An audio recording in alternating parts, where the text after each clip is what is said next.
Continuing with more Theatrhythm for Bartland. This time we're going to be doing. Well, first of all, I have to go through all these again, and then we're going to do the. We're gonna do the DLC songs. DLC songs are next. Once we finish the DLC songs, I will probably end the stream again, and then the next stream we'll do is we'll go back and try and do some of those extra things based on what we have. But I just want to see if we got anything new. These before we go. Before we begin, so basically we're doing all the DLC songs. There's no quests for those. Because there's no quests for those, we can just play them. What I will be doing is I will be using certain characters because I need to get them to level up, and once we level up, we need to get them to level up, and also I need them to have certain abilities, just so I have a little bit of a chance to try stuff. I guess we'll just have to see how that goes. Again, all these things are going to help because they do raise stats. I don't know how much they raise them by, but it seems like it's a decent amount. So some of these will make a difference, but see if it, they're random if we get them as well. So that's another thing to consider. There's still something I haven't gotten. It's like I don't know if there's a maximum that you can have that will give you a thing, or if it just keeps going up. But I have to see. I don't think we've got much here. I'm guessing there's nothing that unlocks for the DLC songs. Want to just make sure that I've gone through everything for now. Obviously, I'm going to go and try and do the quest again, but not this stream. I'm going to focus solely on the DLC packs. So the DLC packs, there's... I don't know how many there were. That's why I just put down DLC packs on the thing. It's just... not sure which is good and which...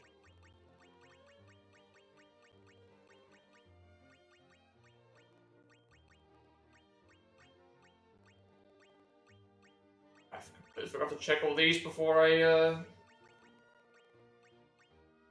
So we're going to, head to the... I don't think I got anything new here. I don't think the DLC songs will unlock anything. We'll just have to see. Is already.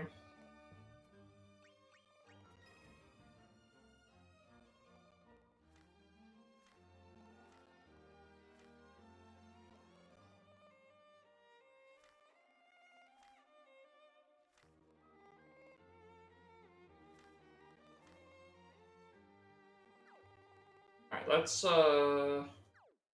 now, with the DLC stages, I don't know if there's a filter. I think there is, because there's a thing that shows all of them.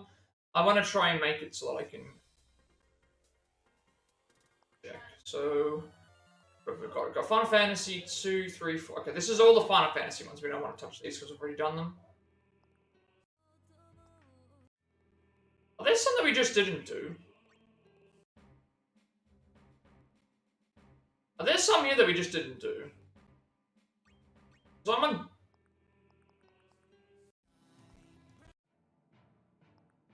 Hang on a second, I want to check something. There's something we haven't done yet. Interesting. So that means, I guess... Did we unlock songs? I didn't even know that we had songs unlocked for this.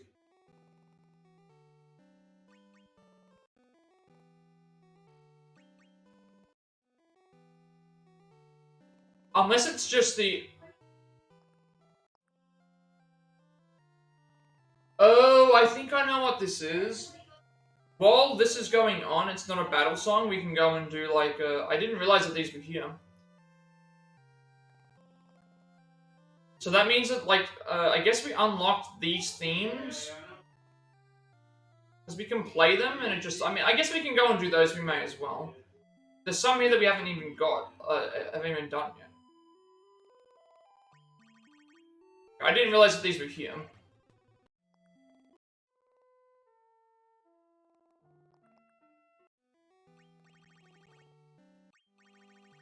So we've got, that means in this case, I'll include these as well, because I didn't realize that these were here. Because Because they're not in the... Some of these songs are not in the... Some of these songs aren't in the main game, so I guess I'll do those as well. So what have we got? In terms of DLCs, we've got 16, 16,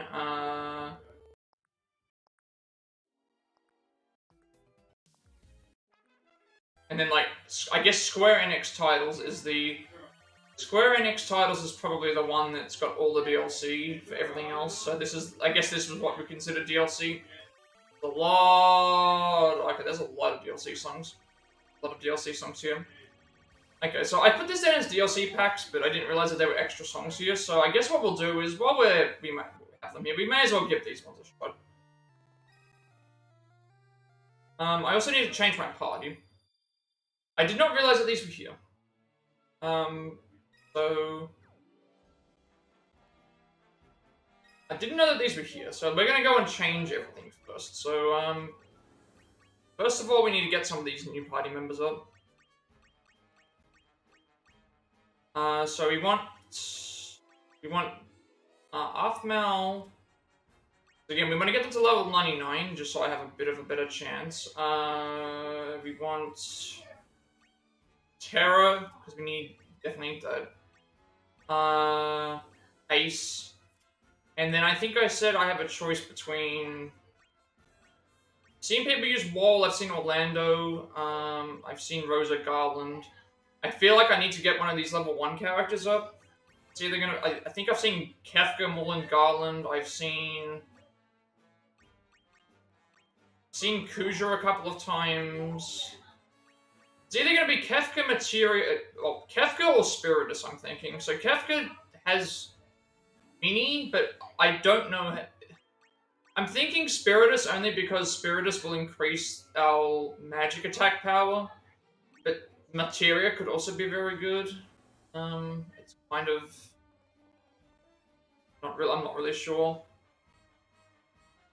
It has to be one of these three. It has to be Kefka, Materia, or Spiritus. I've seen Kefka more often, so maybe I should just go with Kefka, but I've also seen Spiritus quite a bit. If I look at the actual stats of what they do, Kefka inflicts Mini with a fearsome attack, but the other one increases magic. And I'm thinking that because it increases magic, it might be better to go with that. It might be better to go with the thing that increases magic. Because I think Ace and things are using magic. So I'll go with this team for now. And then we need the, there should be one here that I have that gives a bunch of experience points. I don't want to use Alexander because that's... If I can find something with like 30 experience points and then a buff, that would be very useful. So these are DLC songs we don't need to worry about. The, probably go for this one. The DLC songs we don't need to worry about. The,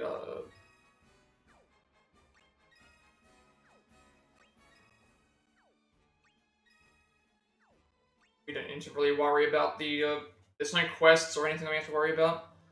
And then we also have these ones here, which I did not know that they were that these were here. So I'm going to include these as part of, even though they're not part of the DLC, I'm going to include these as like, because the next thing that we'll do after finishing all of the DLC stuff is going to be, it's going to be leveling, going back to those quests to see if we can do it. So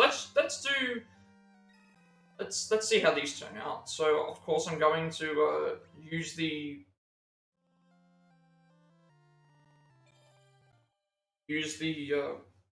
gold. Going to use up the golden eggs so that we can get levels up as fast as possible.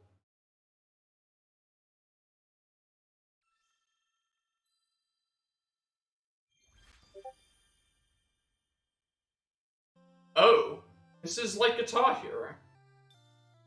This is not... I was not expecting this. This is gonna take some getting used to.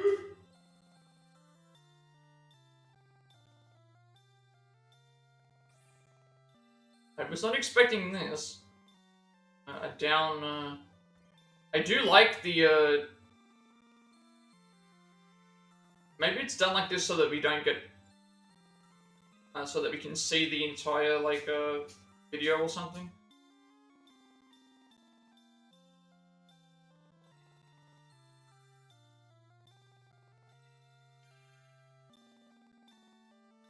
Not actually expecting this at all. This is the.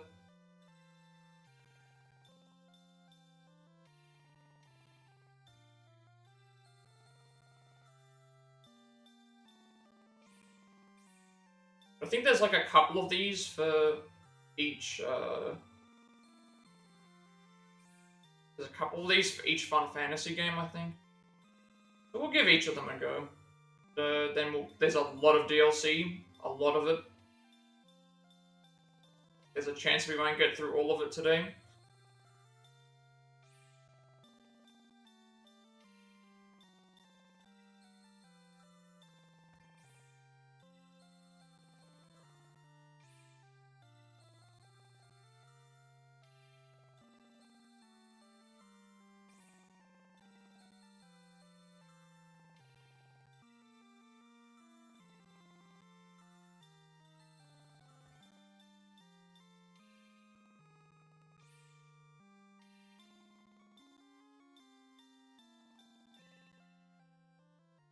Oh, we get treasure chests as well. Even though we're not fighting enemies, we get treasure. I just realized we're getting treasure chests. And the summons aren't getting used for these.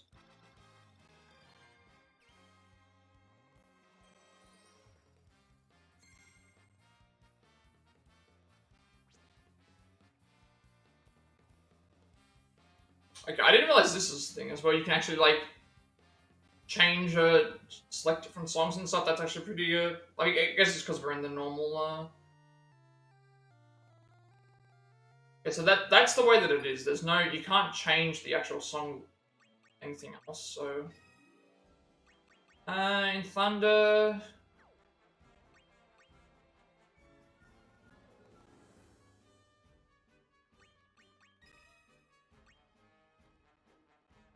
Now we have Riot Blade, so we can use that. Because there's no enemies here, I'm thinking I don't need to worry about like changing any of the skills up, but I guess we may as well do it as if I'm using them. We're gonna have to change them back anyway. That is cool.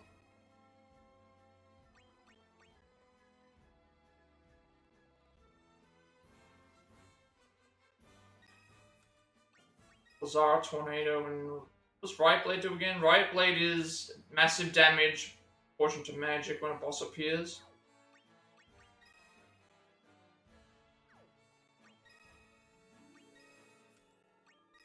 Okay, now I've got to, now that I know that these songs don't have enemies on them, it's probably better to,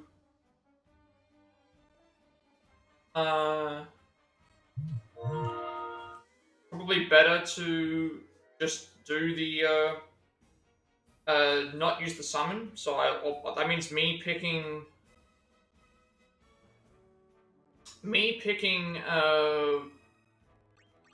the Alexander the Tier is actually a good idea. Because now we'll gain 50% XP plus all the other buffs, so this is actually more beneficial. I don't know how the other songs work. If I go to the DLCs, okay, so you can see here they actually have stuff on them. Their battles, their field music. So these ones here are a movie. So because I know that these are a movie, I know that I can use them to level up a little bit better. So yeah, instead of me having to use a summon that I can't use, I'll just put on a summon that I can. We're not using summons here, so may as well just take advantage of the bonus XP that we can get.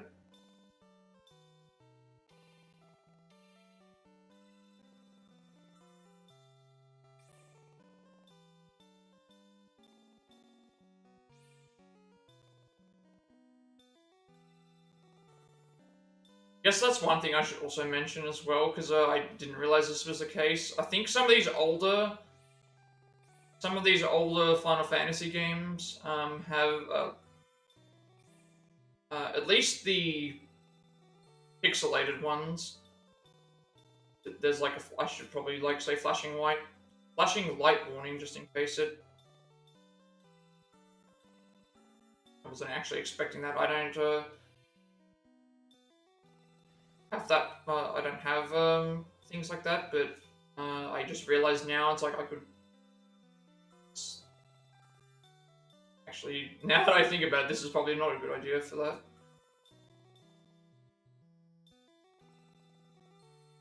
Forgot how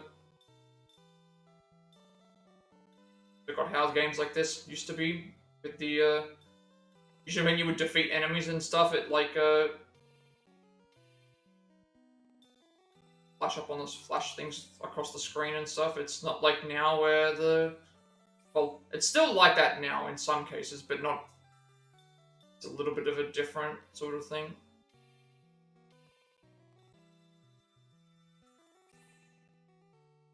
Even though I don't have that problem, I sometimes have to like turn away and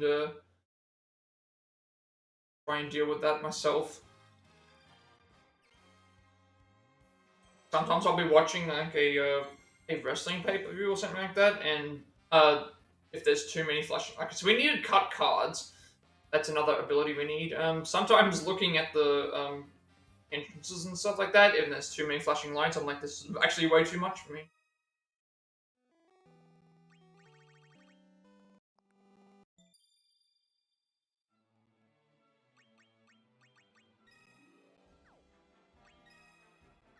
These aren't the DLC songs, but I guess we unlocked them. So this is reduced trigger hits by 50% when the battle begins.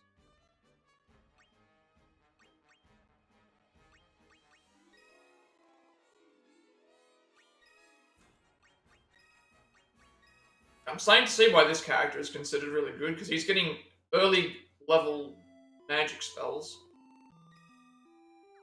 Interesting. This one here we don't have. This one here is an actual field stage, but we don't actually have the. I guess we never completed it unless we completed it on a harder difficulty. Oh, okay, that one there we completed on a harder difficulty. We don't need to replay it.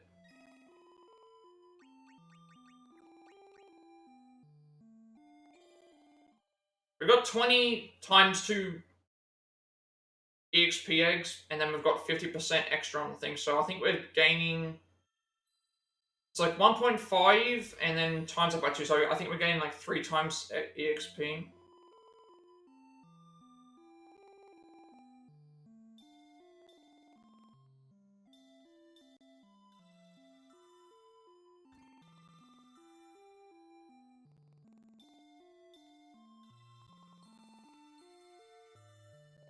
But once we get to the DLC, there's going to be you'll see we'll be back to like the FMS and BMS stages. So you'll see the enemies going across, in the screen. You'll see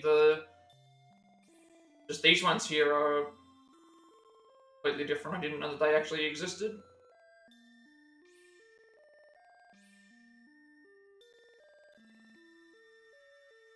There's a lot of DLCs. Like Final Fantasy 16 has its own DLC entries. How many songs there are.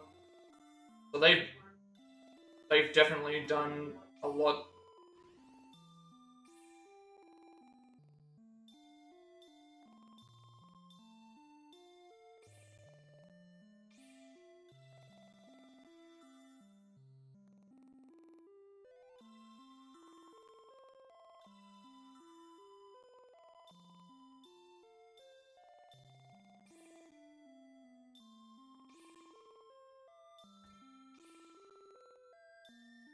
I wonder how you qualify for getting the chests in this one, because it's not like we're not killing any enemies here, so it's hard to.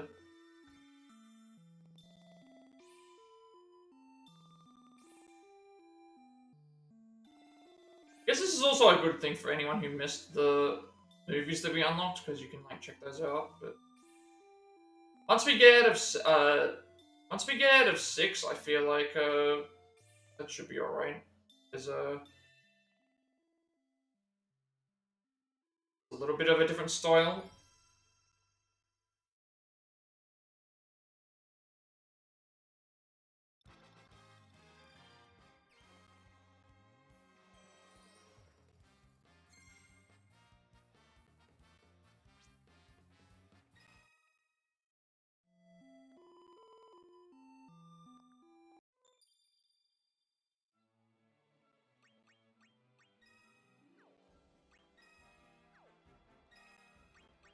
Fast.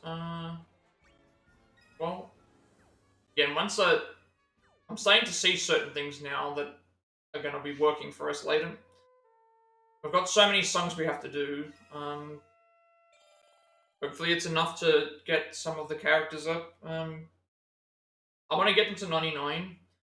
Um, I suppose here is a good place to do them because of there's no anyway, but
I also don't think the DLC comes with like. So if we do Final Fantasy 16, I don't think we unlock Clive and stuff as characters.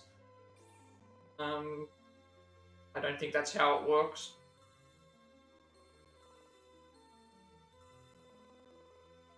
So I think we just have to use the characters that we already have access to. Because I feel like that would be something that would work in our favor as well. Like, can we use DLC characters would think would be more powerful?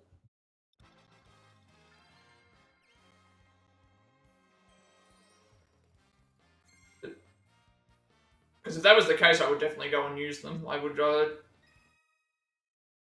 Usually, when a DLC happens, it's the characters are very overpowered. Its Imperil is moderately reduces enemy resistance. Fire will buff fire skills. Saga will place this. It's leveling up quite nicely considering we're not even getting a full. We're not even getting the full. Well, we're getting like 3 times EXP each time with the eggs plus thing. It's about 5 levels. So it's not too bad that we'll have a lot more characters to experiment with, considering I can replace another one character with. I'm thinking I will probably replace one of the characters with. Uh,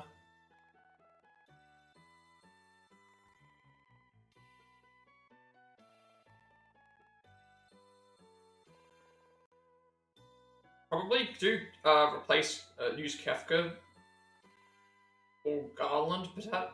I have to check what Garland does, but I don't think we use Garland as much as I think we'll do Kefka in the off chance because I've seen more Kefka usage than I have Machina. Machina, I think it was like.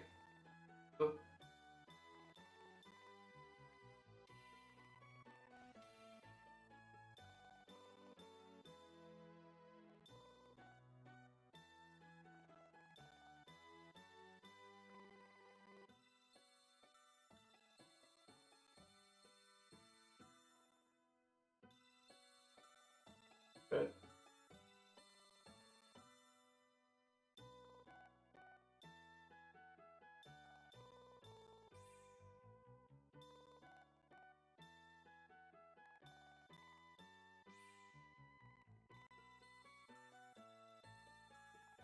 kind of looking forward to doing the DLC though, and I'm happy that I think from what I saw, Octopath Traveler and Nia and Live Alive are close to the end. So that means that like I can end this, I can end the DLC portion when we get to it with that, which is going to be very fun. Really looking forward to that particular um, portion. I love all of those games, and also the Wardens with You is there as well. That's another game, a game series that's really good. The Wardens with You. I haven't played the original. I played Nia. Well, sorry, I played the original, not on the. But Nia the Wardens with You is fantastic.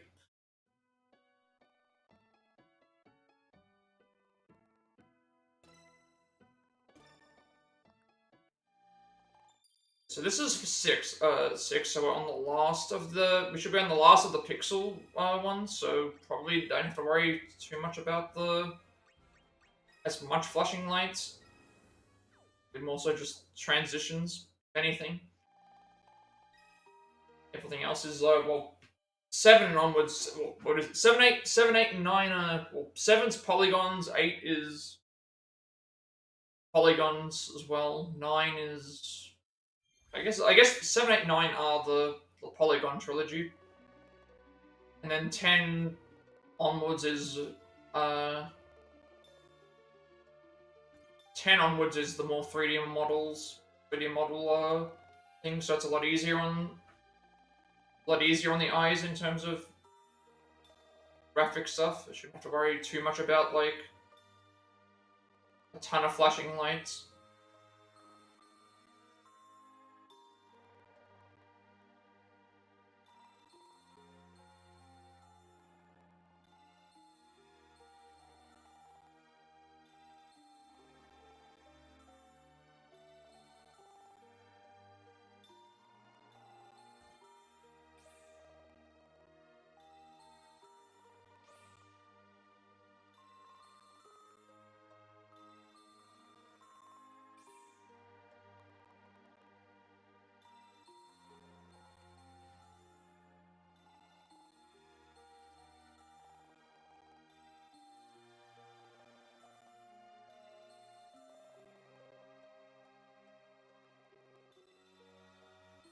Also, I feel like the songs on the hard.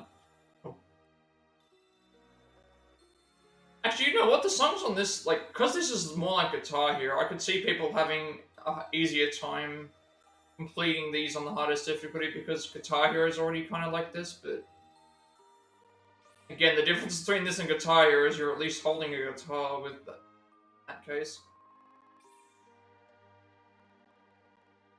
Even if it's not like an actual, actually, I don't know if they've ever done that for those games. They ever made it so you could actually use a real guitar as the controller? I know Rocksmith has something that's... Rocksmith is a more... Rocksmith allows you to use it as a controller. Rocksmith is using a real guitar. Whereas Guitar Hero is the 4 color buttons and the doesn't make it any more difficult, any less difficult, because Guitar Hero has some very, very hard songs on it. Again, the on this game, on the hardest difficulty, the a song has 2,182 inputs.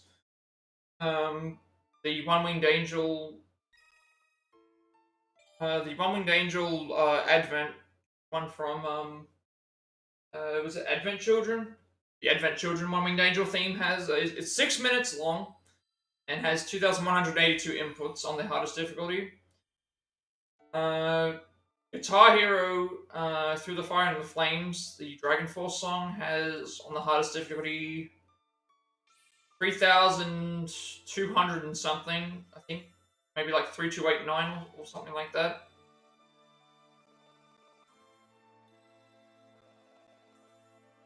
And that song's also extremely complex, especially the solo sections. Trying to actually play that is takes a lot of practice.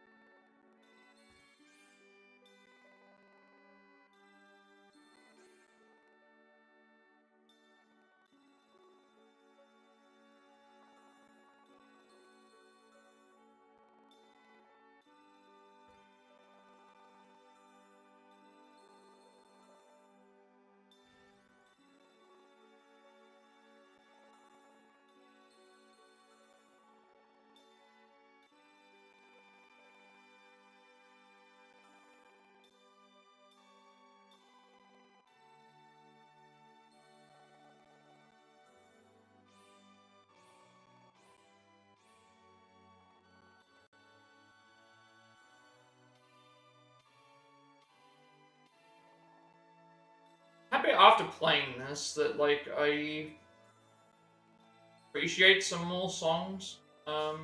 Just because I haven't like been focusing necessarily on those as much. Like I still have certain songs that are my favorites, but like some of the earlier ones have some very good like even though it's a hard song, Battle on the Big Bridge is a very good song. I think that's from 2 or 5, I can't remember which one. I think yeah. Battle on the Big Bridge is a very good song. Dancing Man from 6 is my favorite of those. Price of Freedom from Crisis Core. I like Aerith's theme. I also like obviously One Winged Angel. The opening theme from 8. Thousand Wings from 10 to 13 has a couple of good songs in it. 15, some of the endgame songs are excellent. I think that the ones that play near the end of the thing, they're very good. A lot of very good songs. Speaking of One Winged Angel, a lot of very, very good songs. Well, that's right, another one. Celis's theme is also very good. I like Celis is my favorite. Celis is my favorite protagonist. Celis is my favorite protagonist, and Kefka's my favorite villain.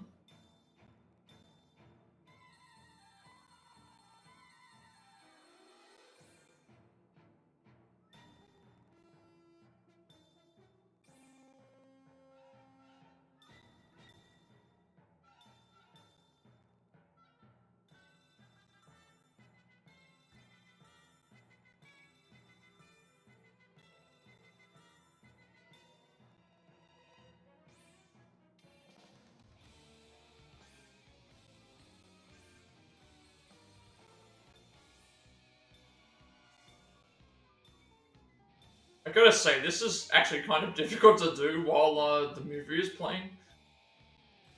Hard to keep track of everything that's going because there's so much movement going on in the background. And Advent Children is I have always enjoyed Advent Children. I understand. I understand some people's criticisms. That Cloud went a little bit too emo, but it was just one of those phase things. That's why. That's why they've got two different versions of the Cloud. They've got Final Fantasy VII Cloud, because if you've played the original 7, if you played the original 7, it's like it's a completely different character. Whereas the one that I first started with is the one that was like, again, my introduction to Cloud was this movie and what he did in Kingdom Hearts, which is definitely not the best representation of Cloud. They're very different. The one from Kingdom Hearts is more like the... Also, I think that like some of these side characters they did in Kingdom Hearts were not done as well in, you know, Tifa was a little bit underused. Yuffie was fine, but not as much personality as in the other game. I feel like Aerith's voice actor just seemed so... Aerith's voice actor from Kingdom Hearts 2 sounded so disinterested in what was going on. Like, her voice just did not sound very interested. She did not sound interested at all in what was going on. It was just not... it was not good. Oh, I also swap you out. Okay, so now I have a choice between, it'll be Kefka or... Well, what does Garland do? Garland buffs Fizz. Garland buffs Fizz, Kefka does mini... I think we'll just do Kefka. Go with Kefka, and hopefully that's good enough.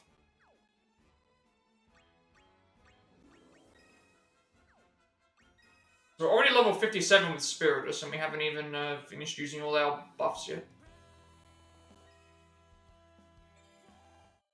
We're about halfway through the... about halfway through, I think, the ones that we haven't seen yet.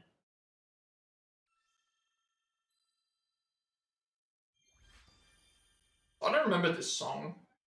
I'm assuming it's what plays in the credits. It's been a while since I played the original.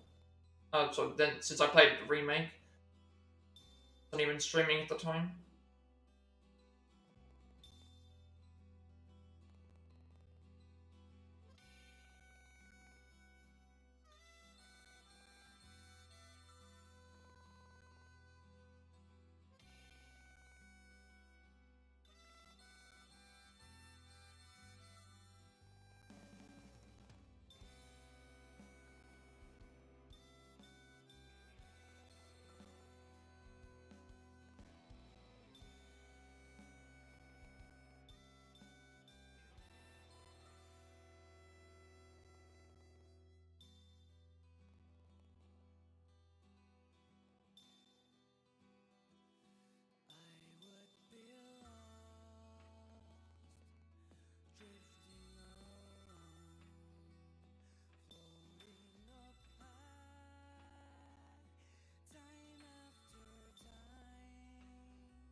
It's weird that they picked this song to be in English, but I couldn't get the English version for Thousand Wings, which I think is better than the Japanese version.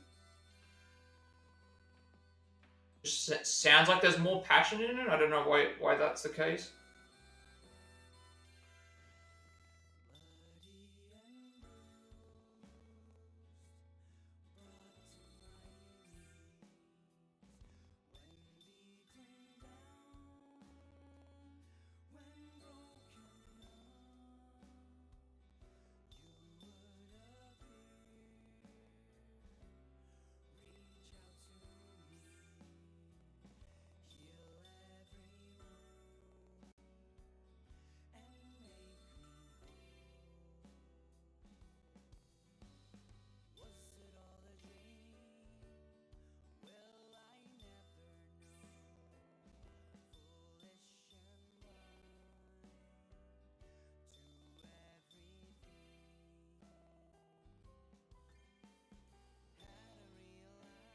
they're just handing me treasure chests.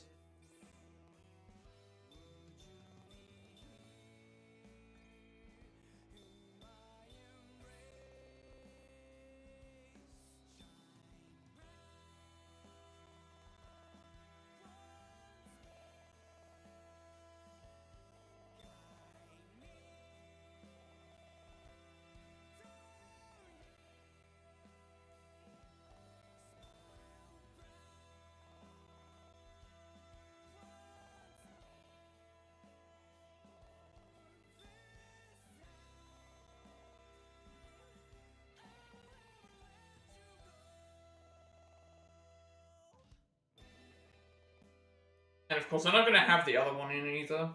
What's the new song called? They revealed it. Was it the Game Awards they revealed it at? The Rebirth song. The Rebirth song sounded good. I like the like that. There's Kefka. Kefka went up 20 levels.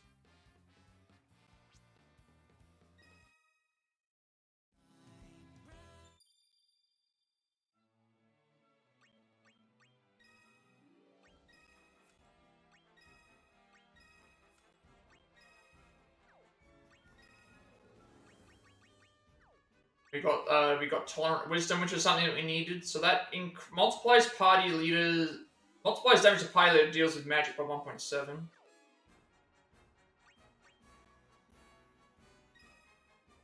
That's obviously going to be very useful for. That's why party order is important.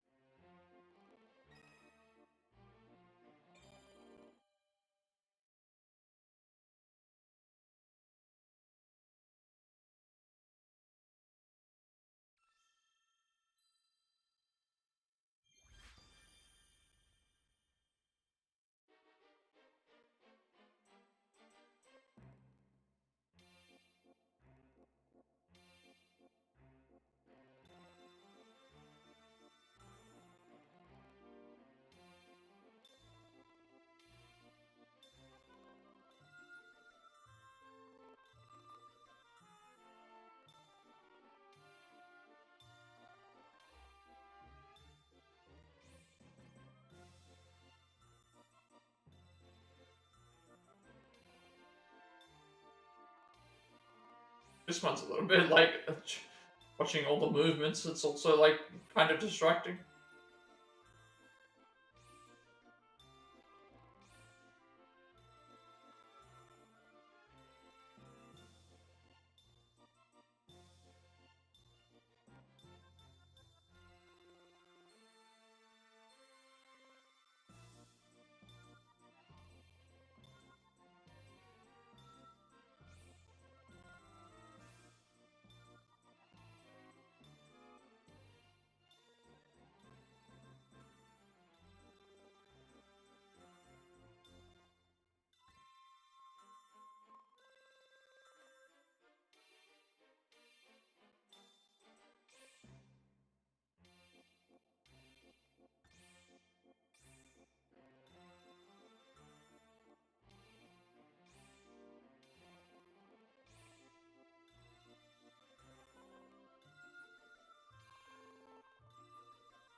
And there's another character that I like.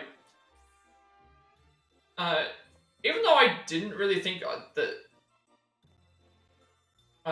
they did as much with them as I was hoping. Selfie just randomly being in. See, it works for Tidus and Waka because of those characters. It works for them being on Destiny Islands. Like, I can imagine that thing, but Selfie just seemed so out of place, and they didn't really, like... In this game, I don't know, in 8, I don't remember really, like...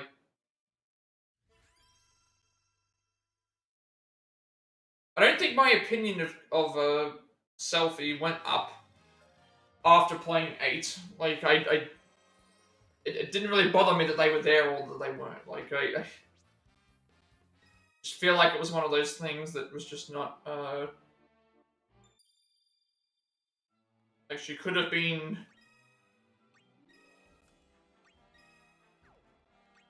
Not even there, and it wouldn't have mattered.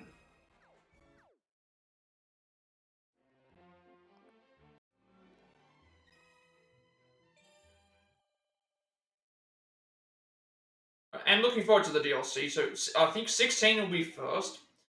16 will be first, and then like everything else is under Square Enix titles. So there's a lot of them because I have all of the DLC packs. I'm kind of hoping that they have something unique, like that we're not just fighting. I hope that we get to fight the like they've made like unique enemies or something. That would be really cool if they did that.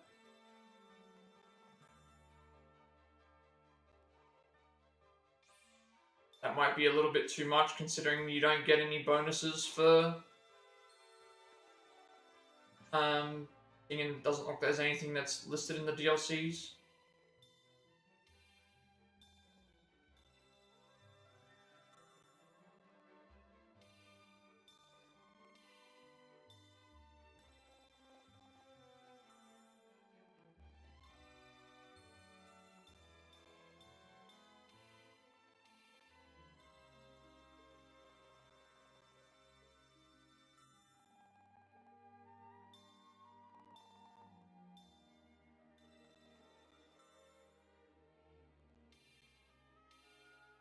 Never remember that character's name, like the evil,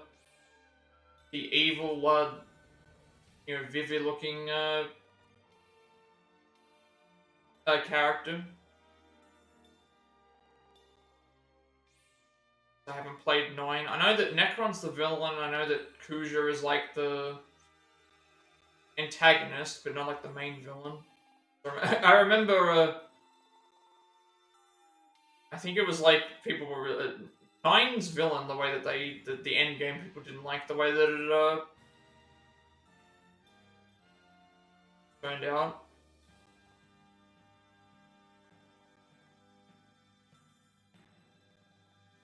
It's kind of like one of those things where it's like, hey, this person's the villain, and then they're just uh, everything else doesn't really matter. Didn't need to happen that way, I guess.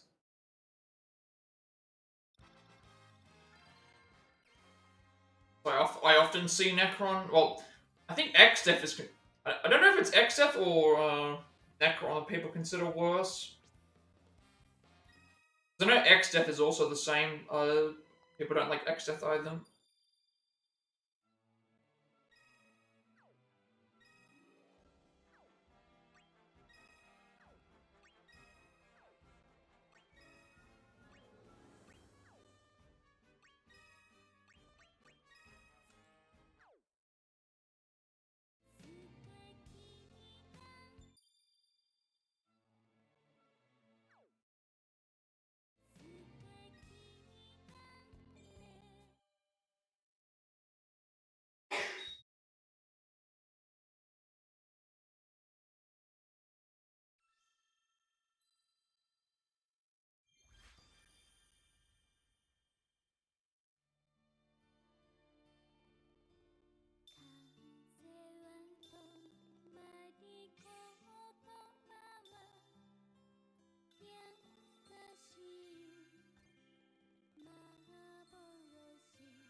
And we're getting up there in the stats now, which is nice.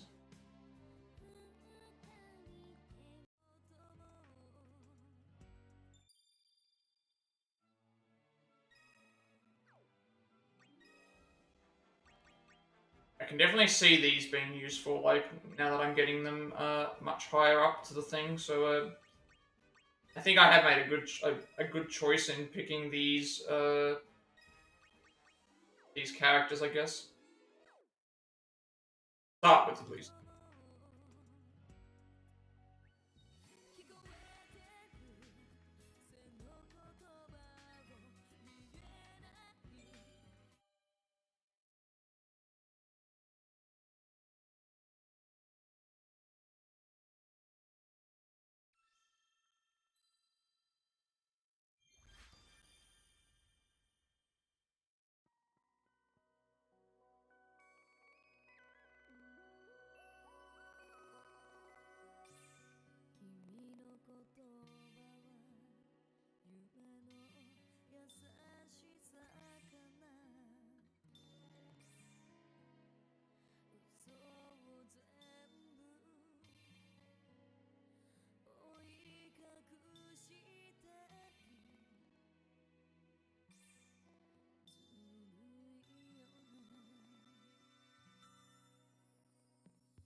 Yeah, definitely made a good decision with these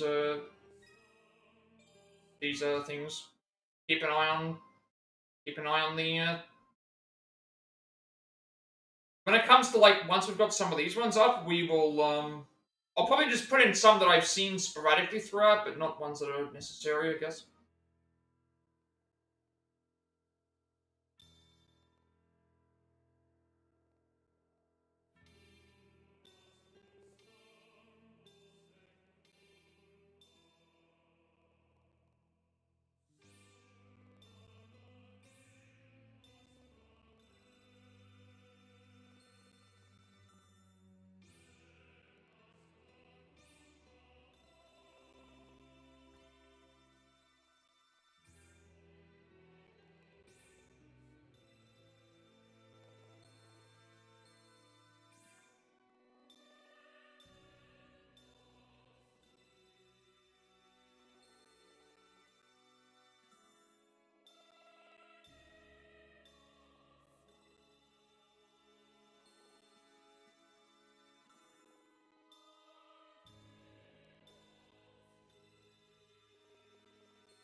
So Terror is upgraded. So now we'll do.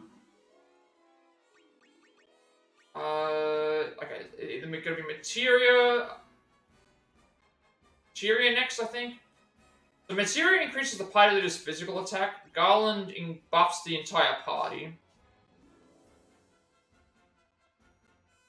Maybe we'll do Garland first, and then yeah, we'll do Garland first.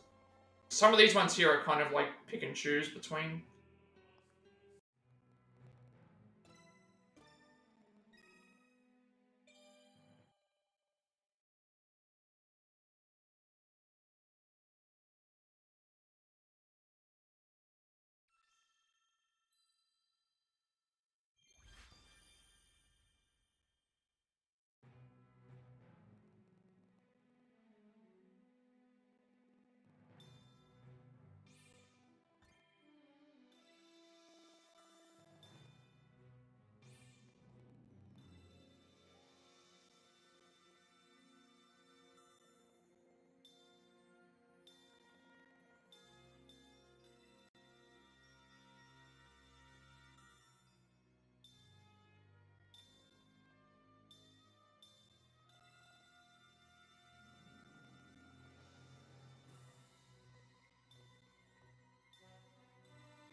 That was pretty simple, that one. But I think we've still got 13, 14, 15, maybe a couple of the other ones, if there's anything for those. Not every song comes with... Not every song came with a... Not every song came with a movie thing with it, tied to it.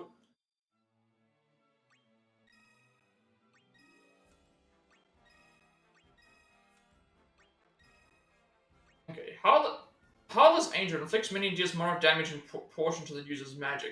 This is interesting. I didn't realize because in Kingdom Hearts,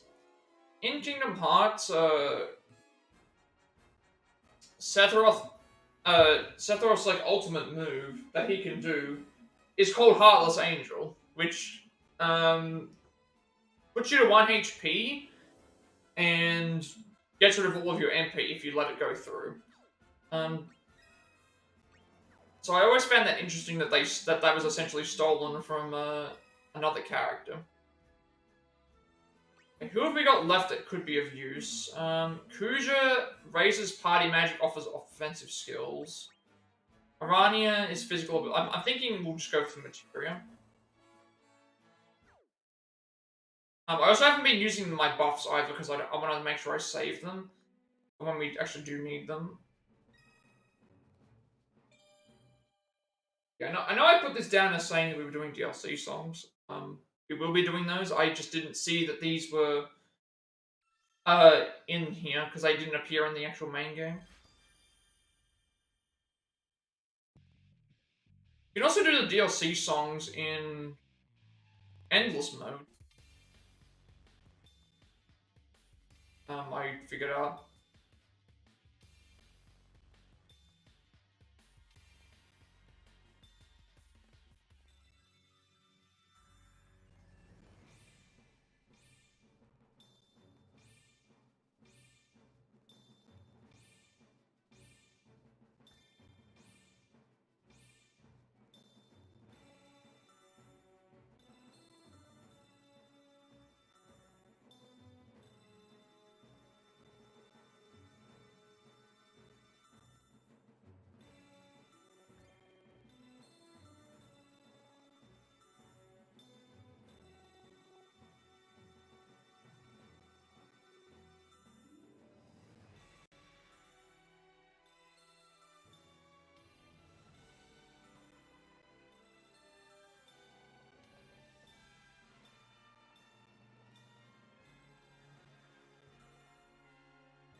Wait, I liked how I just realized this now. Like the abilities were still activating.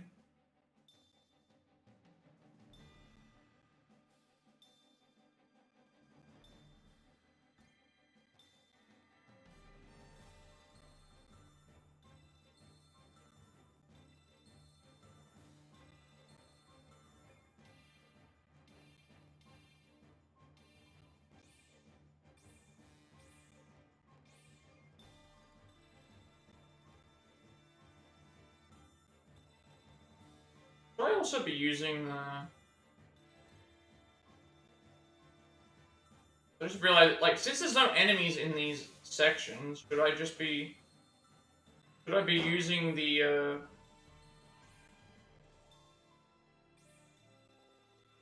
Moogle amulet? Should I be using the Moogle amulets to get the buffs? Because that's gonna that would mean that I gain more collector cards.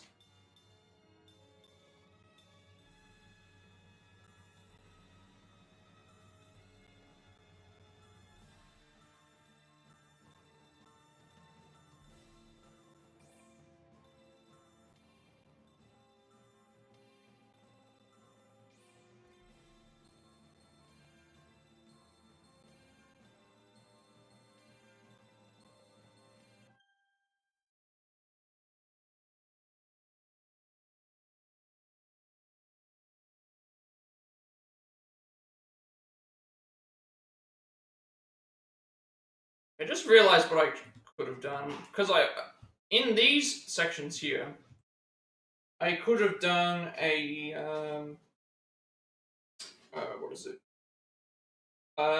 Use get the characters leveled up. Doesn't matter what we do. Use the characters that we were doing before, and also I could use use these songs as the way to get the collector cards up. Also, I had to like sneeze there because it was like I would have lost the thing anyway.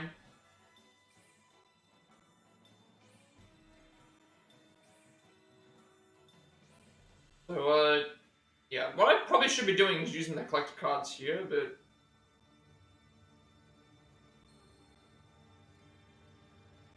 then again, like there's no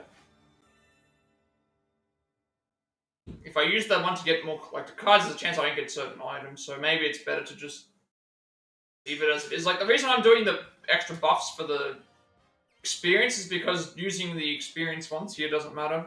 Because there's no we can't use summons in these particular songs. Because we can't use summons, we may as well take the buff that the 50% XP is going to give us. Which makes a lot of sense. Definitely need to get these characters to level 100. 99, I should say.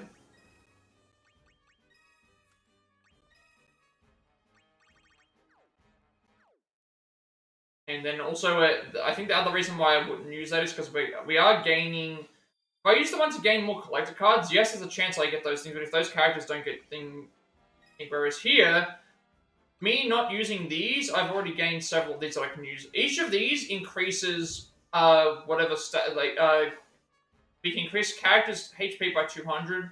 Each of these other ones increase the particular thing by 30. So if like obviously I wasted them in my original thing, but now that I realize I might need them, it might be important to just thing because it's like it's pretty much going to be all or nothing. Once we've got all these characters leveled and we've used the buffs, at that point that's as far as I can go. Now, while I could use this, it doubles the amount of collector cards that get dropped, but I also have a chance of getting the collector cards normally. And the collector cards have a higher chance of getting ones that we've already got, or ones that we don't need. And also, we can still get items, so I think it's better to not use the Mog Amulet right now.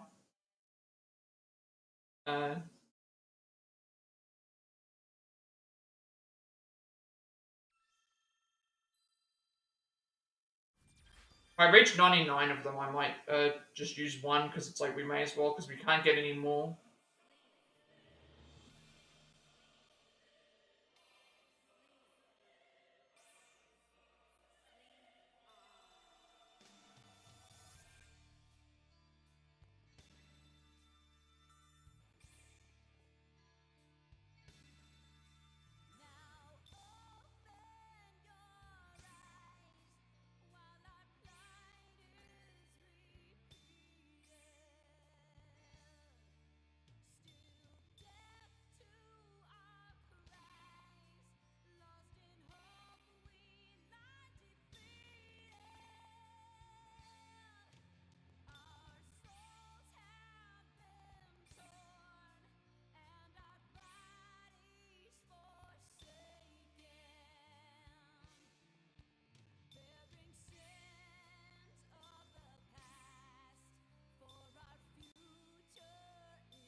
Like, if we used the Mog Amulet there, we would double the treasure chests.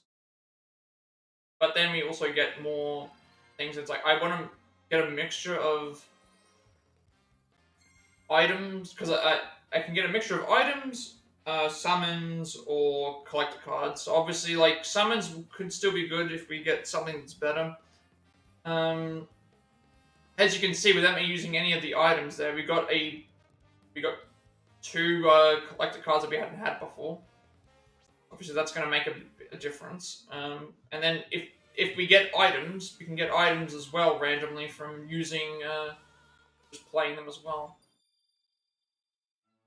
That's where it's like I think it's better. Like, even though the Mog Amulet would give us double chests and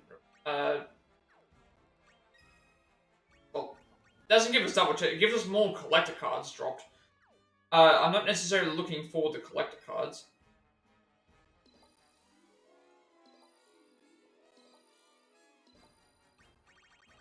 Because it's not a guarantee that they're going to be ones that I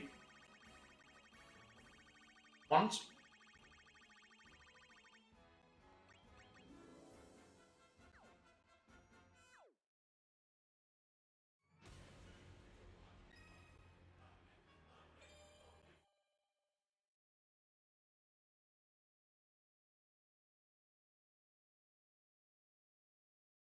I guess one thing I could do is one thing that I could do is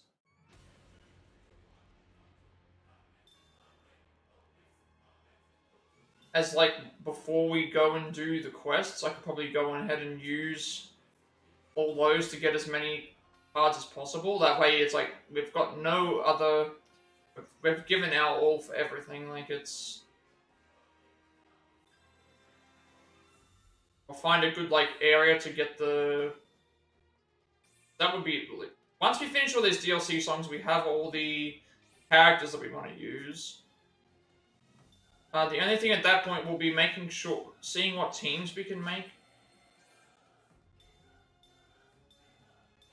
and then using the. So maybe before we decide which teams we're going to use, we should go into one of the songs and just keep repeating it, using the Mog Amulet to get a bunch of treasure chests. That way we have no, we just keep gaining more and more. Like that might be something to try.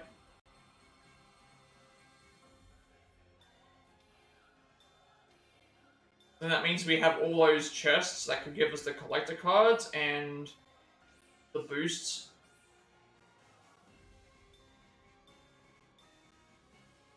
But then we also have summons to do as well. That's where I'm not sure what the best course of action is.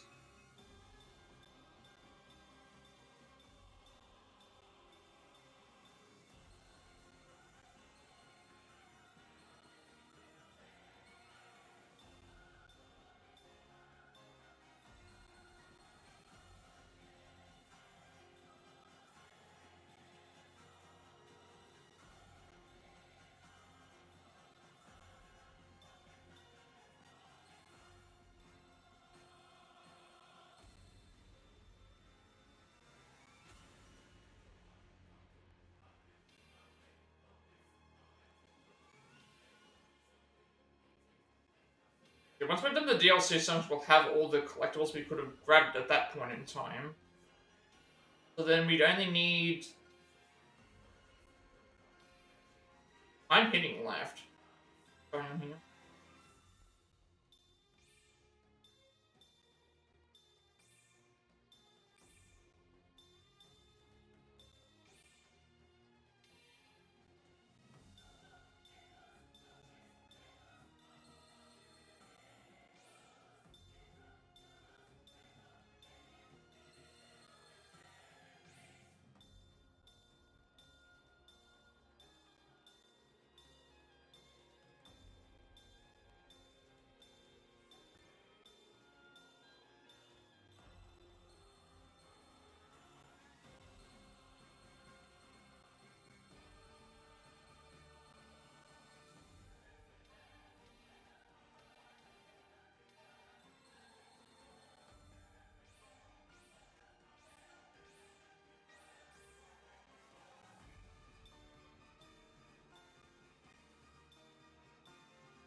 This is actually really lagging the game, I'm noticing, yeah.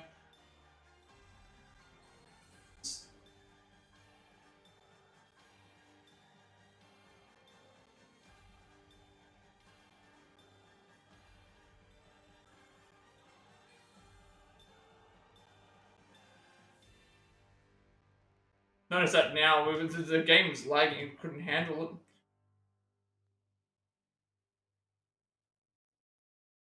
Yeah, I just realized that now that we can DLC songs will get us the levels that we need, and then all we have to do at that point is make the teams, buff certain characters, but then there's no reason in buffing the characters, and there's no point in buffing the characters until we've gone and got as many buffs as possible, so that means what I should do is use the Moogle things to get the cards and buffs as much as possible, and then we can say that we've done everything possible, and if it still doesn't work out, then obviously we're probably never getting it done without grinding away. Speaking of which, here we go. We're finally at the DLC. We're finally at the DLC now, where it actually will. Party won't matter still, but if we want to try and like beat the stuff, then obviously it will. Let's try and make something that's good, I guess.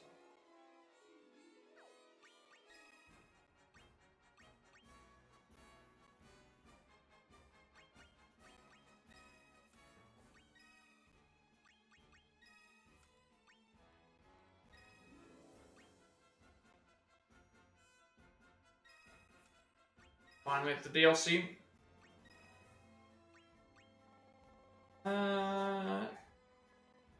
Okay, so that actually does that. And then we're not going to use this. We'll use the Phoenix.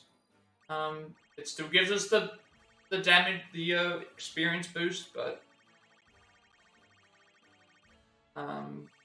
it's just not as much.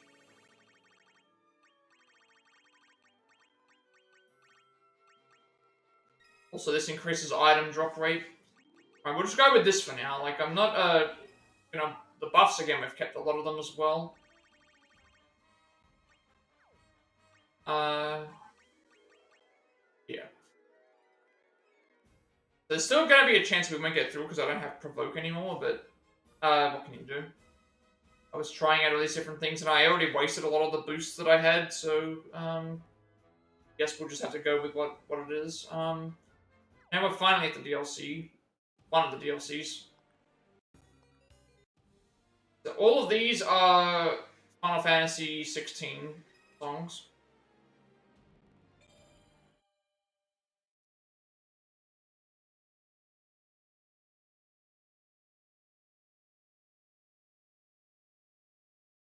Yeah, complete all the songs as best as possible. Then go and begin. Complete all the songs as best as possible.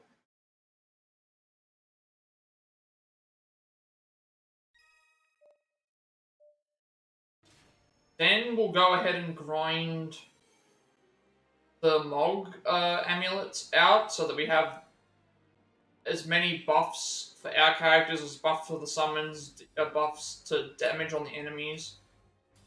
And then we'll just figure out what teams we'll use. And from there, we will know like what works.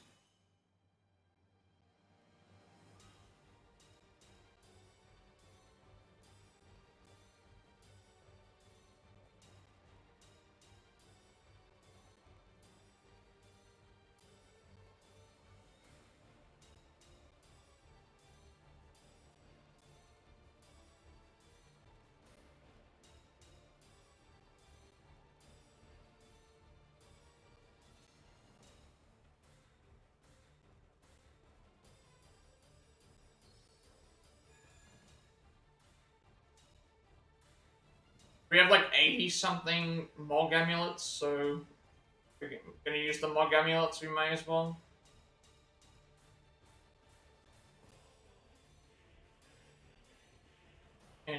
those will give us raise stats for characters, raise stats for summons, raise the amount of damage we can do to certain enemy types. Will make a difference, depending on. It's still a chance, but it's a better than. It's a better chance than.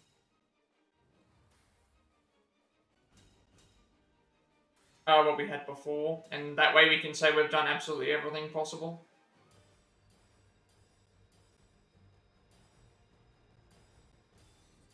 Without grinding to some absurd level. I'm not going to be grinding to try and get level 9 star characters. That just seems like way too much time for something that shouldn't take that far. That's a little bit absurd. Like, it's one thing to get the characters to level 99, it's another thing to get them to star rank 9.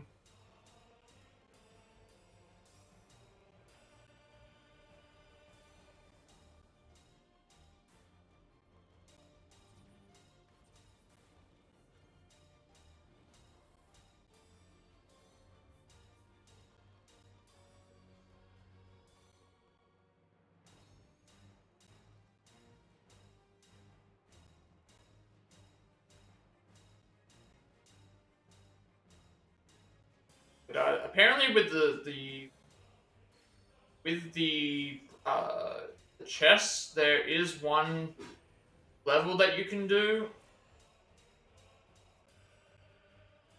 that gives you about 26 to 38 chests per time.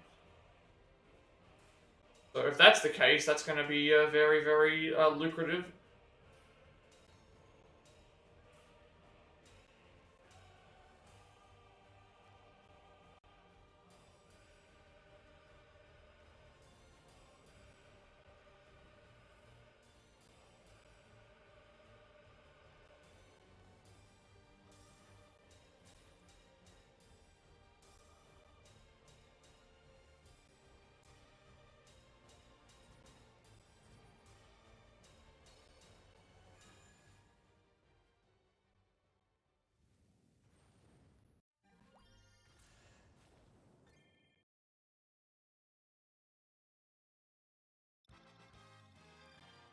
And because it's random, there's no like guarantee that we can get cards that we want. See here, right? I got 4 items, and it was like all different types of stuff.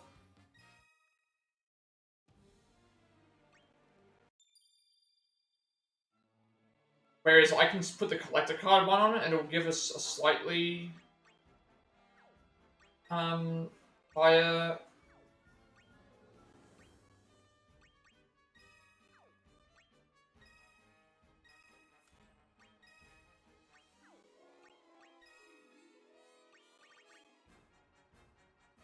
Who else should I level up? Because everyone else is already at level 99. Now I need to start looking into some extra characters that may have been used elsewhere. Ramza was used, Wall was used, Orlando was used.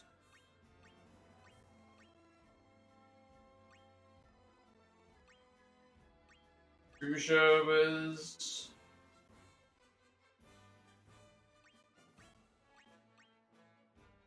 Arania also was used. Arania has an actually. Arania might be a good idea because she has a. Her and Noctis are the only characters in the game that have the ability to do their boss hitting moves on multiple bosses. There's only 2 characters in the game that can do that. So I think maybe we'll pick Arania. Just because there's only 2 characters that can do that versus other stuff. That makes a lot of sense.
billion points. God, that's a lot. Couldn't it be that high?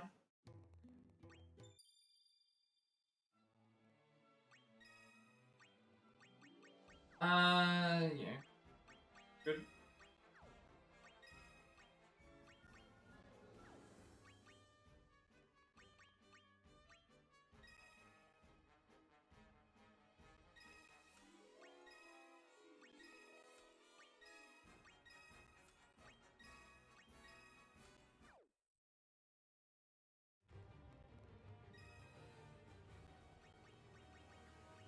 On EXP items. But I think the important characters that need to be. I think the important characters that need to be buffed are buffed. Now it's just like the characters I'm using for the other stuff. It's just kind of like, hey, like it would be nice to have this character as an option. In case we like can experiment a little bit further.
Oops, that was supposed to be a hold. I'm supposed to keep that one held.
I had to go and ruin it as well. 88787857. Would have been an 8.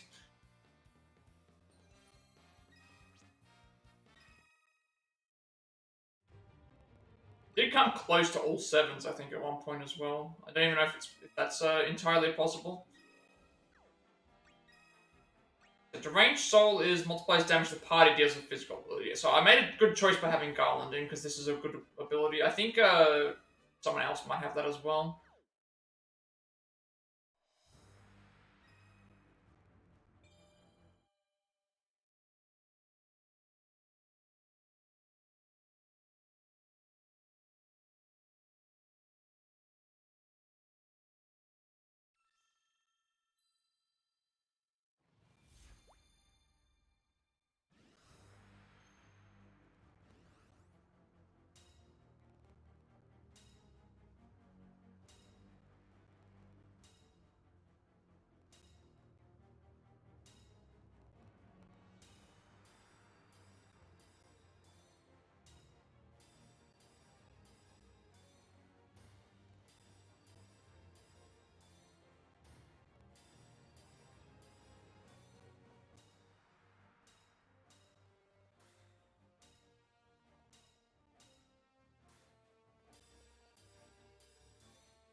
I was looking too far ahead there.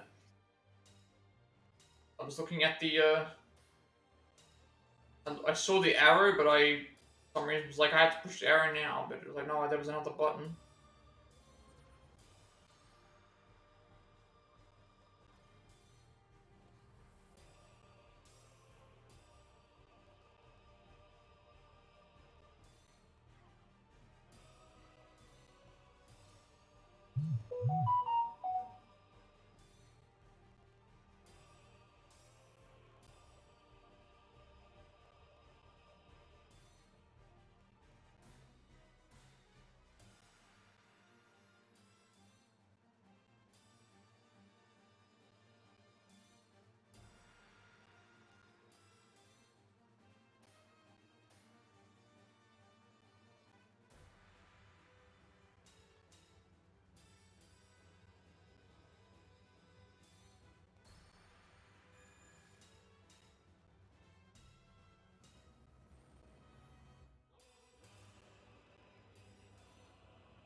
I care about consistently beating bosses that I'm stuck getting to, but it's not accurate because these songs are it's different. Like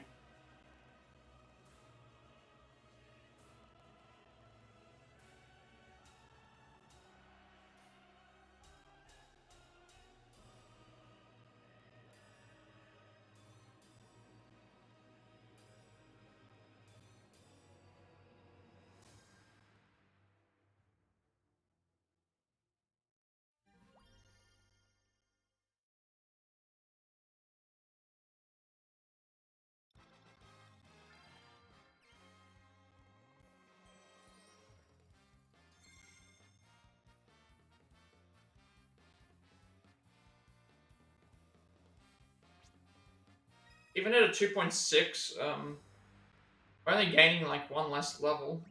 Obviously, it will add up, but it's not like it's incredibly out of our favor, I guess. Precious Rebellion multiplies damage the party leader deals with physical abilities by 1.7. Yeah, that's very good.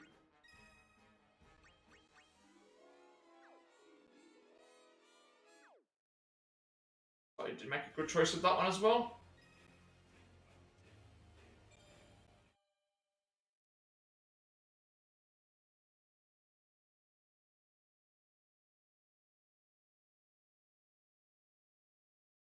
The one thing that makes some of these tricky, however, is that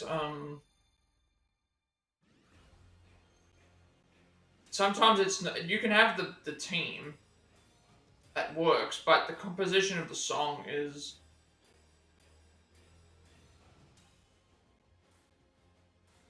the composition of the song could mean that it's the team is not a favorable one.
these songs are there?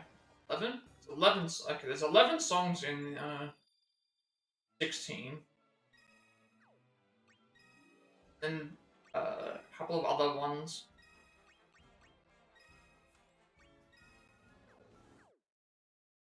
A couple of other ones that might be extra ones that we've found along the way.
That's the last of the. That is the last of the level buffs that we have, but at least we've got the majority of the characters that we want up. At least.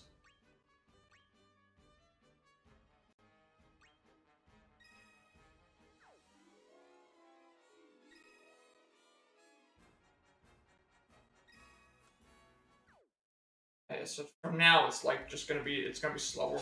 It's gonna be slow with the leveling, but it is what it is. You can't really help it. Because the items you can get from the chests can be summons, can be items, can be collector cards, and even if you have the buffs on, like I have a 10% item buff on, but yet there's times where you get no items, all just by chance.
If only it was this easy to kill Shinryu and the other one.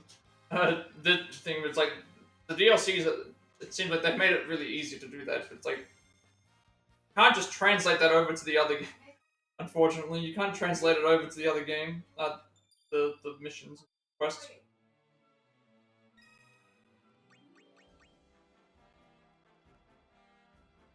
So this one here is the one that I was talking about. So this one deals moderate damage in proportion to strength on all enemies when a boss appears. So this will be it does moderate damage, which isn't as much as Noctis does, but it's still can be used anytime that bosses appear, so it's going to be useful in some points. And we've got Kefka up to level 99, so what other characters can I get there that might be useful? We've got Kuja. I don't remember I saw. Adia does Ice and Wind and Powerful Ice attack. Kuja is raised party magic off of thing. I think maybe we'll do Kuja. I'm looking at the others, like, this is healing, this is a lightning attack, this is attack and defense. Ramza is significantly increases strength second half of a song. Then why would I want that when I can do all the way through? I'm thinking Kuja just as a chance.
I'd say while I'm enjoying the 16 music, Uh, I would also say that, like, I guess without having actually played the game, it probably doesn't feel as like epic to me because I haven't actually experienced what uh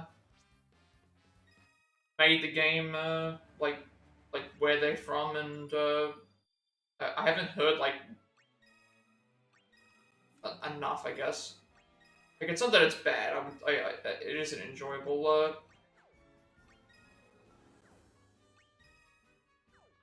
music. Can't really go wrong. Like, again, no Final Fantasy game will anyone ever tell you that uh the music's bad.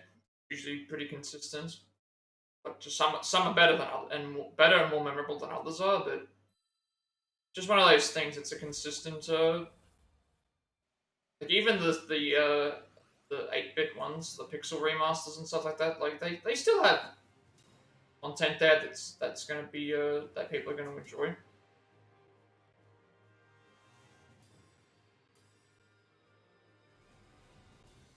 Like Pokemon and all that stuff. It's like I still have fondness of the Pokemon soundtracks and stuff like that from like the older games. Like, I'll still hear the like every now and then, like, one of the themes of the towns will just pop into my head, and it'll just be stuck there for a while. They're very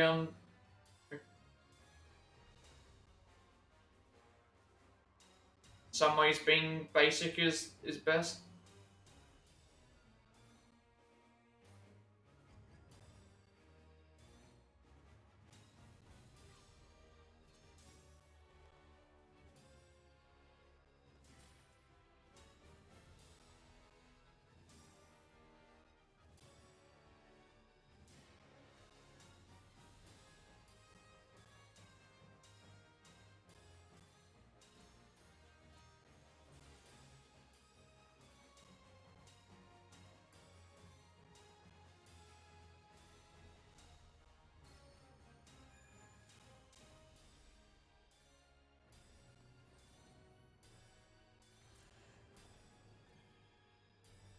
Hey, it's Necron.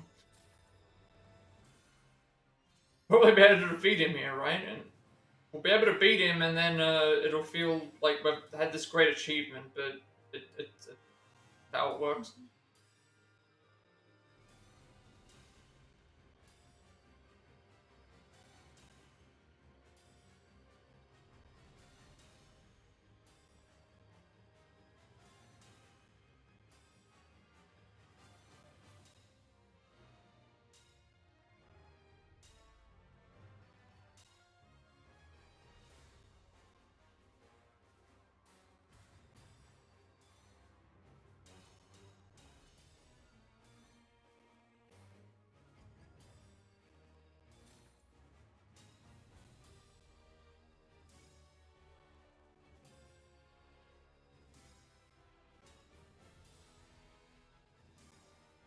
Oh, we're actually fighting the summons now.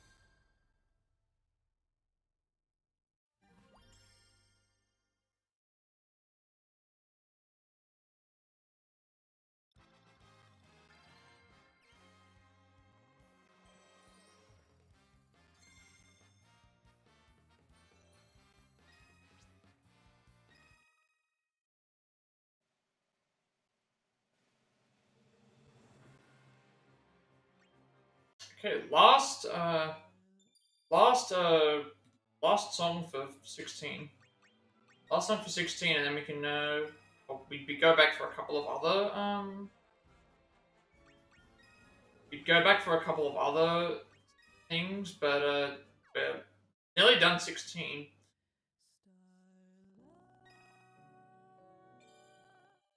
Yeah, I don't know. For some reason I was expecting 16's thing to have a little more epic tracks, but I think the reason why it probably doesn't work out as much use because you've got to have the music going along with what's going on in the battle. Like sometimes certain themes kick in at a certain point after um, a certain event's happened. That's why it works. And also they've shortened the songs too. You got to consider they're not as long.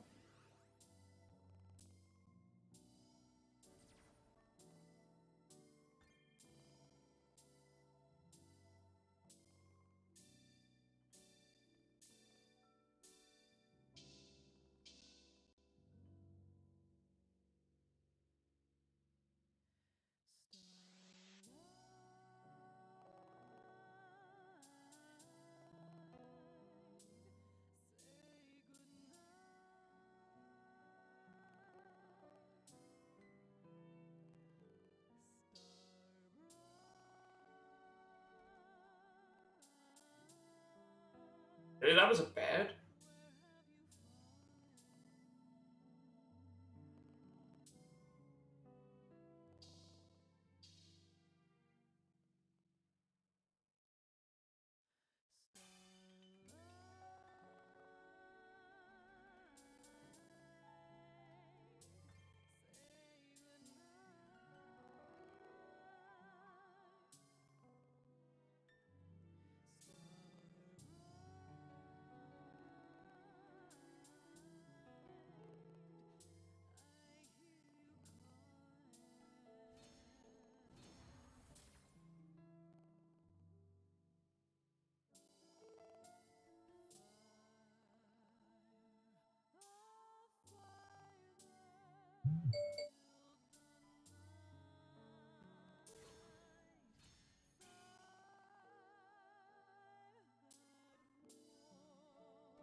Okay.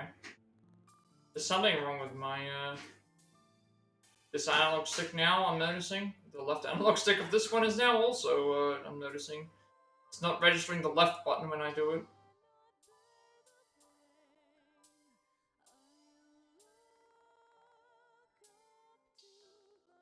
That means that like I think.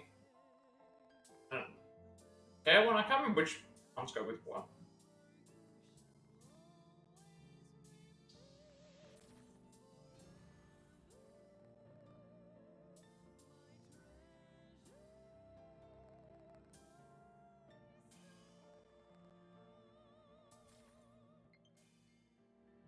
Thing. Now I've got a right analog stick that is. Oh wait, as the song was. I thought the song was. I thought the song was over. Now I've got a right analog stick on one of the controllers that is not. Then on the other one, the left analog stick is starting to go a little bit. Not as bad as the right one. Like the right one is not The right one, if I started playing with the right one, it would all those ones where you got to do the slide. It would always go to the top, and then also it won't register me hitting directions. Won't register me hitting directions for those either. So it's worse off. That's all the Final Fantasy 16 songs done.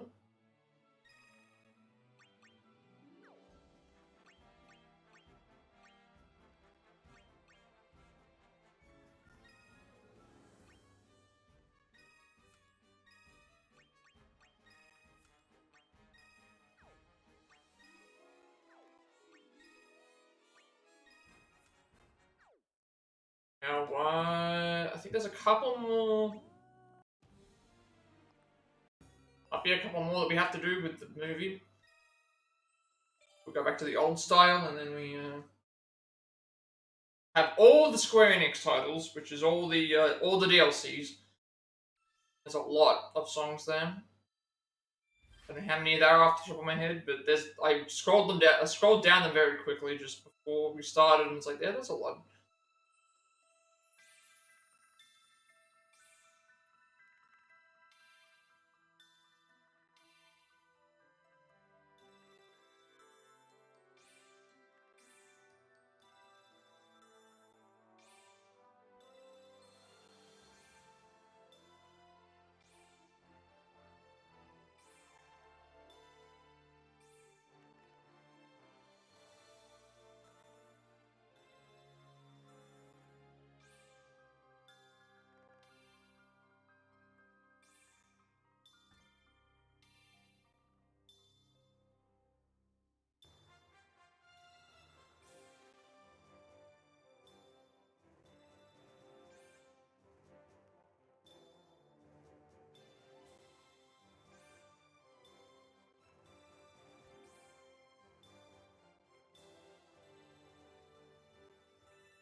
I could, wait, what? Oh, that was it. That was a really short song.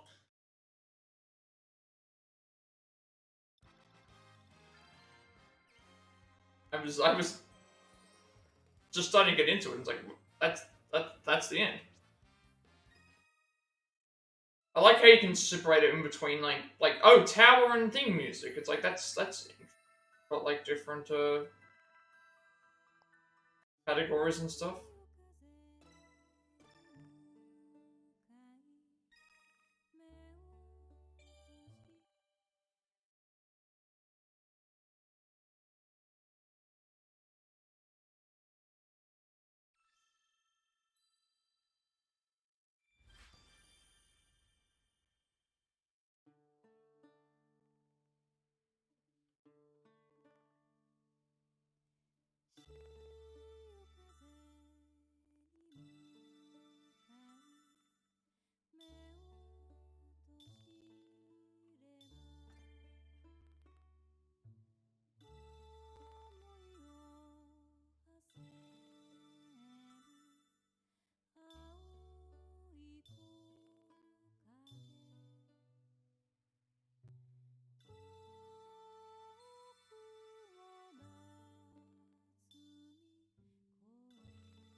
I like this. I like this song as well. That's another one like that I would mention. The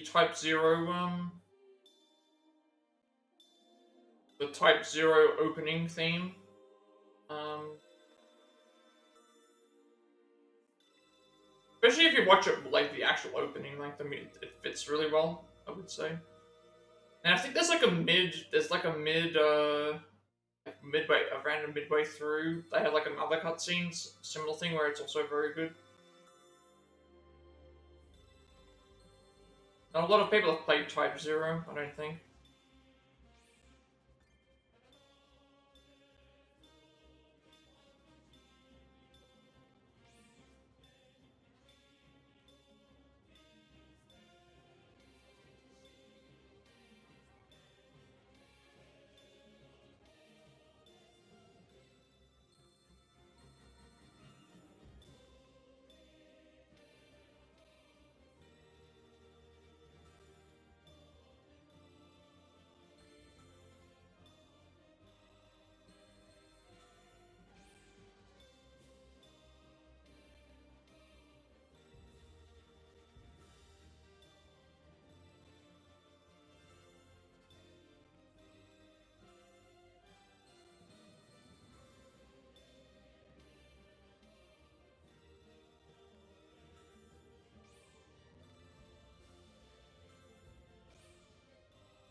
I still think in terms of like underrated Final Fantasy games, it'd have to be 11, just because it's like everyone puts 14 above 11, for obvious reasons, but it's like if 11 was released, I feel like if 11 was released at a different point in time, like if it was released now, probably be more well received. Because at the time, it was a lot of that stuff for consoles was still fairly new. So it's like for what it was able to do, it's similar to like what Fantasy Star, the thing on Dreamcast. Dreamcast was some stuff on the Dreamcast with some of the stuff on Dreamcast is um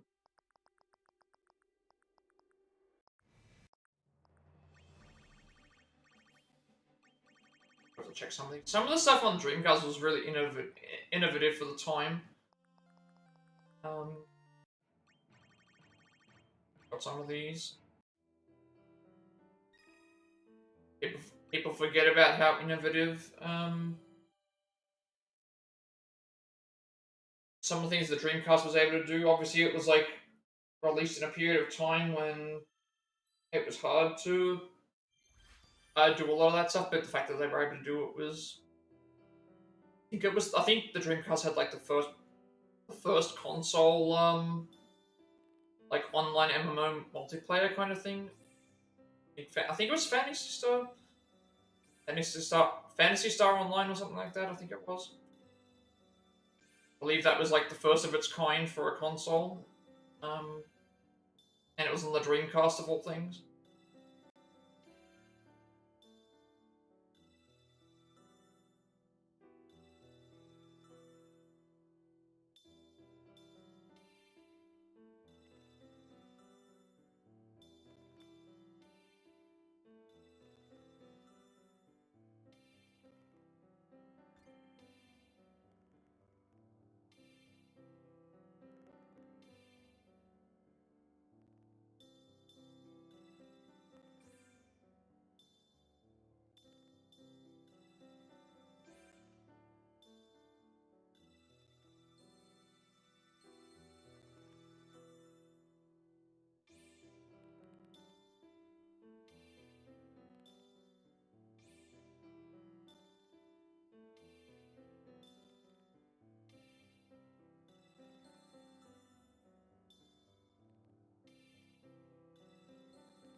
forgot to do some of these songs, but it doesn't really matter because we're going back and doing them.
And the Kefka one there is actually nice because we are planning on using Kefka. That's gonna be useful.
This is also another thing as well. I've always wondered, like, if there's an all build that you can do where it's like make it so that every enemy gets hit, because that would make things better as well, I think.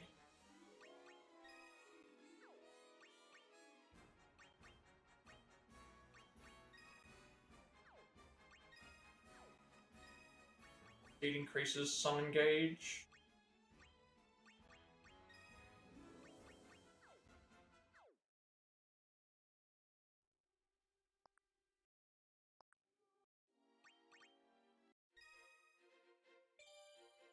Let's swap out. We'll swap out to our next character after this one, actually.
We got a lot of cards from that. See, even with the 10 item boost, we got 2 items, but we got like a ton of cards for free as well. So it's like that. Even with that, apparently I've played and cleared every song. I guess that means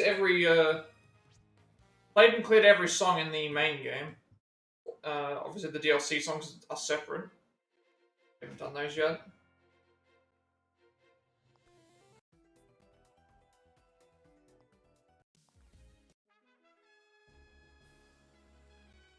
mean, this is Final Fantasy series, so I don't know if any of these have got their own. Okay, so Square Enix titles. There is 87 songs here. There are 87 songs here that we have to get through. 87 songs. We also need to swap out Garland for someone else. I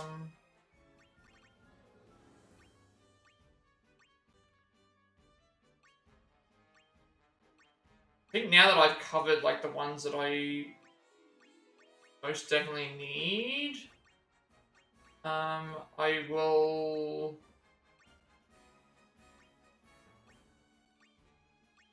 grab some of the ones that I've seen randomly around. We're starting with Ramza.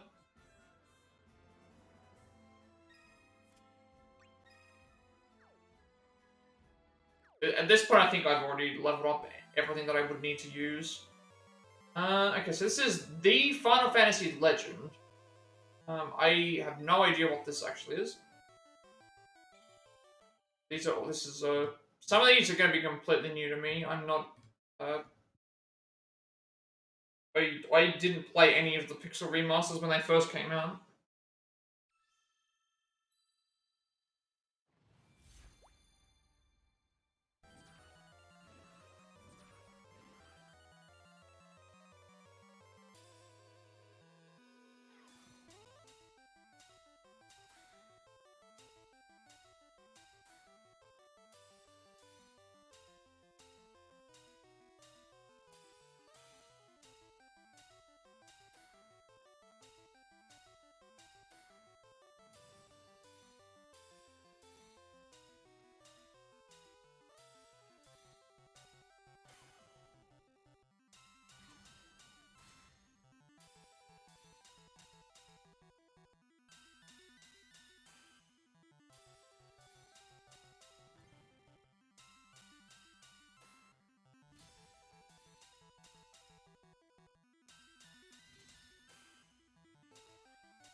Oh, she didn't. I was like, wait a second. Why is Materia not doing anything? It's like, oh, it's because she didn't get a level up at all.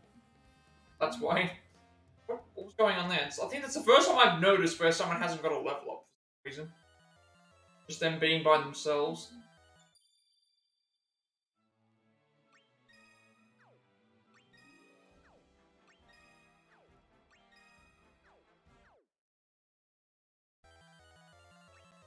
Okay, Final Fantasy Legend 2. Again, another game that I'm not familiar with.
Incarnate Chorus. That sounds. I think that's a fairly certain that's a different a unique skill. I don't remember seeing that one before. With Fusion increases each party member's magic by 135 active until the. Okay, so that is when a boss enemy appears. That's actually very useful. This multiplies damage with magic abilities overall. This gives us 35 magic. When a boss appears. But yeah, I made a good decision with this as well, I think. Okay, Romancing Saga. I know of these games, I just have never played them. The Saga games. Again, a lot of the stuff that I'm more familiar with is down lower, like is lower down, like Live Alive, Octopath, Traveler, Nier, things like that.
Yeah, something's weird going on with the.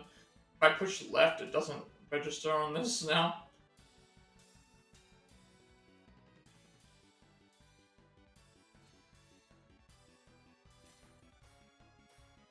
At times.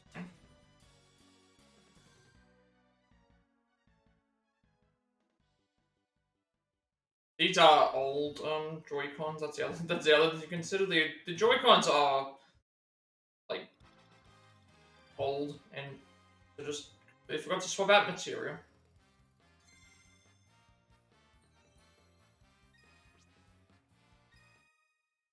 Swap her out actually. Her out for uh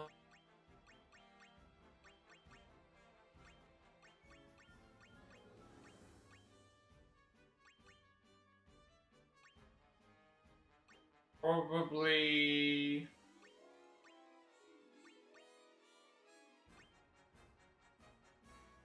I did have C1 with him on it, so I think we'll give this one a go. I did see a layout a chance with him. That's anything that I can remember that I remember seeing a potential usage of. I'll just add in there as a bonus, like everyone else. I think I've got everything that we need. It's more so going to be, do I have the right amount of stats and do I have the right abilities for getting through stuff. Fortunately, you can't make a save before. I can't make a save prior to giving the abilities, like a separate save state. So that means if I use the buffs, it's just going to be what I end up using. Maybe what I'll do is I'll try it without the buffs. I'll try stuff without the buffs and just the...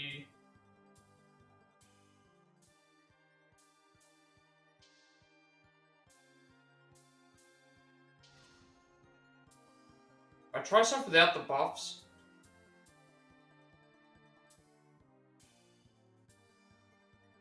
And it works, and that's fine, but if I get to a point where it's like we need the buffs, I should probably save them, because I've already lost a couple of good skills just by adding them onto characters I might not even use.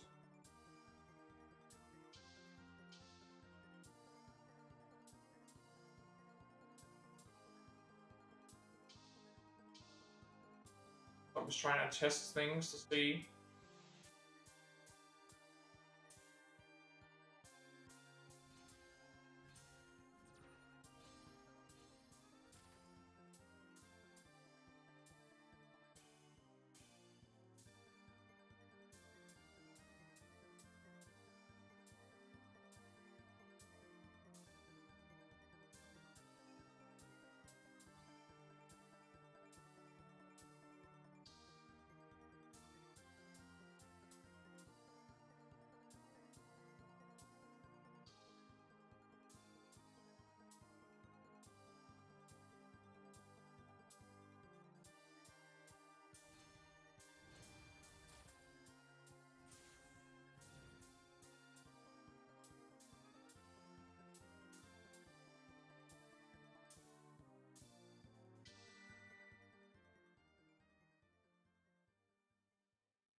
Got Romancing Saga and Romancing Saga 2. I think there might be some other spin-off ones as well. There could be some spin-off titles in here.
Did it again, where I was going one note too far ahead.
Hey Ventus, so I was a bit distracted. I had myself on mute. I had myself on mute, and I was in the middle of the song, so I was trying not to thing. But I hope you're doing well. We are trying to get through all 80. Well, actually, there's more. There's a 98 DLC songs. 98 DLC songs. But we've already done 16. Um, Apparently we're on Romancing Saga 2. They've still got Live Alive, Octopath Traveler, uh, Nia. I think of other Square Enix properties that are in this game. Yeah, but I can't remember them all. You're doing well though.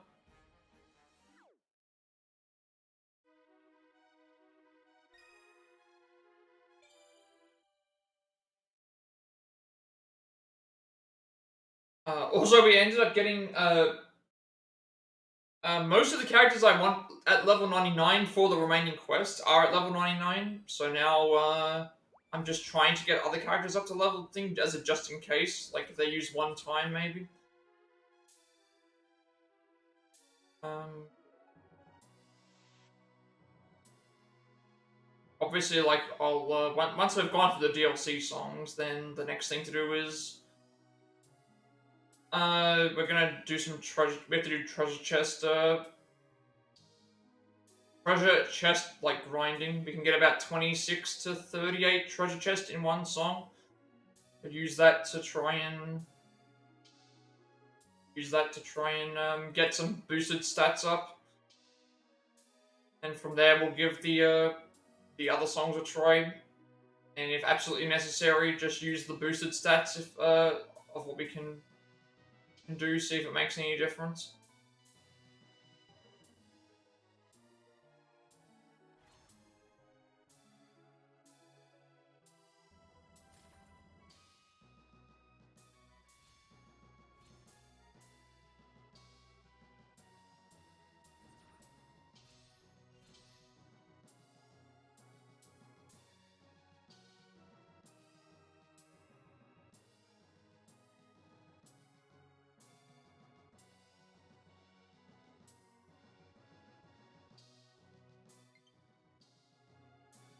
I've got to remember that this green controller is going to die very soon, which is probably a good thing because I'm noticing that there's like it's sometimes just decides that the left and going left causes it doesn't want to trigger, which is not good.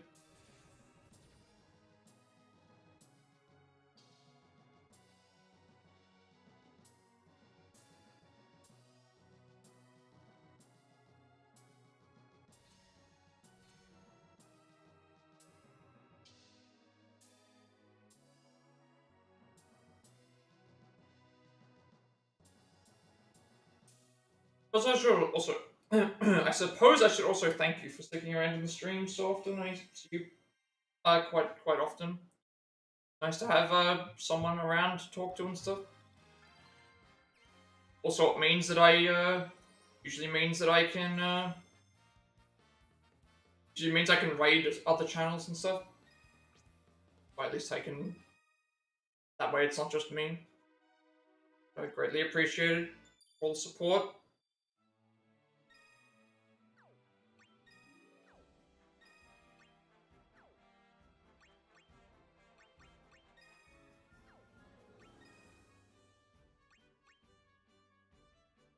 Yeah, that's all good. I have nothing against Lucas. If anything, that's it still helps out. Still helps. Not an issue. I don't have any problems with lurkers.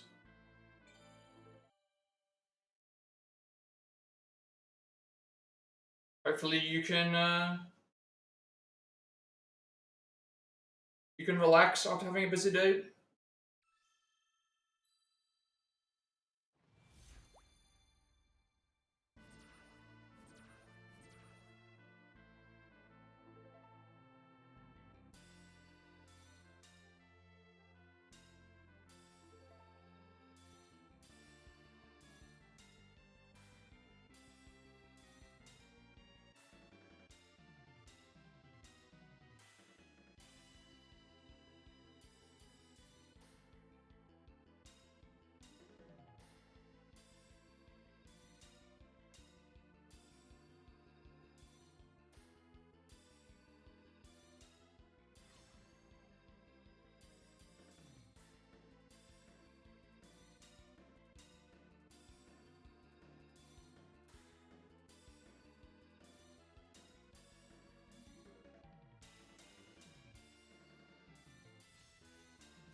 You know, also if it's being turned into toads.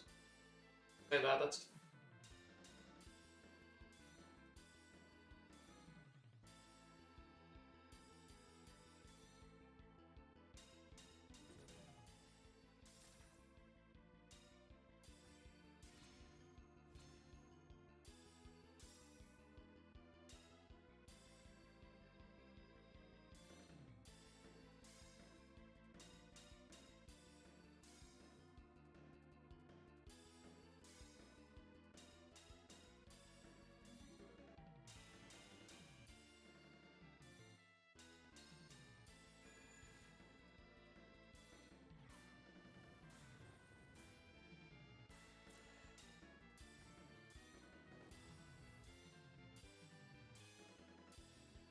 One thing I do like about these DLC songs though is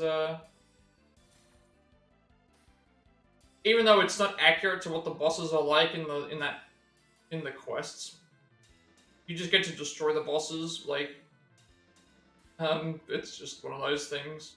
Like, oh, it's nice to see that I can defeat like 2 or 3 versions of the Cloud of Darkness, but can't beat the one in the story mode.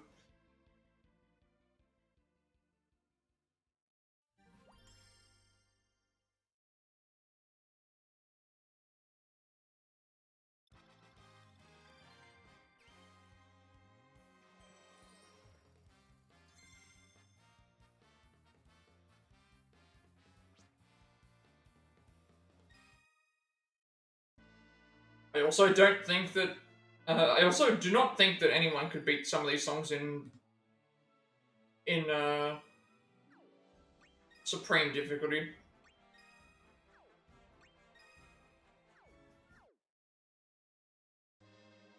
Like I'd have to see someone actually physically do it.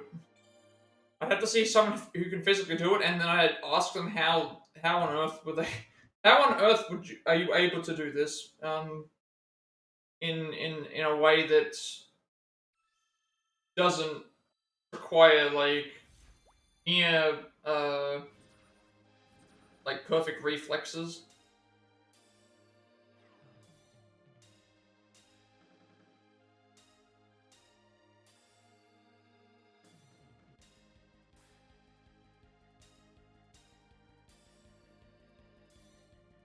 At least with something with like Guitar Hero, you're only focusing on the guitar parts. You're not focusing on you're not focusing on the like every bit of the music. Here, you're focusing on every single like certain point. If it's on the harder difficulties, it's that's what it is. It's like you may as well be playing all of the instruments, and it's more so in tune to the beat. This where Guitar Hero, at least you're doing the guitar parts. That makes it a little bit more forgiving.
Really, right there, you had to die. Okay. There's a chance that I'm probably gonna miss this note. All right. Let's just hope for the best. Let's just hope for the best. Sort this out. Really hope that it doesn't. It gives me the countdown, but we're probably gonna slightly miss out on this one. Hopefully, it's not too bad. I don't know. Okay, so doesn't unpause until I unpause it, so that's at least a good thing. Sometimes I can be playing a PS. What is it? There's been times where I've played PS4 games, and the game keeps going, even after the controller dies, and you're trying to swap it into the thing. I think that was one of the problems I had in Melody of Memory. Melody of Memory, I think the controller had died several times, and the game doesn't recognize the controller dies, and it just keeps playing the song, and so I lost many song chains just because of a controller dying in a bad spot. Because when I would play casually on PS4 stuff, my I couldn't connect a cable from the control. I can't connect a cable to the. I connect the controller to the console, and then still be able to thing without being up close to it. I guess.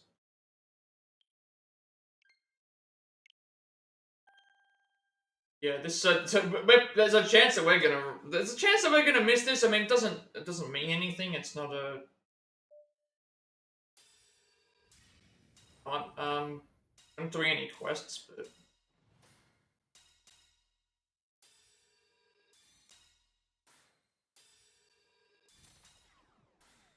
also one weird thing that happens the uh when the controller dies in the midway point through a song, it stops playing the music altogether. The music just stops being played. No idea why.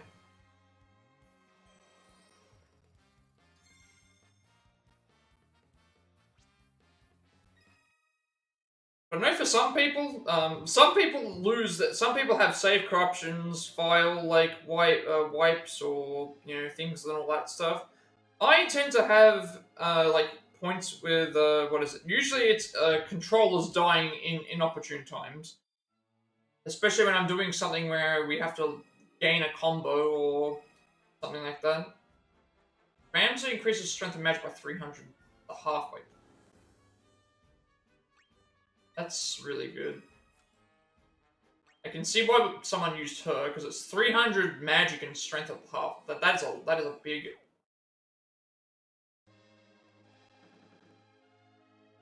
Okay, Romancing Saga. What have we done so far? Which better structure the conflict, horrible shadow, beat 'em up, coup de grace. Oh, there's a title screen one. And with the 7 heroes. No confrontation. Okay, so now I've got.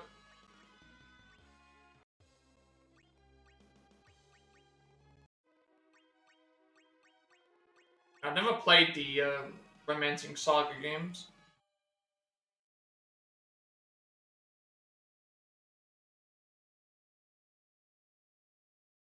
Although there is one time that I did have a bad. I was playing Assassin's Creed Black Flag, and I got to the end of a chapter.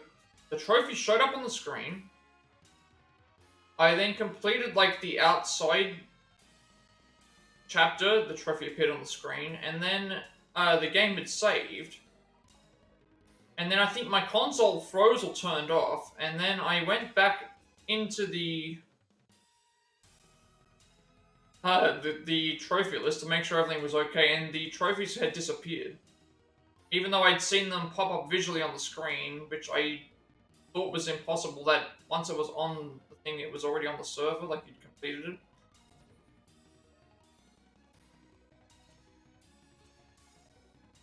And so I had to, like, because I didn't want to get, like, a flag down for, progressing the story past 2 mandatory story things. I had to, like, get through the I had to go back and basically speedrun.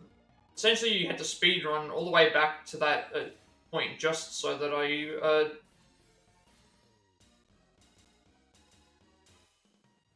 and avoid the avoid like making it look like it was a being hacked or not hacked, not like I'd skipped trophies somehow, and it's like didn't do anything. It was just can't really help it.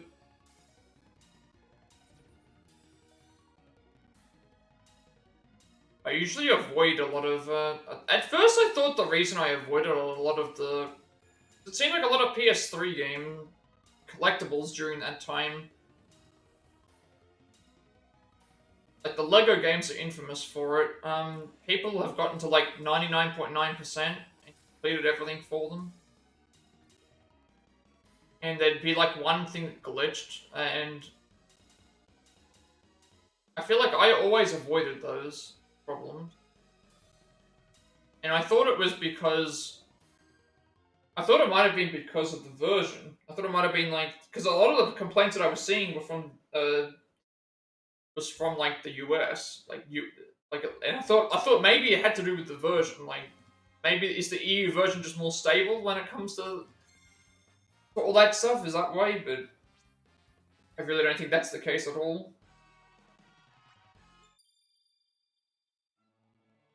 So I figured maybe I just got lucky with stuff not happening.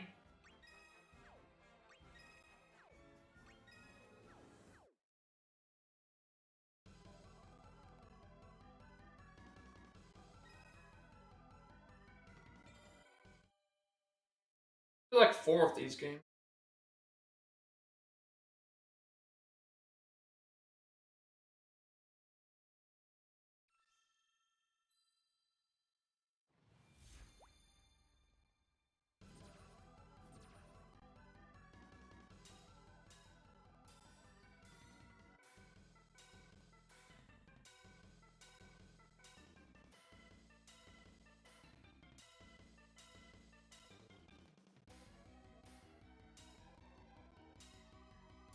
That's what makes me wonder that there's like because of the way that PS4 stuff works now and beyond. There is no and there's like no regional games. So if someone buys a game from Japan and then buys the game from the US or buys the game from Europe, everyone has the same game because it doesn't. The disc will be, you know, the disc could be different, but the actual installation of the app is the same because that's how they can update stuff. That's how they're able to update things. That's why if a game is broken, uh, everyone gets the patch around the same time.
Maybe I should get them all up so that they have get up to their ability, and then swap them out because then that means I at least know what their ability does. But then I'd also be missing out on levels to get them to the thing. So and some of them have multiples as well. So Radiant Sword, deal moderate damage in proportion to strength and magic, reduces damage taken. So this can be used 3 times when enemies are defeated. So it's similar to Mega.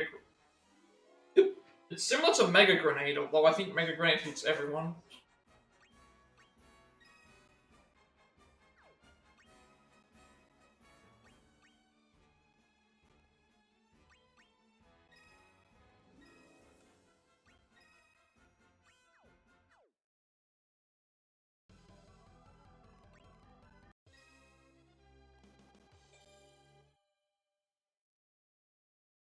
I'm just hoping that all this leveling and all these like doesn't go to waste. Like I want to, I want to be able to say that we can get through the majority of the quests. Some of them I'm not going to be able to get through because it's the ultimate difficulty. I'm not going to risk my sanity trying to get through those songs on harder difficulties when I know what my limitations are when it comes to a rhythm game.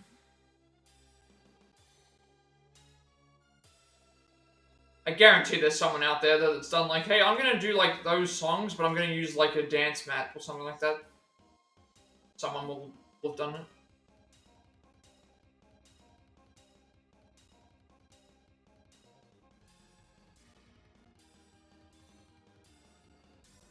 Trying to imagine how someone actually does that with a dance mat. If that is even possible.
Might actually be really useful.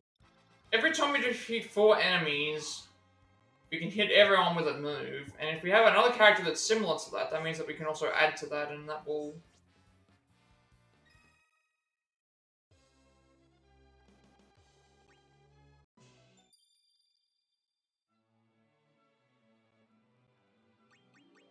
work as well.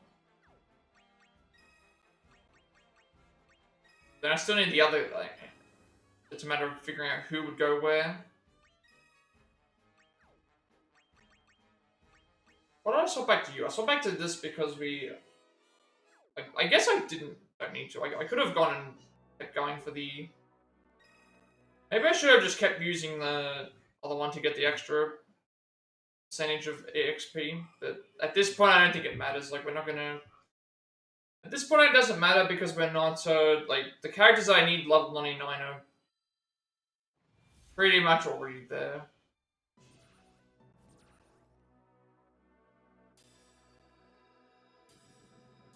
Everyone else is just, like, potential usage.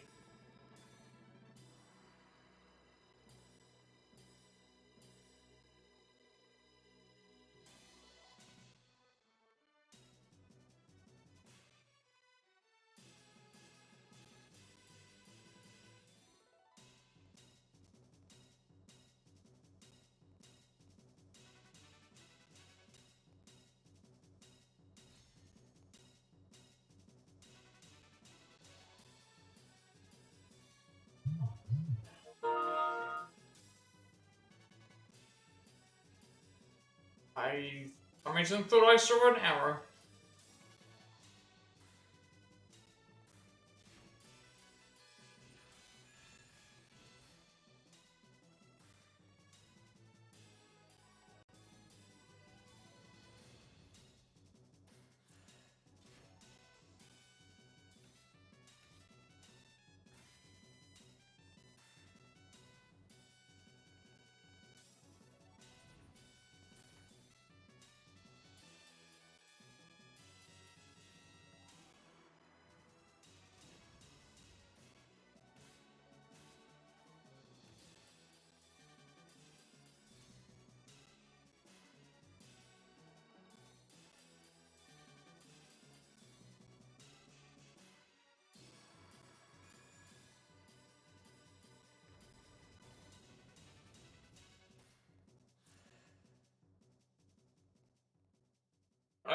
Originally we didn't have the.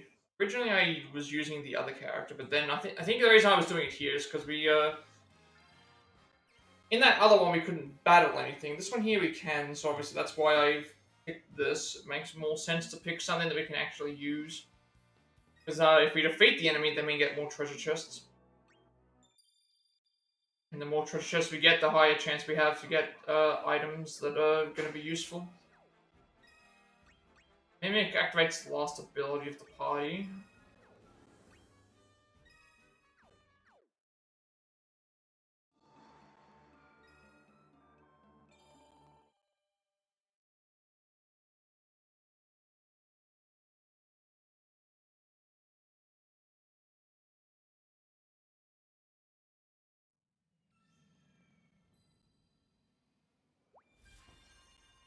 I gotta keep remembering that today is not a quite ahead. Today's Tuesday. Tuesday for me. For most people, it's probably still Monday.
I'm checking to see what the next lot of I can't remember what the next.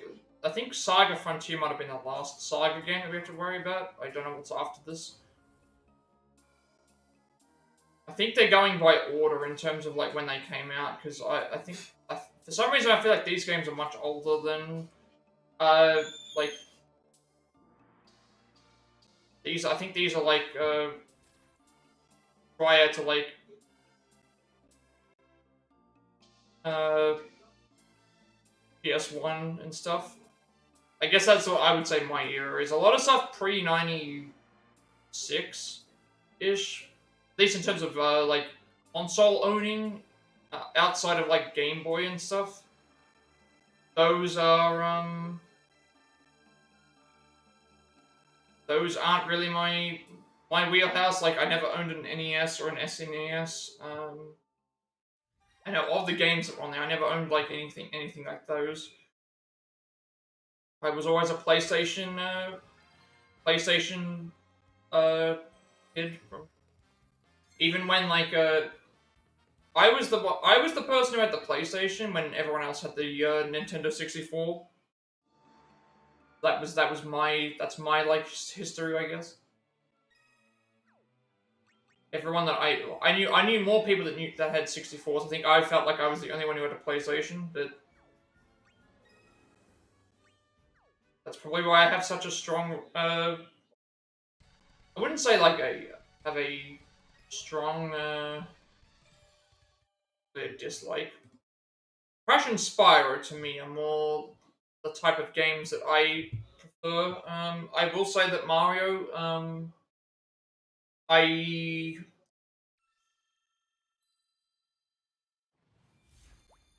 I'm not a big side scroller Mario fan.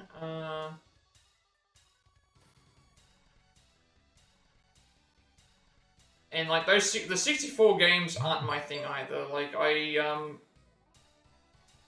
I don't like Super Mario 64, and I don't like Ocarina of Time, stuff like that. I'm not a big fan of Zelda, but oldest thing that I have is probably a Game Boy as well. I have the I've got the Game Boy SP, but I can't remember when that came out. That would have had to have come out after or around the time that because the cool thing about the Game Boy SP was is that you can play Game Boy original, Game Boy Color, and Game Boy Advance games on it. So it was like you didn't even need a Game Boy Advance; you could just play the SP. Because I had my old, I had a Game Boy Color, but then once I got the upgrade for, once I got the upgrade for that,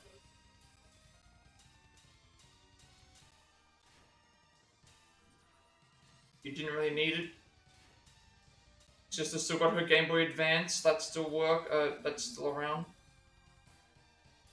But I always preferred the Game Boy SP over that. And then because PS2 allowed you to play PS1 games that you owned, there was no reason to own a PS1 anymore. So upgrading to the PS2 meant that we didn't need the PS1. So we don't have that anymore. But PS2 is still around. Well, I went through two of those. One of them was an upgrade. The other one we got rid of because I was playing it on. I was using my computer monitor as a screen, and because I couldn't reach the, you couldn't. The PowerPoints were like protected by like benches and stuff like that. So essentially, the PS2 would stay on. The red light would be constantly on.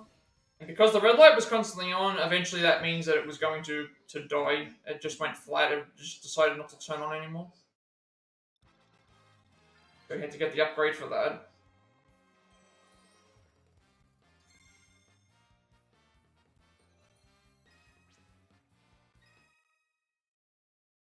And then I can't count how many PCs.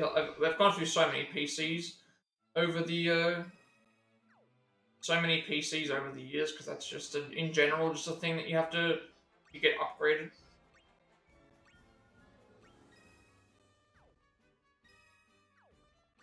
Also, speaking of which, we'll get rid of Arani now. We don't need you. I want to pick some characters that still might have some use.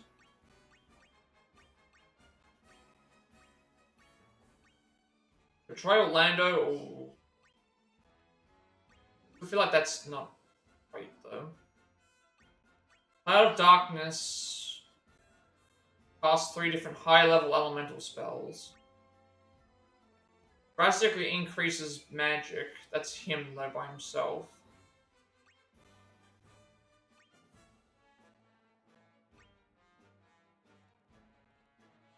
He can make summons more powerful and is proficient in physical. You also are powerful magic and support to summons. I don't know what I would want here.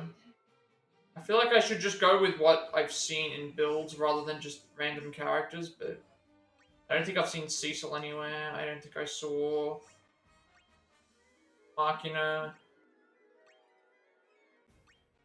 I think a lot of these are just going to be extra.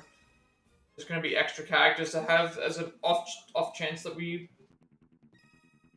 need them.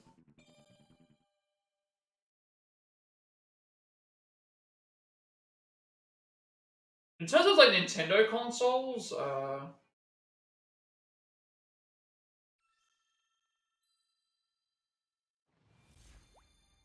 I never owned a 64. My GameCube I still have, and that still works. The Wii we have, that still works. Never got the Wii U, and then obviously this is on the Switch, so. And we have like what the 3DS and the 2DS because the Um, for both of those. Like multiple PSPs. Two PSPs, I should say. And like just what the one PS3 from day one. Although that doesn't work anymore. And the PS4 is just it's been had that since it hasn't no PS5 yet.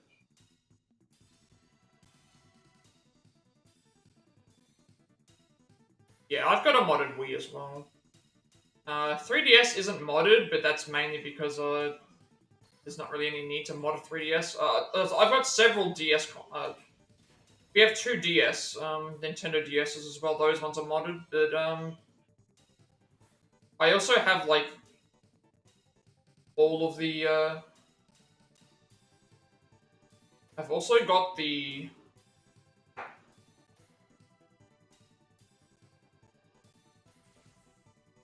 All the Virtual Boy Advance. So I have the majority of the Virtual Boy Advance stuff. So majority of the Game Boy Color games, majority of the Advanced games. Back when like they were numbered and stuff. So probably got the majority of those on disc somewhere. But all that stuff's just really accessible. Like back when I was going and doing that stuff, the PS2 emulation and stuff didn't exist at that point. It was either it was too advanced at the time. Now you can get like what PS2 emulation, PS3 emulation. I think everything prior to like PS4 you can probably get emulated consistently. It's not a big problem anymore. Um, and it's good that you can do that because getting capture cards, getting stuff to work to capture stuff on actual hardware can be very difficult. It's very expensive, very expensive.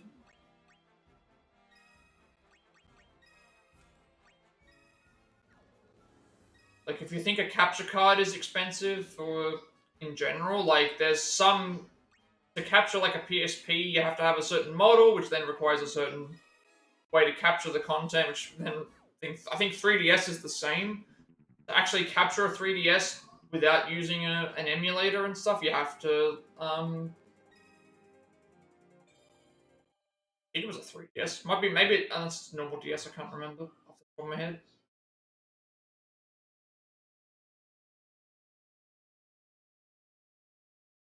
A lot of that stuff is a little bit expensive. Look into it, but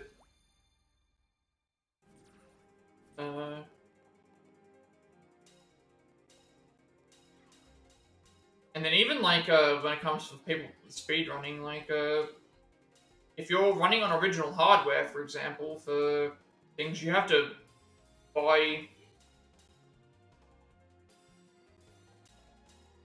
3DS is wireless. I guess that would make sense. Yeah, it might be. It might have been normal DS then.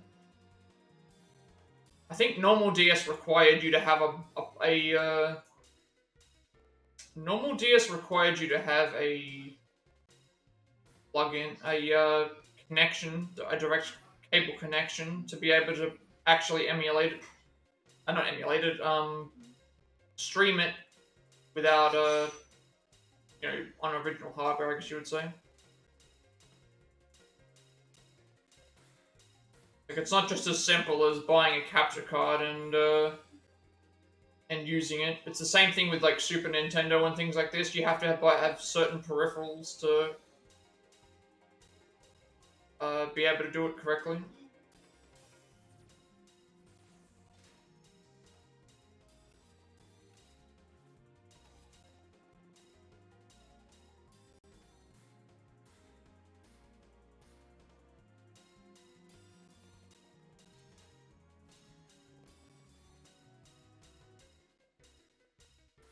But then I also can't remember what Twitch's rules are on. Like I don't want to use modded consoles in the first place. Like nowadays, I would never use a modded console. At least for a modern like title, like I would never. as much as I want to be able to grab my saves and save stuff for the Switch, I would not want to mod the console because they know when it's modded and they don't care. They'll brick it. All that stuff they can brick the consoles now. There's like they could do it back then as well, but there's no point in risking having the console be bricked just for the sake of being able to back up saves. I'd rather just have it have a legitimate have the legitimate console and stuff.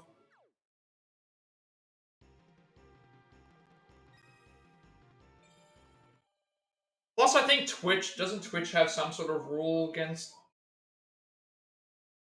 certain mods or certain things like that? I can't remember exactly. It's not worth the hassle. It's not worth the hassle. I don't think it has it. Because Virtual Boy Advance, I know people use that all the time, but that's a little bit different because that's a software at least rather than an actual console mod. Unless it's one of those forgotten, like, it might be just one of those forgotten rules of Twitch that they just don't enforce.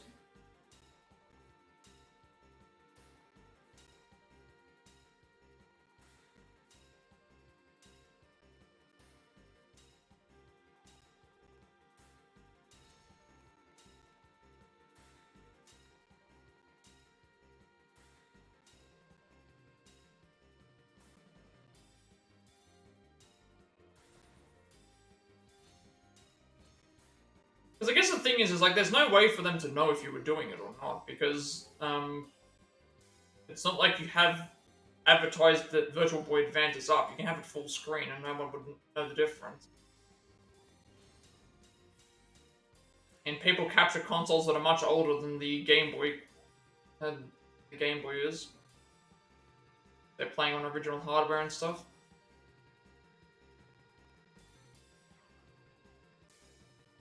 I think from some of the older Final Fantasy games, before the Pixel remasters, I think there were people that still used the actual consoles.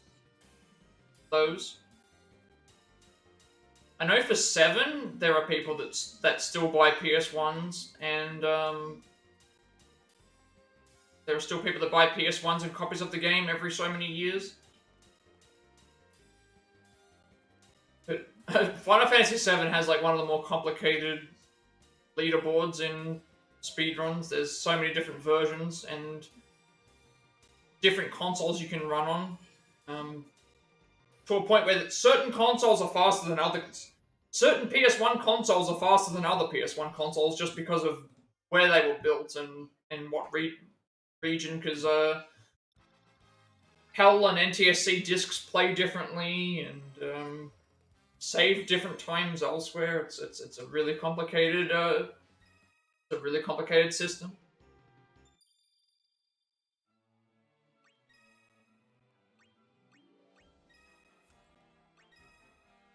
Moderate damage to strength.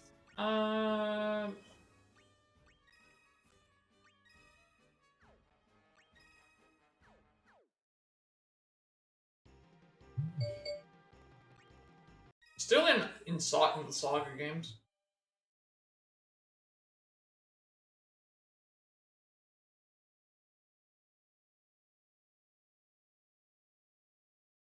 One thing I will say about older consoles, though, is they have a long-lasting life. I'm fairly certain that if I grabbed my Game Boy SP right now, that all I would have to do was charge it and it would still work. And I haven't touched it in years.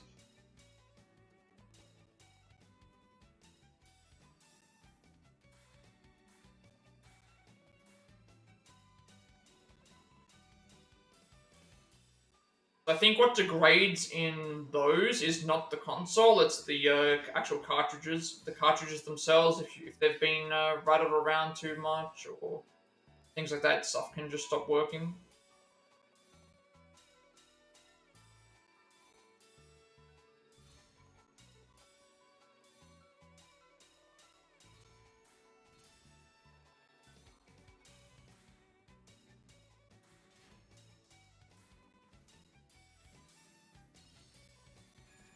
both actually. I've got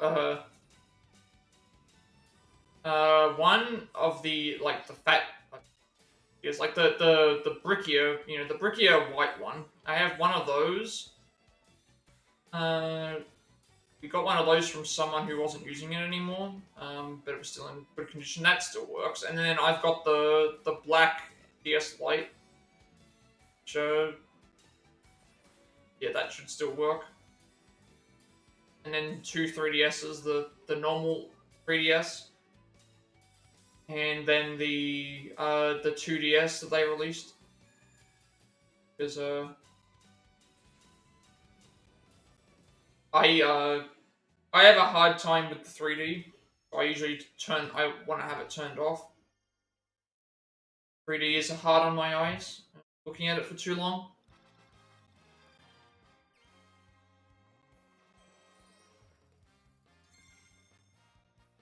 And also the feeling of not really is it motion sickness? I don't think it's motion sickness. It's the same reason why I don't really like 3D movies either. Rather just watch the movie. A lot of Saga songs here.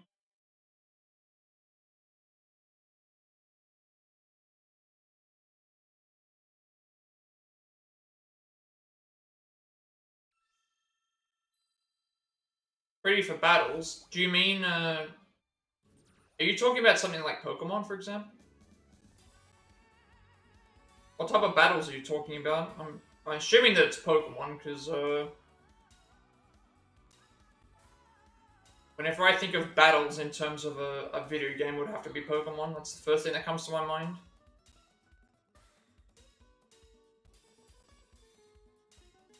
Or are you talking more in a general sense, like a fight scene in a game? Okay, that makes sense.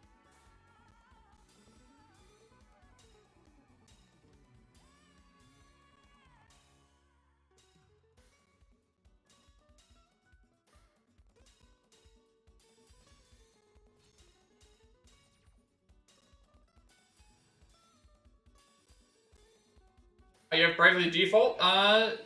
Those games are coming up, actually. We have, there are some Bravely Default songs here. So you might hear some of the music for that.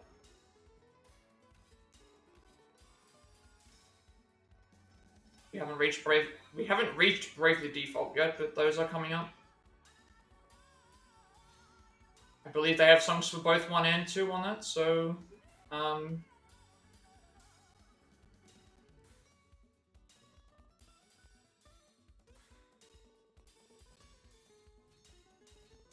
I've always heard mixed things about Bravely Default, though. I've never really played any of the portable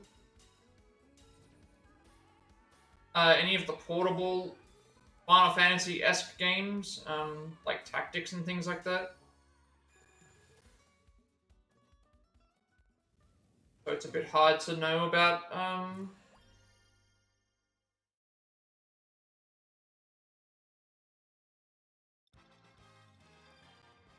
I haven't played World of Final Fantasy either, but I feel like World of Final Fantasy would be the kind of thing that I would like out of a handheld game, but obviously that's because the characters are already in chibi form. Okay, so this is Saga Scarlet Grace Ambitions, the Celestial Protectors.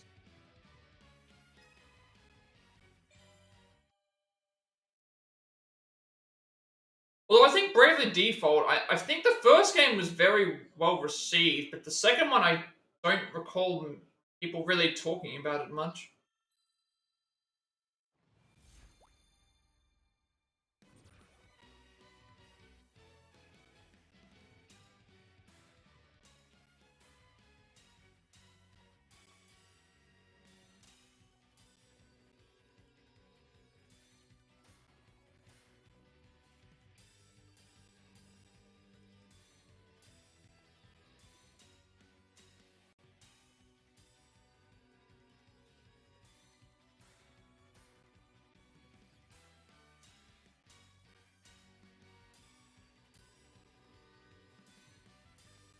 Yeah, I guess that would make sense.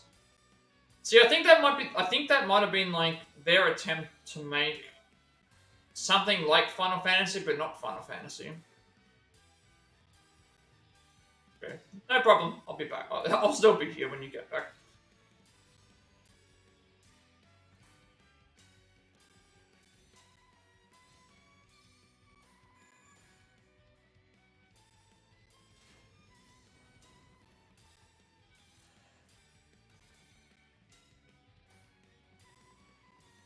But I think they tried to do stuff with like they made a new game,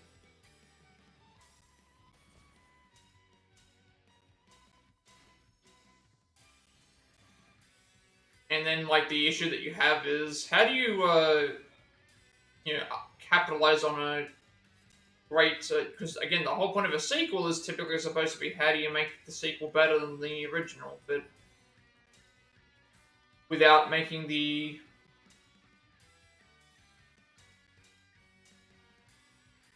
without making it seem like it's too close to the original. So I think that's the problem that people have with like Super Mario Galaxy 2, for example, where it's like it's not that Super Mario Galaxy 2 is a bad game.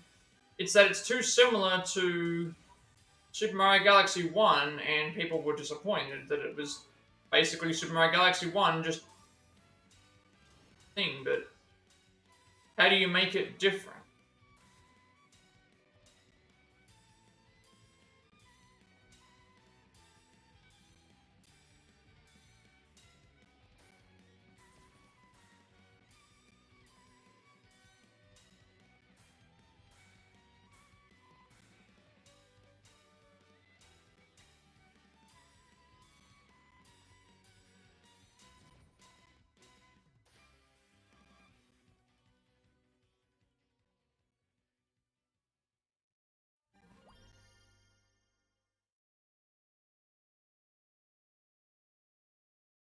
Because I think that's also another problem that happens as well, where you can put a number next to a game, but that doesn't necessarily mean it's going to be a sequel. These games are a perfect example of that, where Final Fantasies 1 through 15 are all in their own separate universe, and so they all stand out on their own. Even if there's a lot of similarities between some of them, they're all set in a different. None of them are the sequel to one another. None of them are sequels. At least in terms of the mainline titles. And then when you get the spin-offs, obviously they are, but that's a little bit different. We've got the Mana games coming up now, Secrets of Mana and stuff. That's another series that I haven't played, but a lot of music for that. I believe they're making a new one at the moment. They're remaking something. There's a lot of really good RPGs coming out this year.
I was debating if I should have just left the. I was debating if I should have left it there just to have the 8888 number that I had that I thought I saw. Debating about doing that.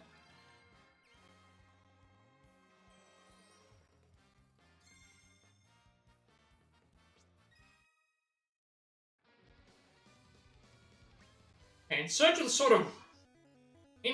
sort of manner, Final Fantasy Adventure. They're definitely separate though, aren't they? They're not.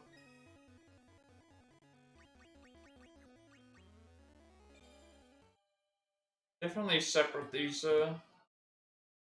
fairly certain that Secrets of Mana are supposed to be separate to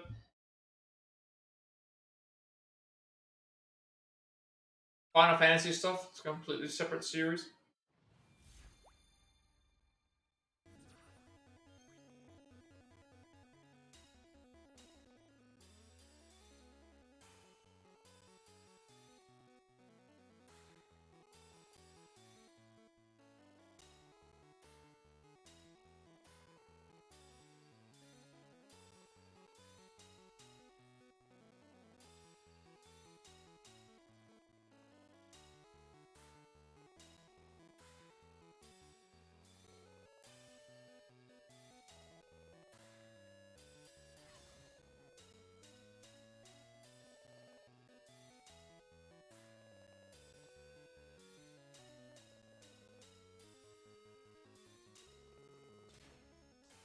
Every time I say in my head, can I get an all critical run? The very next note is always a good or a great.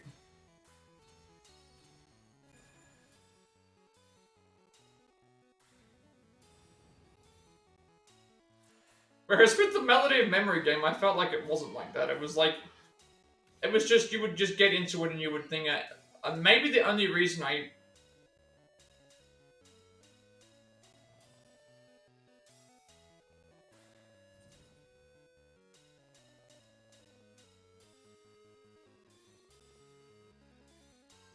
damage hit the spot. Sounds like you needed it. Sounds like you needed some energy.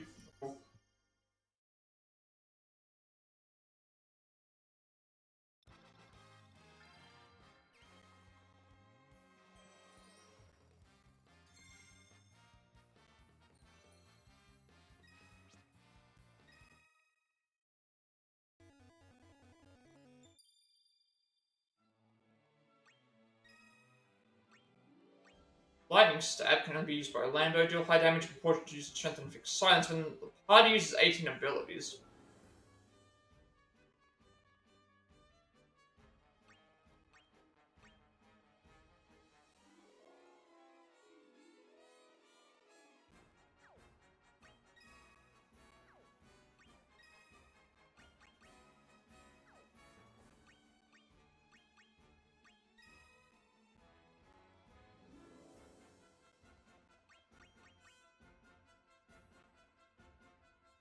Ah, okay, that makes sense.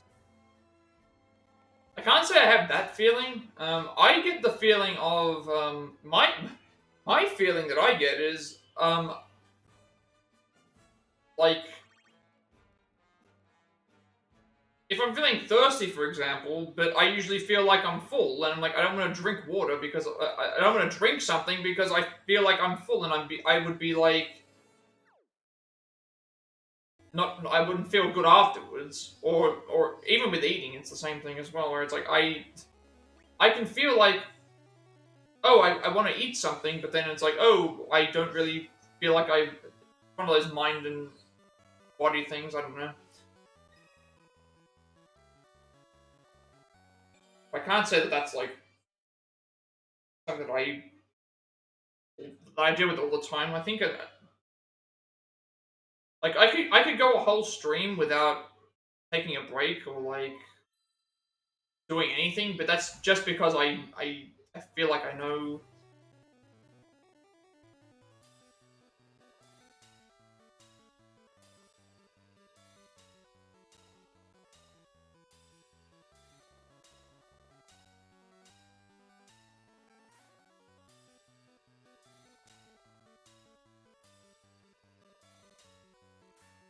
Oh, okay, I understand.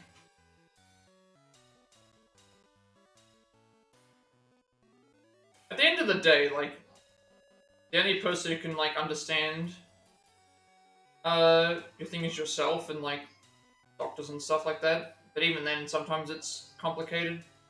Finding what works for you is what, is always the best way. Like, I would never recommend, people do what I do, but that's just because, I've become so used to it over time that it doesn't bother me.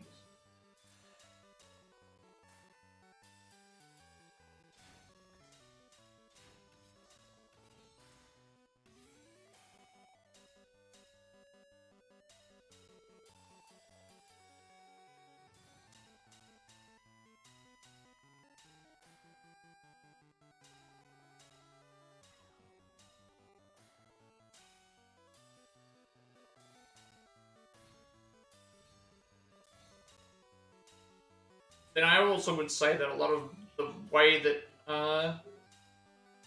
I am now is because of, like, past, like, things that happened and stuff, so it's like, I can't really, it works for me only because of the thing, but... Yeah, see, so for me, I don't like coffee. Uh, I like coffee-flavored things, so, like, I drink iced coffee, but I usually only drink, like, 1 cup a day if I have that. So I try to stay away from that. I like to drink water, juice, then, like, occasionally I'll have, like, an iced coffee or, like, a soft drink, but not all the time.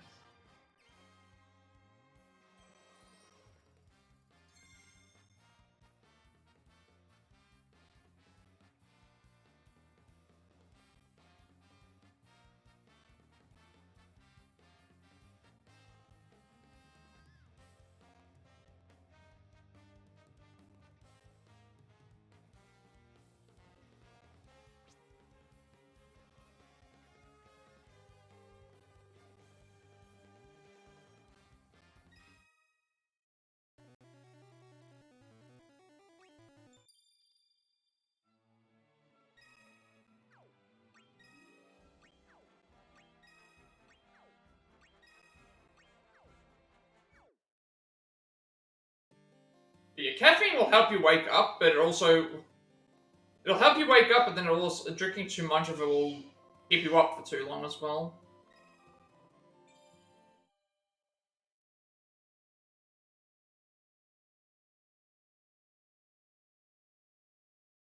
And again, it's like a healthy balance as well. It's a healthy balance.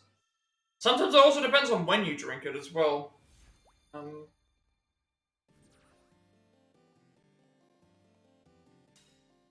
is there a delay? Sometimes it depends on when you drink caffeinated stuff. Like, that's why it's good in the morning for people to have it, because it's like, hey, it gives you that pep in your step for the rest of the day. Um,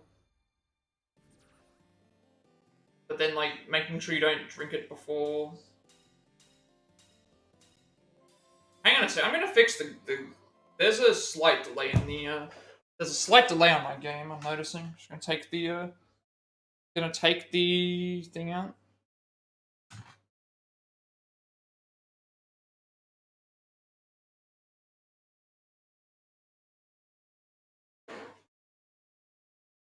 Yeah, that's what I'm saying. It's like it works differently for everybody. That's why it is what it is. Like,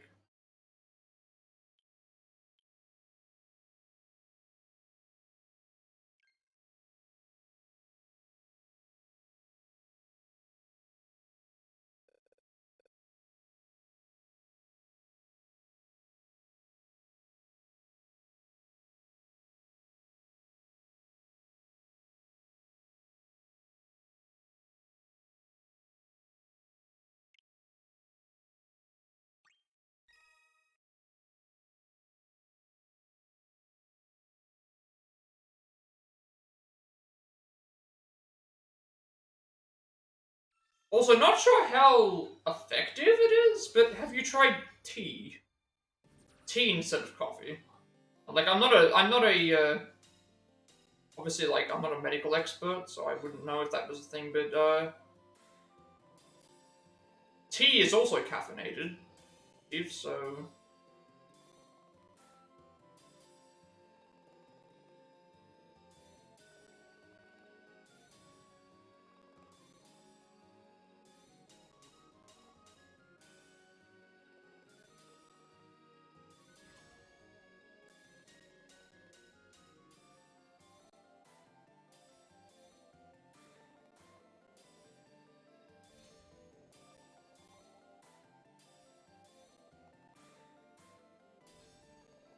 Ah, okay, I understand.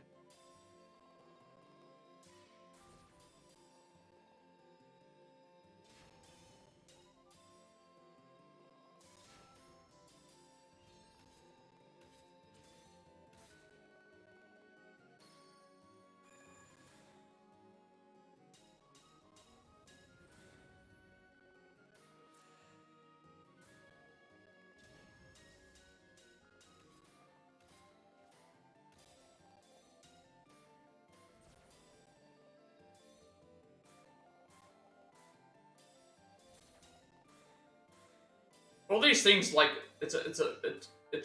obviously different for each person. Like how much people sleep pattern, how much sleep people get, like what when and what people have and stuff like it's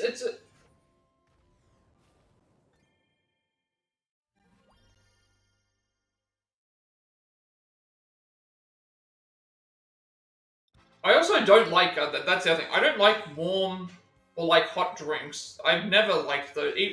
I remember as a child, we would always have to like it would be like drink warm water to help like flush out a cold or anything. I no, I do not like.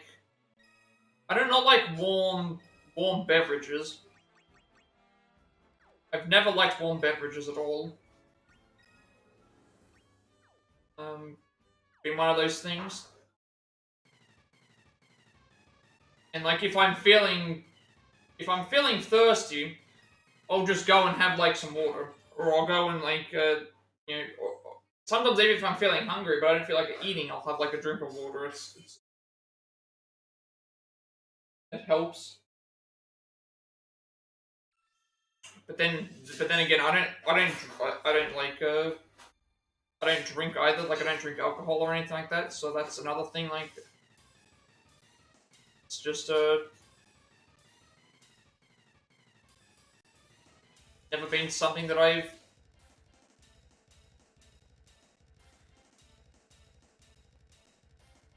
been interested in doing, I guess.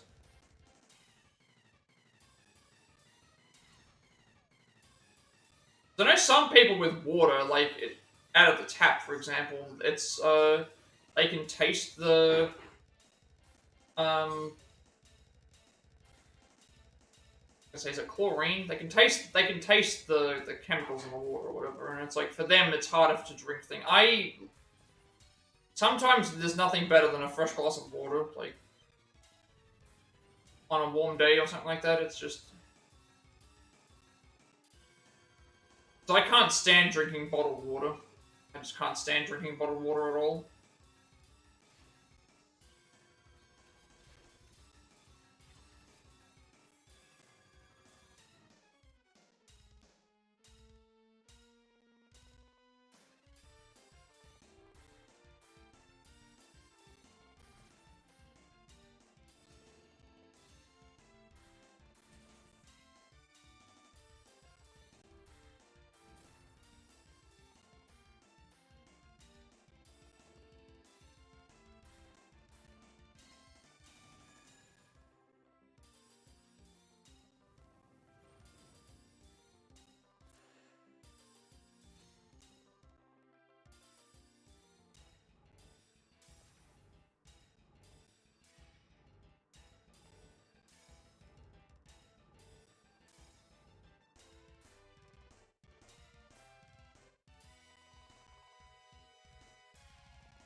A Meridian Dance.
I think these triggers a little early.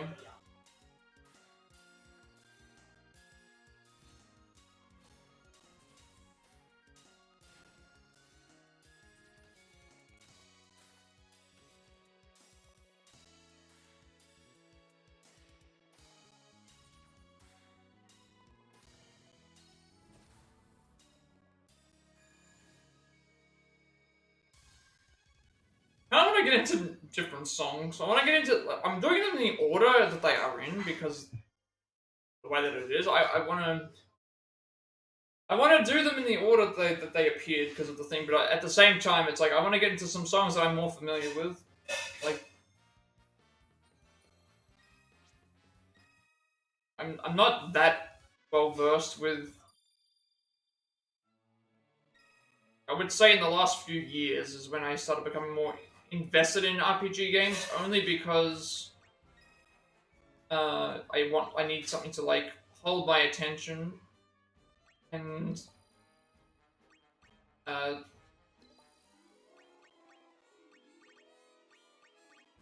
stuff like that.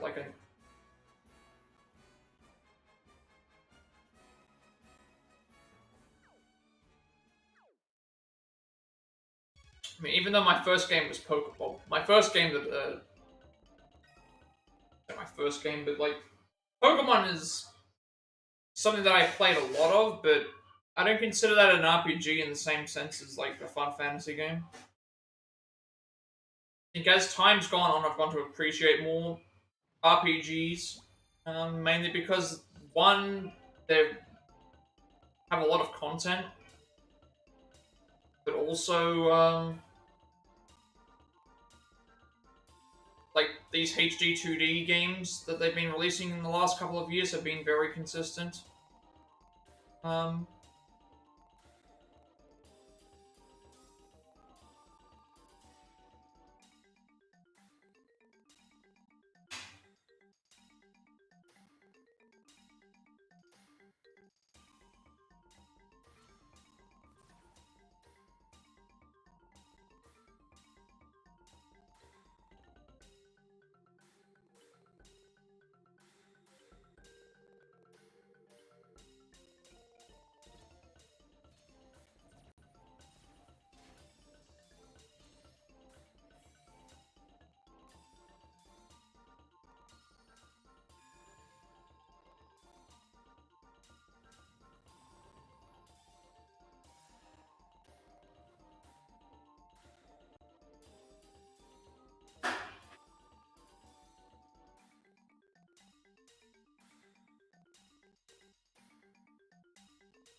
Oh yeah, that makes sense. Yeah. That's one thing that I do appreciate about a lot of open world and uh, games like that now is that the ability to be able to save at any point in time means that you can play even in short bursts and still be able to not think I. Whereas like a story-driven game that requires like you to go between save point to save point, it's very difficult to find time to be able to do all of that. So having something that can be like, hey, you can play it and do whatever you want, and then when you're finished or you've run out of time, you can just save it.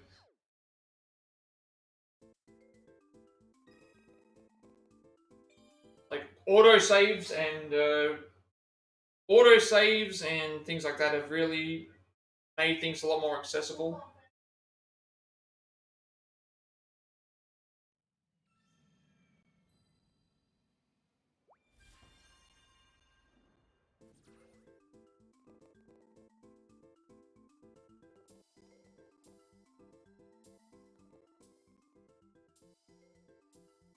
Yeah, quick save. That's another one as well, where it's like you can be stuck in the middle of a level, but you can't necessarily save. So a quick save would allow you to save in that specific spot and then continue from that point. Um,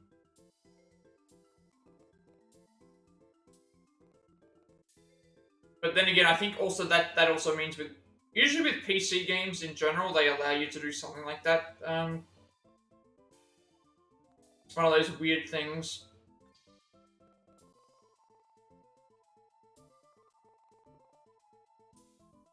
Like I haven't played a ton of games with quick save on them that I can remember. I know that the Oddworld games, the newer remake ones, they have a quick save option, which is very useful.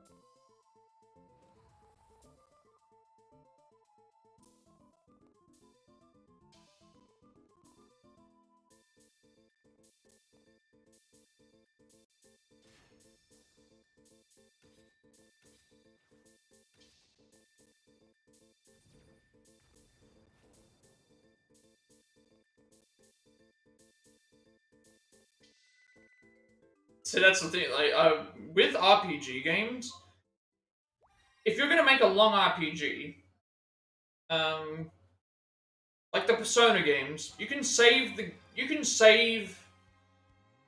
at pretty much the only times you can't save is obviously in a battle or in a cutscene. Pretty much everywhere up to that point, you can go and you can save wherever. So those games are over 100 hours. Some of the Persona games. So just having the ability to be able to save whenever is very useful. Very very useful. Who are we gonna replace Kuja with?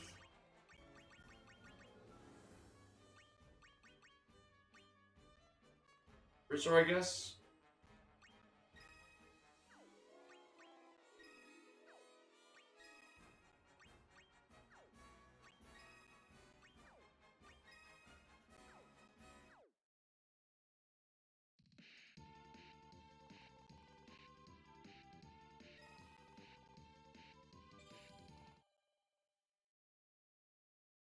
It's not really an accessibility option, I guess you would call it, but it's definitely helpful. It's definitely very helpful to have the ability to save whenever, as opposed to some of the older games where it's like you had to go and find a save point that was in a particular area. Couldn't just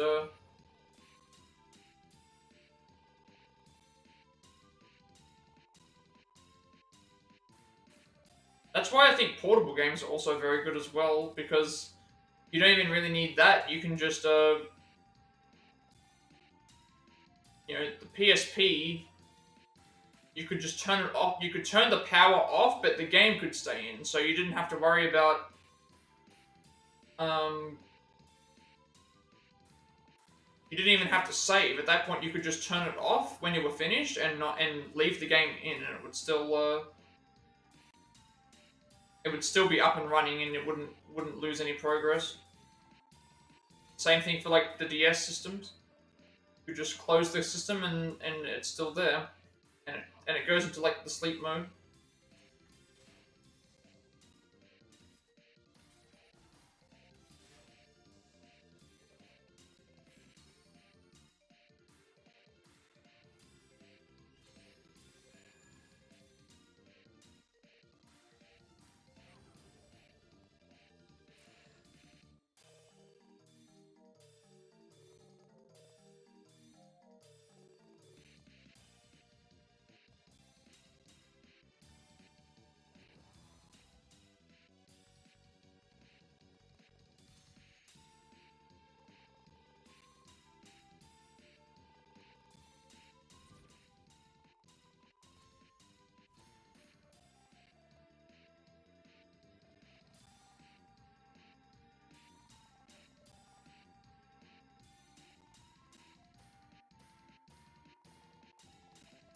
Another thing that I'm seeing like pop up as well is the Have you noticed in a lot of like newer like AAA titles, like the bigger ones, like an Assassin's Creed or like Spider-Man or something like that, it makes an autosave after completing. Well, in the case of Spider-Man, it makes an autosave after completing each main mission. So every time you complete a main mission, it will automatically save that progress. So even though there's no mission selection, you can essentially load up the game at any point in time and be able to play any mission by loading up that save.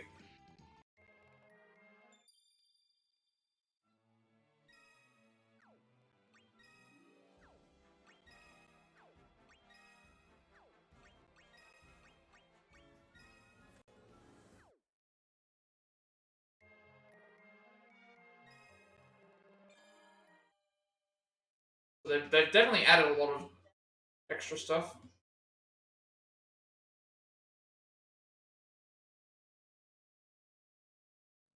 In some ways, yeah. If you wanted to go back further than what that mission was, then that would make sense. I think the more annoying part to me is that the saves are getting much larger. Like every time it does that, it takes up more space, which is not ideal.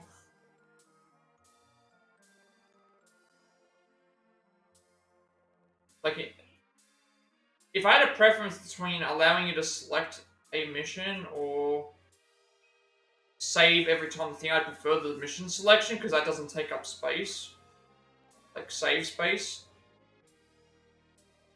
I think that's a problem, but not every game does it. It's only certain ones.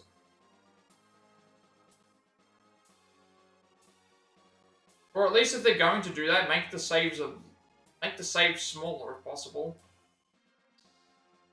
If that can even happen, I don't even know if that's possible.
You know what? I'm surprised that Dragon Quest hasn't got a.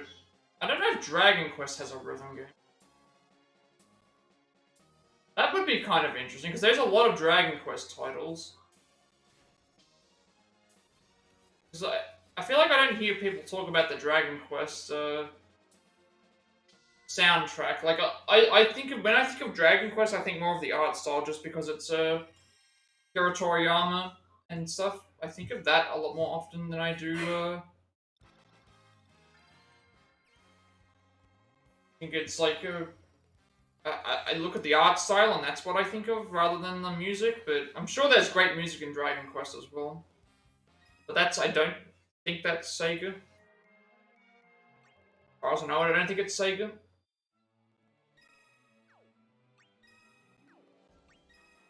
I haven't actually played the Dragon Quest games. It's a damage proportion to spirit, 3/4 of the song.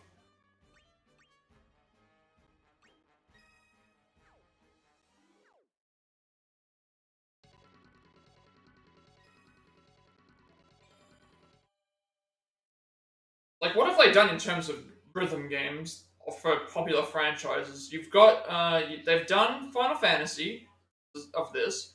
They've done Kingdom Hearts. And they've done Persona. They've done the Persona games separately, so they've got 3, 4, and 5 have their own separate rhythm game. I'm trying to think if there's any others that, off the top of my head, that I can remember that are not like DDR, like or Guitar Hero, something where it's like it's a game franchise's music. What other ones have they done?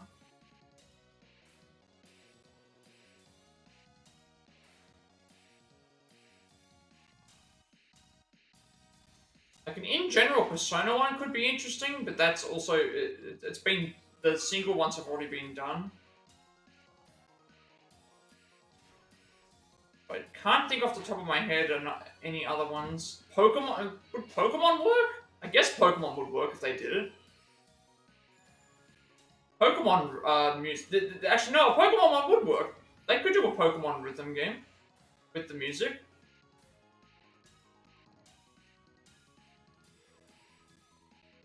Surprised they haven't done that yet. Have they even done a Pokemon have they even done a Pokemon music game?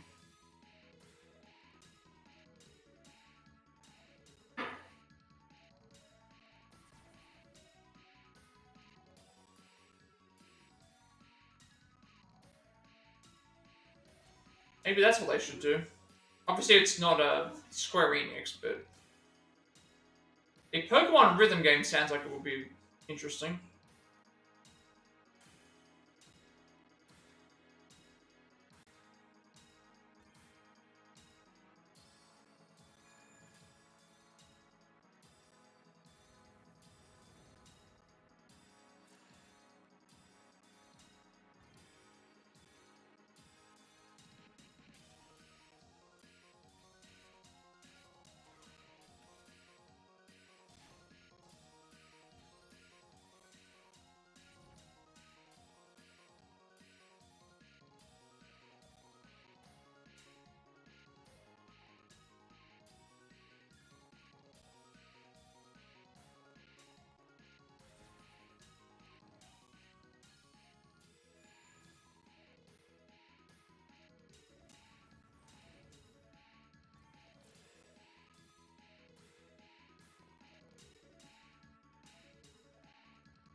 is one thing that a Pokemon rhythm game. We should get that at some point, hopefully.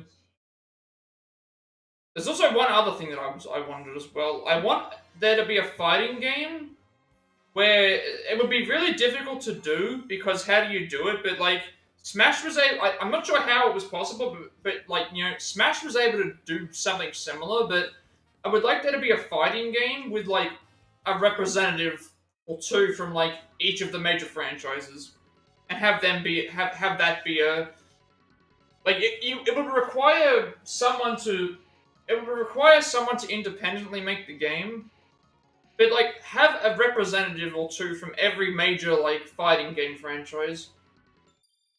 Um, and then like a few guest characters and stuff from like games that are fighting based but not necessarily a fighting game. That would be very good, I think.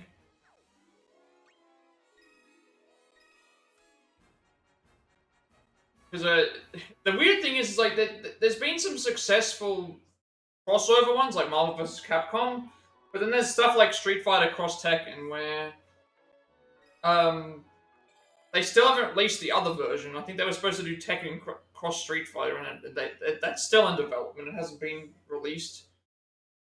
And they get a lot of the They get a lot of guest characters for their other games, but I, I would like them to do one for, and in general, like who is the definitive like contender for best fighting game. Yeah, I don't think they're going to be updating Smash. I think Smash is done. I don't think they're intending on doing it. Like, how do you top this one? The only way to do it is to make something else, but then it's not Ultimate anymore.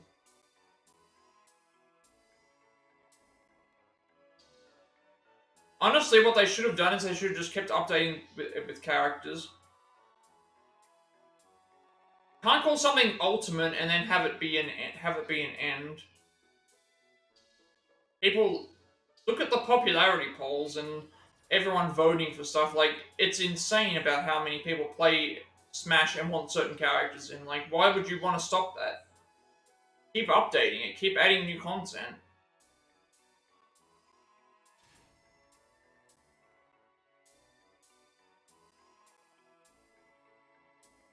I'm not even like a huge fan of Smash Bros. I just was never really good at it. But seeing certain characters get in, like I was so happy that when I saw Joker go in, I was like, oh, that's really cool. They got Joker in from Persona 5.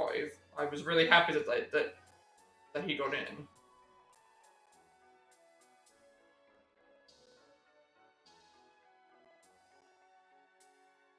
But they definitely need to change. They got a bunch of fighting game characters in it, but it's not the same sort of fighting that I was.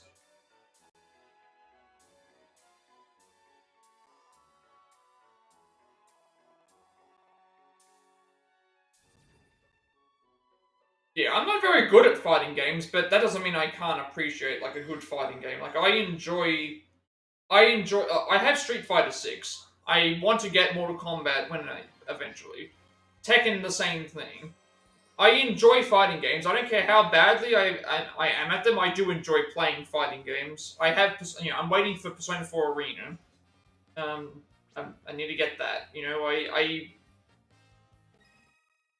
I really enjoy, especially if they've got a story to them. I like having games that have a story rather than just them being a straight up fighting game. I want to be able to do like a story mode.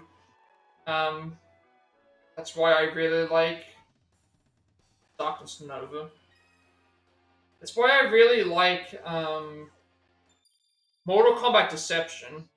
Um, it has a story mode where you actually go around and explore the different realms, fight different characters. There's side quests. It's like a little RPG kind of thing, but with Mortal Kombat instead. It's like it just works. It's a really fun.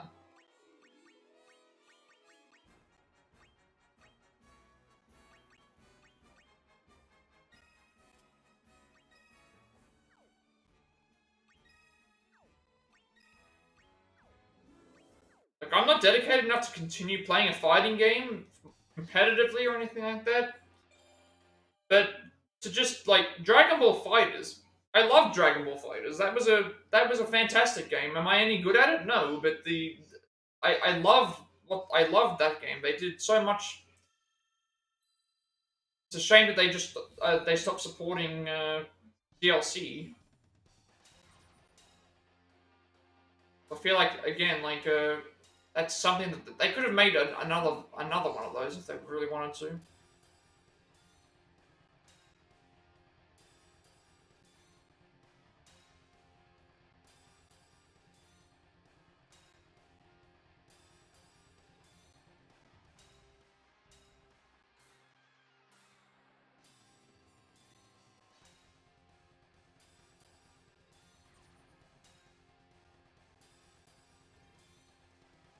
Yeah, the closest thing that I'll get to competitive, like competing in games, is doing speedruns, and that's just because I like the idea of them. I like trying to see if I can improve on my thing, but I also pick speedruns that I of games that I enjoy playing. I'm not gonna go out of my way to stress myself out trying to get to world record. It's not my goal. My goal is to have just fun, seeing how I can go and stuff. I like to watch I watch a lot of speedruns. Plus, when it comes to fighting games and stuff, I like watching professional people play it. They're some of the best players in the world are play fighting games.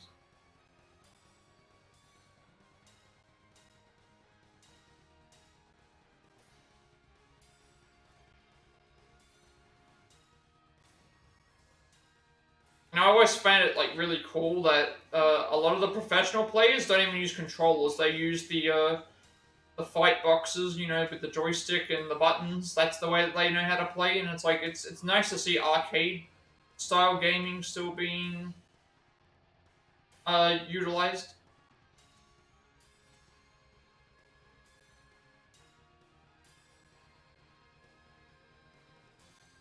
You don't have the mental fortification for speedruns. It does take some getting used to. I enjoy seeing how to. I enjoy like the breaking down of the.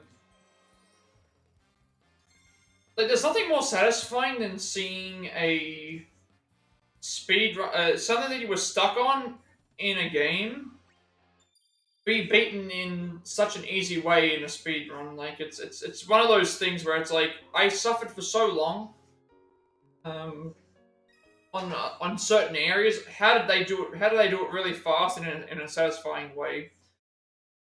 It's one of those things that you do have to have a bit of dedication towards. But again, it's more so like I like to see people who are better than me at the game do well, do stuff.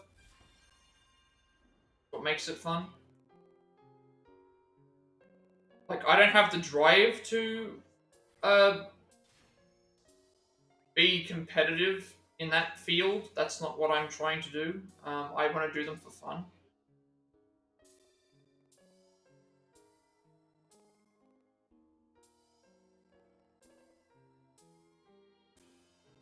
And even in some cases, even if I'm not the speedrunning game, sometimes I have to get through a playthrough fast, so it's like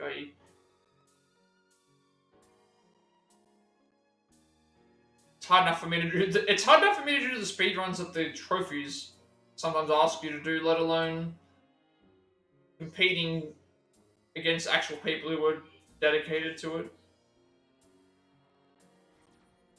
So like the speedruns that I've done were mainly like I did triangle strategy because I wanted to experience the ending that you get for all the right decisions or whatever.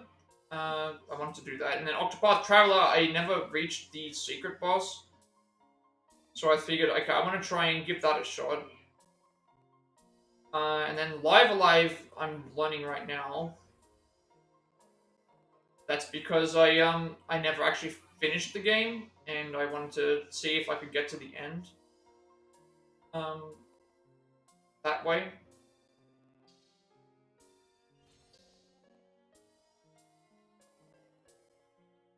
And then, like, Persona 5 Tactica, the reason I picked that as the next one is because, playing that casually, I enjoyed the, trying to figure out how to get through certain scenarios in, like, one turn. I figured, okay, well, that would be kind of nice to see how you do it and to be fast. So I remember getting stuck, and it's like, I want to see if you can, how fast you can actually do those.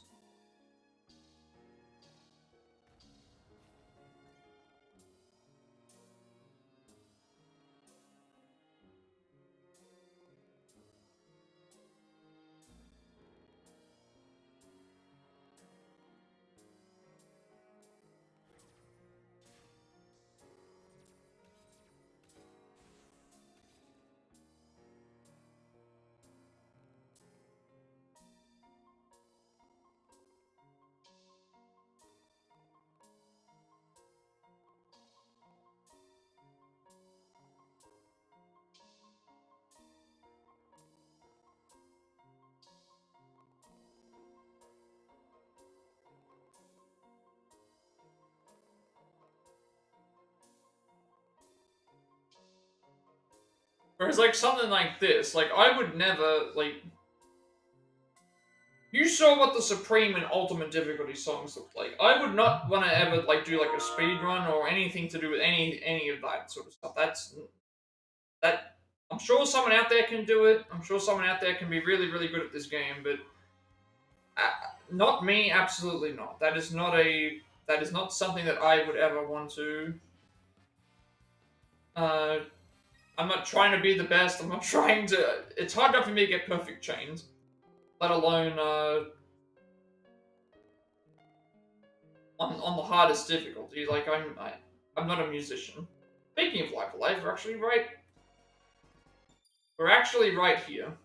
We're actually at Live Alive now. Yeah, but definitely it was scary. Like I'm not gonna lie, that was intimidating. My threshold on this game is anything higher than a 6. Sorry, anything 6 or higher is my no-go zone. I'm like, no, I'm not gonna touch it. Okay, Miracle, 30% HP gauge, moderate lowered enemy defense.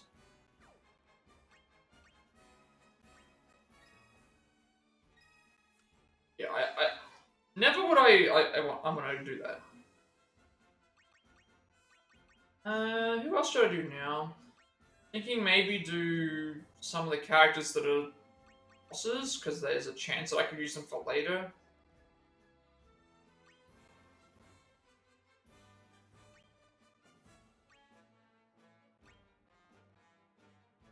Thinking Jacked, actually.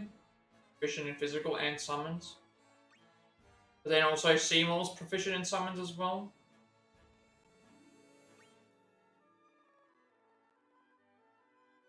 Go with Seymour, because I don't remember seeing Jacked.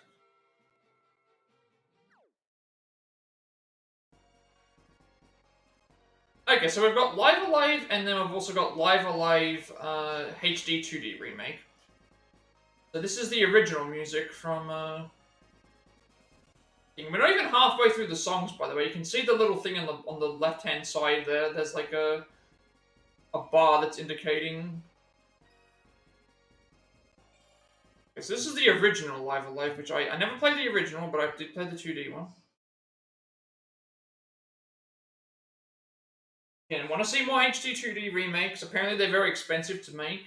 But, you know, I'd love one for Chrono Trigger. I'd love one for Final Fantasy VI. I'd love one for a lot of games.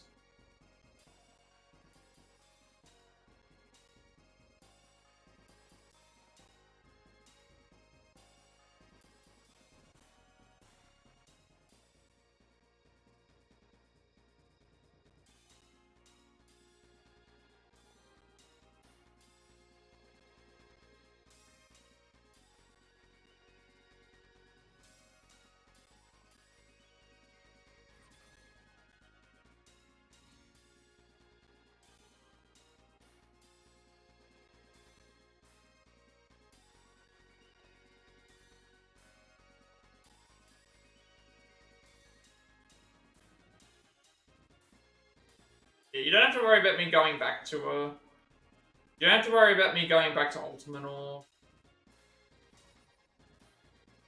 Supreme songs.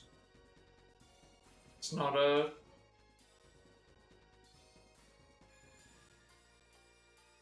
Not just because I can't do them, but I also want to make sure I'm considerate towards my viewing audience, and obviously, if that's something that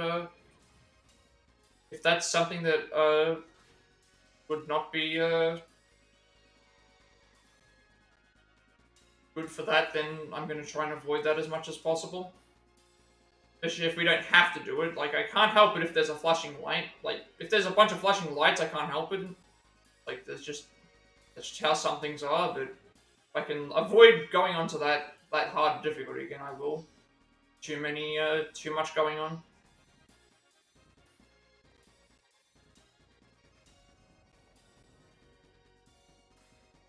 Nah, I'm not gonna try them again, like, no.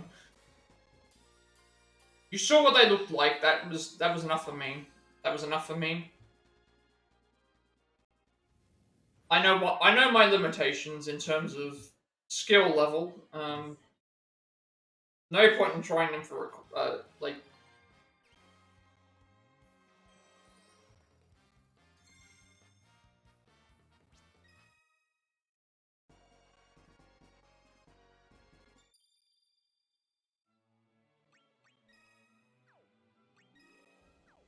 I only want to show them off because I actually had never seen. When I first showed you the Supreme and Alt theme songs, I'd never seen them before.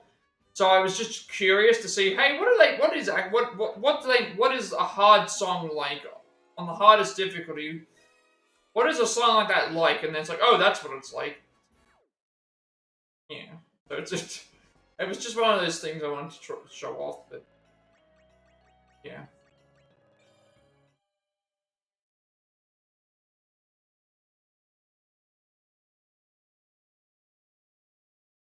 Stuff like that makes me wonder if people actually go and test their games and check to see if it's possible, because to me, how is that possible? Like, it's easy for the CPU to do it, but I want to see someone who made this game sit down and do these songs on the hardest difficulty and show that they actually tested it. Like, did they have someone who actually did this?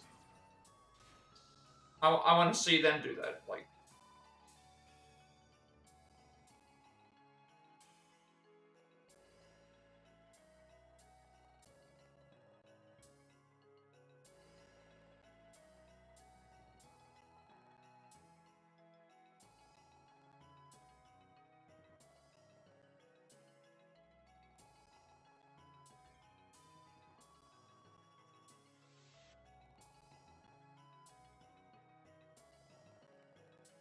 you can tell some games haven't been tested. Like to see like a Rayman 1 on the PS1.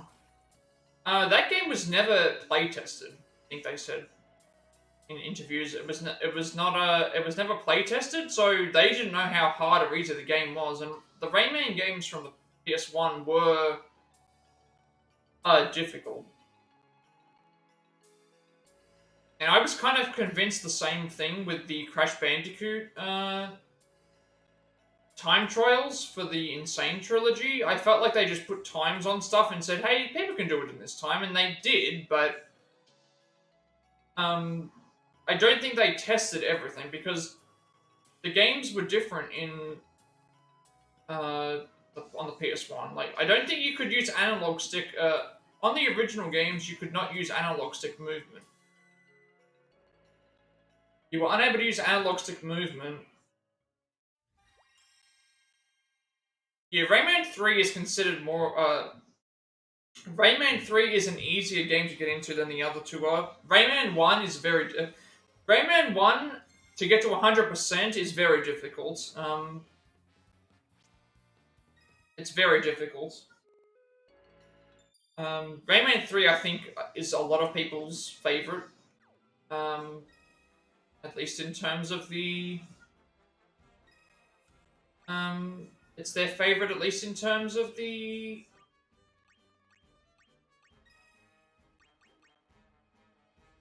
main trilogy, I think. And I know a lot of people liked the 2D not the 2D, the 3D side scroller ones, the ones with the races and stuff. Those look like they could be really. Oh right, okay. So it's using the original Megalomania. So if you didn't know about Megalomania, this particular song, well, Live Alive is the inspiration, specifically the Twilight of Edo Japan chapter is the inspiration behind Undertale. Is why Undertale got made with the whole pacifist and genocide routes. Megalomania is actually the inspiration behind the one of the fights, the one of the final bosses. This actual music, Megalomania. I believe it's called Megalovania in Undertale. Um, but this was actually a big inspiration on Chubby Fox's career as a you know musical wise and stuff.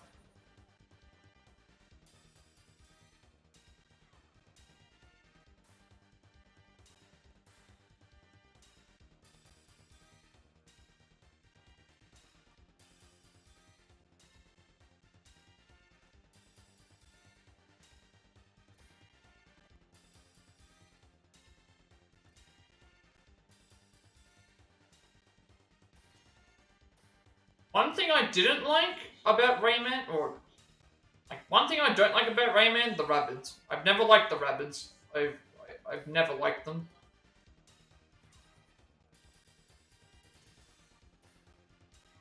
Yeah, something's wrong with this analog stick too. I'm noticing.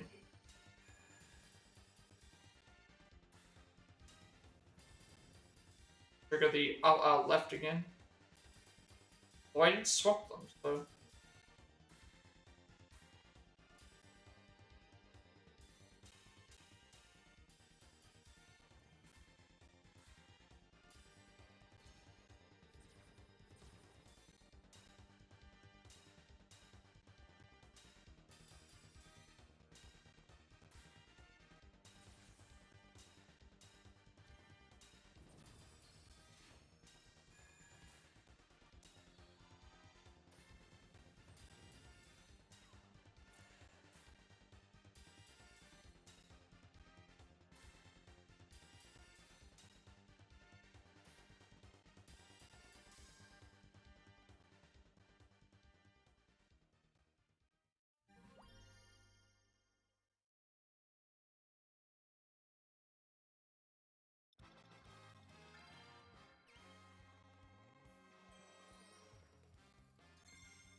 Chrono Trigger's also in the game. Chrono Trigger as well.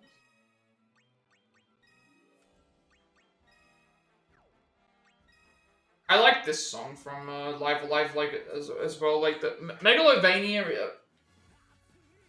Megalomania is the main battle theme for Live Alive. Um, at least for the bosses. I think it's for each boss. Each boss uses it. I'm fairly certain. But I liked this song because I added the lyrics to it, and I.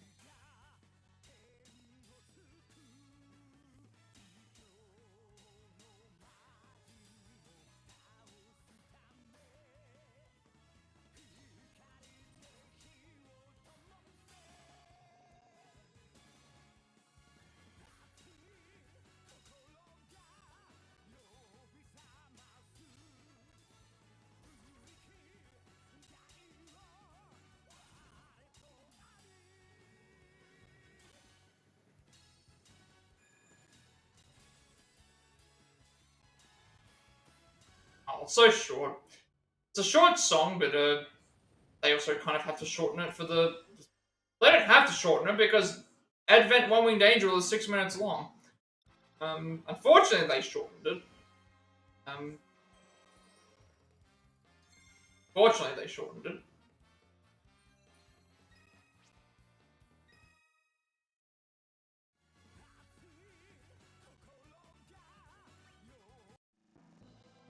Okay, bunch of Chrono Trigger now.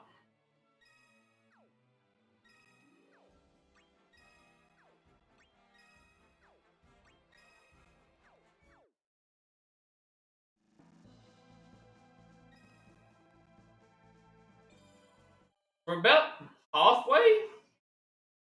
halfway through, I think, all the DLC songs. That means we might be able to get through them. Up to see. Some of the songs were shorter than others, though, I noticed.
I'm unsure about what's going to happen with the music in these ones. All the music so far has been okay in terms of the like YouTuber stuff. Like I've got certain Final Fantasy VII songs have been picked up as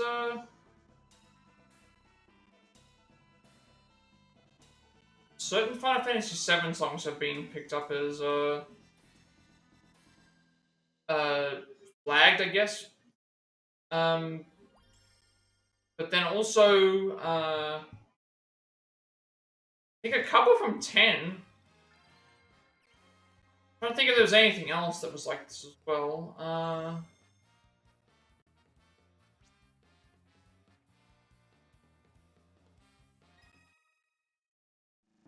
But nothing in terms of like, oh, I have to like mute the sound. I think weirdly enough, there was something from Tokyo Game Show 2013 that got flagged. I don't know if it was the video or if it was the music, but it picked up on that as well, which is weird because it's a video that plays in the background of a game with stuff going over it with me talking as well. So it's like it's not a guaranteed. It's kind of weird that they had that. I know that YouTube can flag down certain videos, but this video has like it was smaller with stuff going over the top of it, and it's still picked up on. If it was the video, because the music is a little bit of a different story because the YouTube algorithm, the YouTube like auto like pickup thing is weird though. Because it doesn't look at how the content's being used; it looks at what content is being used. So I could put up Melody of Memory and have Let It Go play and probably get a flag down on Twitch and YouTube because it's even though I'm playing the game which has the song in it, which requires you to play it to get to the end of the game. YouTube and Twitch don't like if you use copyrighted music, so it'll mute the stream or YouTube will YouTube will be like thing. Like I had a thing for the Game Awards one year when they had the Mario trailer up on there. It took them like 6 months to decide, hey, you can't have this year. Take it off. And it's like, why did it take 6 months on a channel that has like nothing in terms of like the view, in terms of like my YouTube viewership? Like it's much lower than what you would expect. And it's like it took them 6 months to get around to telling me, hey, you can't use this content. Like even though I had it up there and it was telling me that it was fine.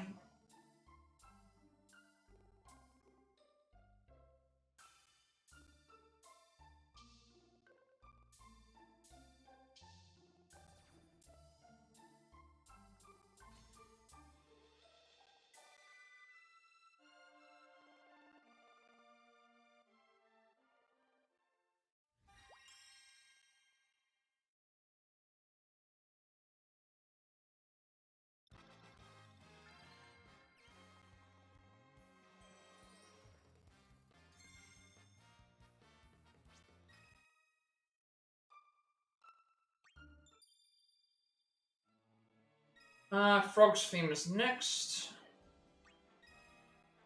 Increase how much the summon gauge is used.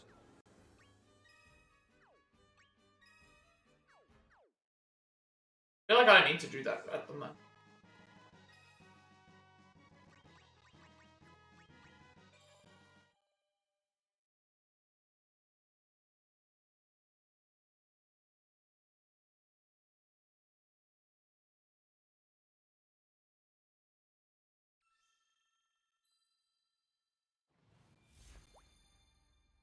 I like all the background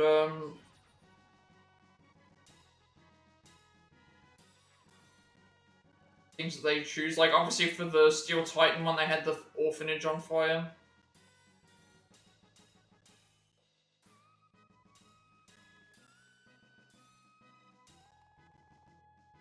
Like this one is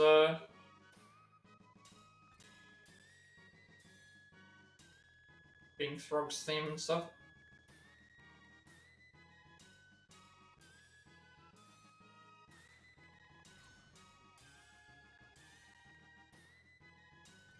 See, we just destroyed Gilgamesh like it was nothing. I wish we could do that in the main game, without having to do the quest with specific things. We just because he's the first enemy that's there. That's what makes the quests hard. It's not the boss itself that's usually the most difficult. It's getting to that point.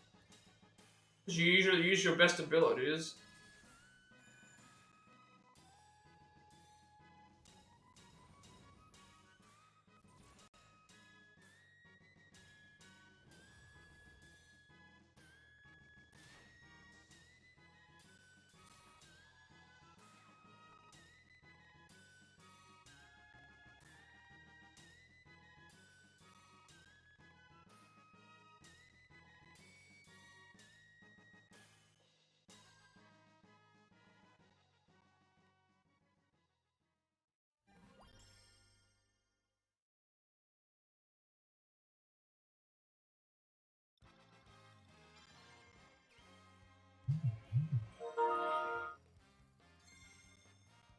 Another silver graphic as well, that's good.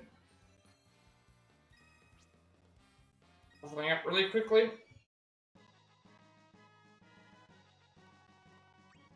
Robo's theme now.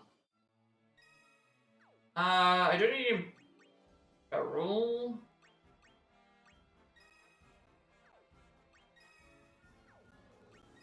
Just wish I knew what the most optimal builds were for each like mission, because I feel like I can do it, but it's like the research to go into it it took me so long to try and find just stuff that was working, let alone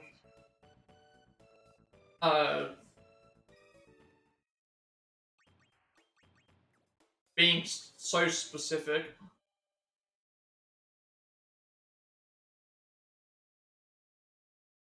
Like I know that could be like that. I know that's essentially like asking for. Well, not cheating or anything, but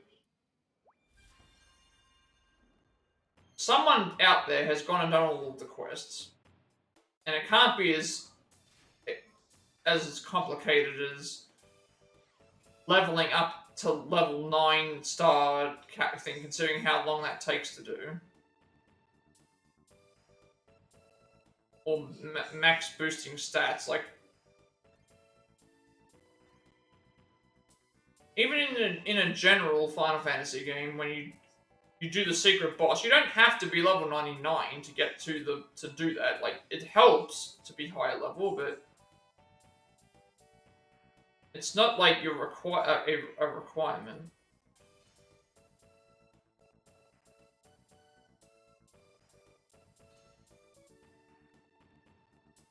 And in fact, in some cases, it can be a detriment.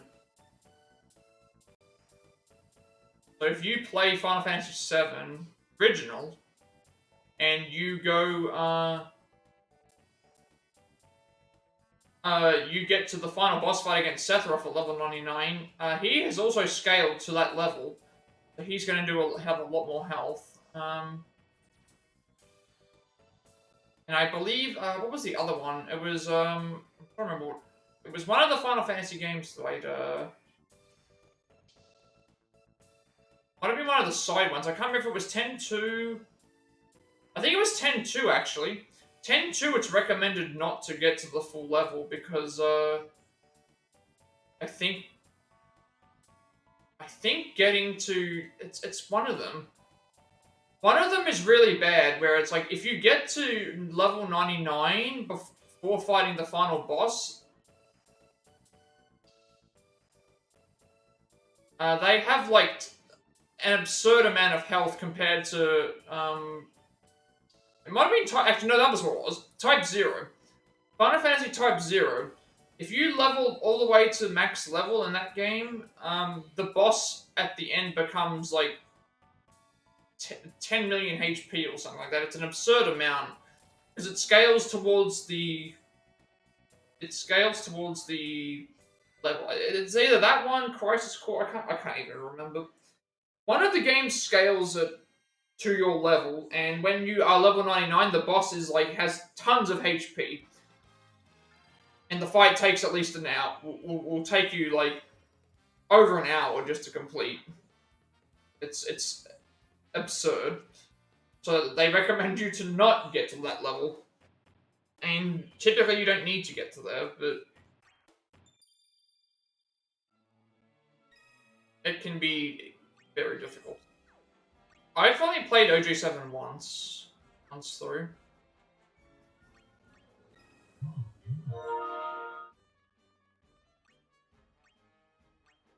8?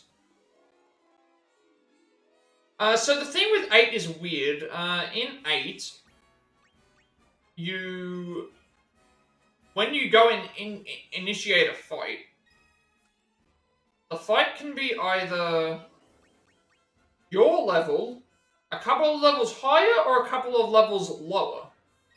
There's no set level for each fight. It's just... the fights are determined on your... Basically what the game does is the game, when you enter into a fight, looks at your party level. So looks at all of the levels that you have on your party, adds them together and divides them, and says, okay, so let's say all of your characters are level 25. The game will recognize, hey, all of these characters, things, and divide it by how many characters there are. It'll say your average level is 25, and then it determines, do I want to spawn out a lower ranking fight, a higher ranking fight, or a same level fight. So the range can be like between 20 to 30. You can be 5 levels below, a couple levels below, or a couple of levels above. That's how the game determines your the level that the enemy is facing. Bosses may be set, but I think in terms of general levels, they are... in terms of general enemy levels, they are range. It's like a range. So it's not like something like Pokemon, where it's like you go to Route 5 and there's only like certain level Pokemon all the time, no matter what you do. Here, you could go to... I think it scales to the level.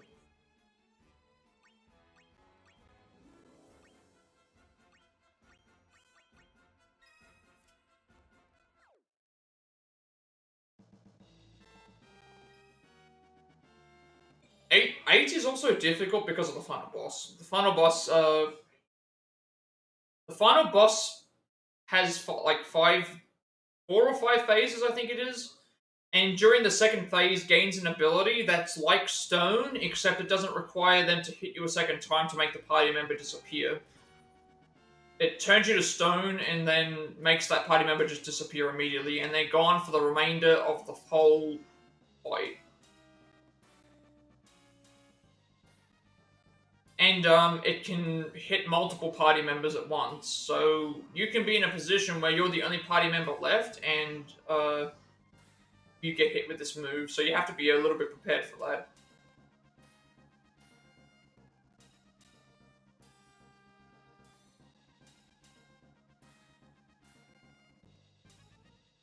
And to put into perspective how hard that is, I had to do in the newer versions of the game. They've added the addition to you can basically put yourself in God mode. God mode is not enough to save you in this instance because the boss can do. The boss is able to do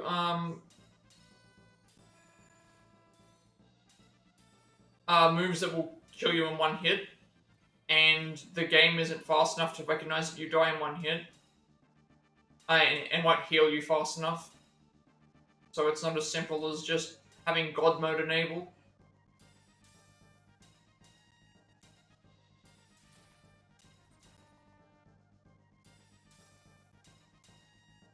God mode's good for damage wise, but it's not good for.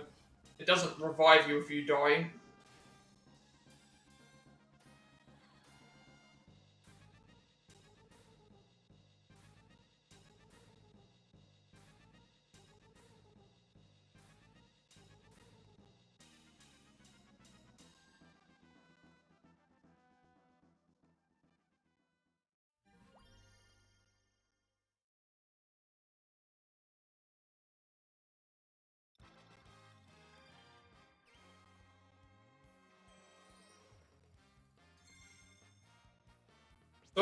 It also just depends on which Final Fantasies as well, because like Final Fantasy 2, for example, is a completely different battle system to anything else that the other games do. Completely different.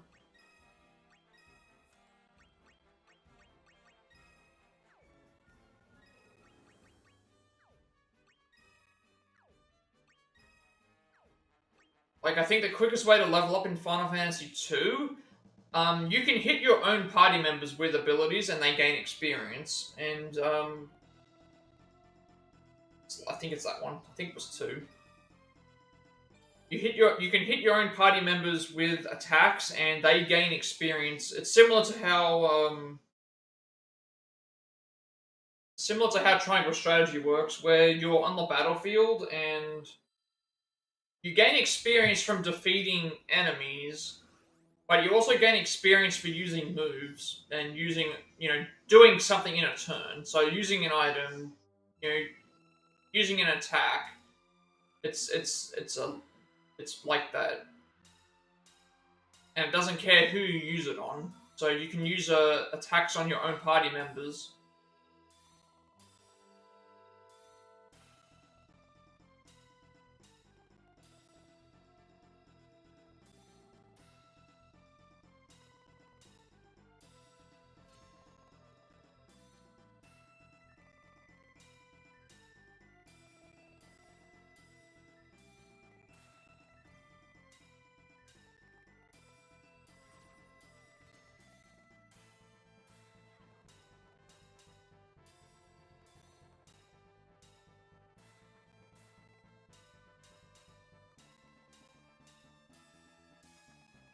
How far did you get in 7? Because the thing is that with I finished 7 and I finished the remake of 7, so obviously I've done those. The only thing I haven't done is the integrate DLC.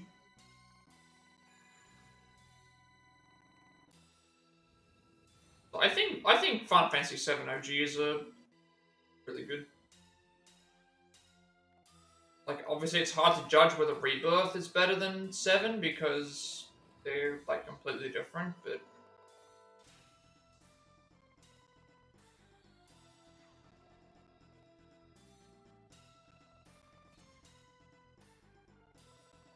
also one's a complete game and the other one isn't.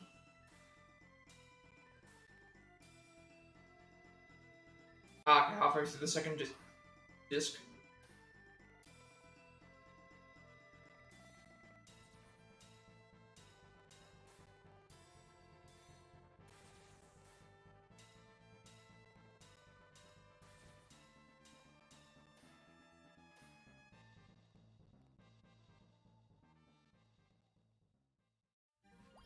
You haven't got too far. You haven't got too far left to go. Yeah, so when I played the game of OG7, I used a trophy walkthrough. Someone actually made a fully. Someone made one of the top. I think one of the top trophy hunters. Like when I say top trophy hunters, I mean like one of the top top of all time. He made an in-depth trophy guide, and so I followed that all the way through. To make sure I didn't miss everything. That was a really I had a really enjoyable experience. My damage is proportional to magic, everyone.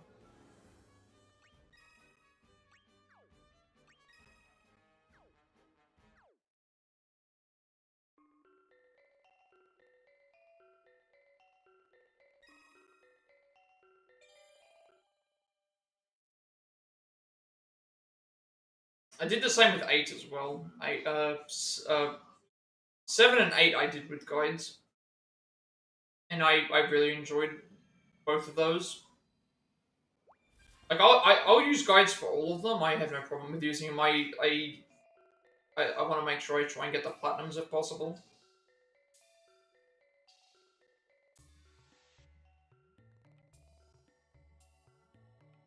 And with the pixel remasters, it's now possible for me to get 1 through 10. It's possible for me to get 1 through 10 on platinum wise. The biggest one that's going to be the hardest one for me is going to be 9, I think, because 9 has the jump rope minigame. And you have to do 1,000, I think you have to jump 1,000 times. Jump 1,000 times in the jump rope or something like that. And that's probably where I'm going to have trouble with. But the pixel remasters aren't difficult in terms of platinum requirements. 7 has some tricky points.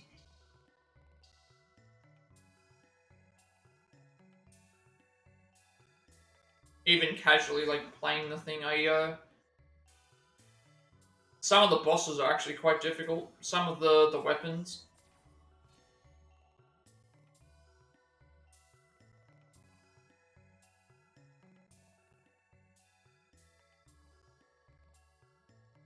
And I think I remember I can't remember how far, if they got this far in the remake. There's like a crane, the crane enemy. I can't remember what it's called. It can basically pick up a party member and then, they can't be used.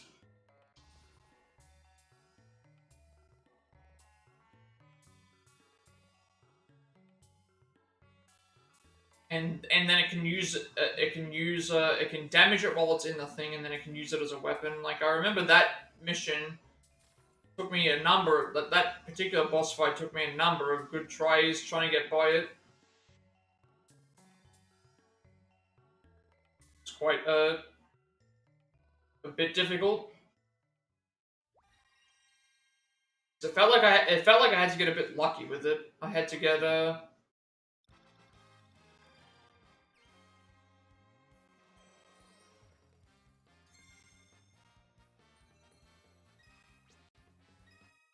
I was kind of hoping that it wouldn't pick up anyone with the crane. I think I might have got lucky, but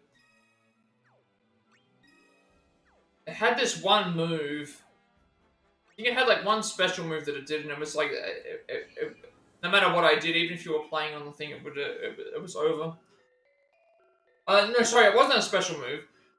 What would happen is it had the opportunity to grab an enemy up. And if your character dies, then it's over because if you've got an if it's grabbed two of your party members and then the third character dies, it's counted as a death because the crane never lets go of the enemies until um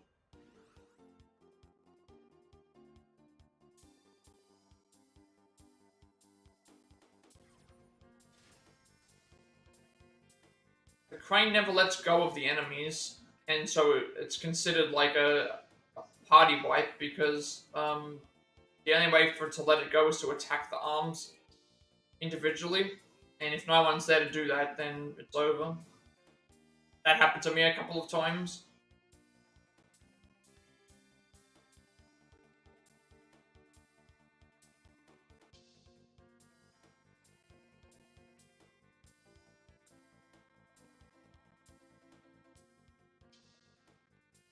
I'm happy when Remake comes around, when Rebirth comes around, that the open world stuff, like, they make it a little bit easier to understand where potential side quests are, because without a guide, I don't know how you would do, without a guide, I don't know how you can do all side missions and stuff. So I hope that it gives me I hope that it gives you an option to, like, pick which areas you can visit and stuff, without having to find them first. Or at least tells you that they're there, or something. Like, I'll use a guide when I get around to Rebirth anyway, to make sure I don't miss anything, because I do with Remake.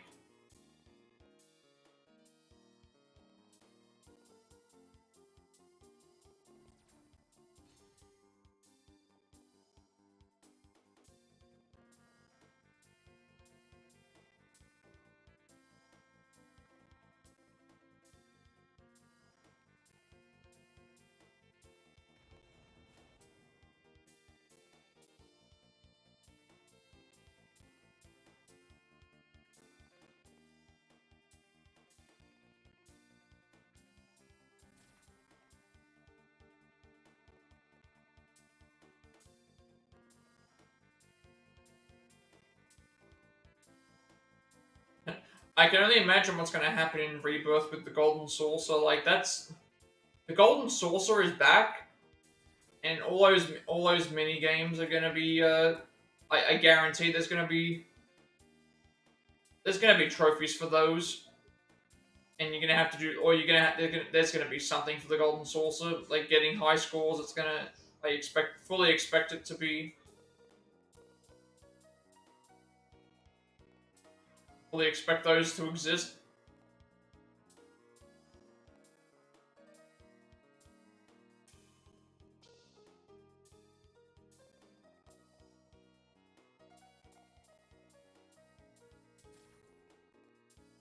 What were the mini games? You had like a Coliseum, you had the Chocobo Racing, got the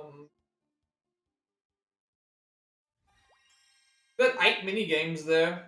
And I remember the mini games in Crisis Core Reunion when they released those. Some of those were a little bit annoying.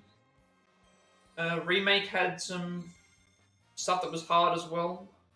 But Golden Saucer mini games, they're going to be quite interesting. See what they do with those.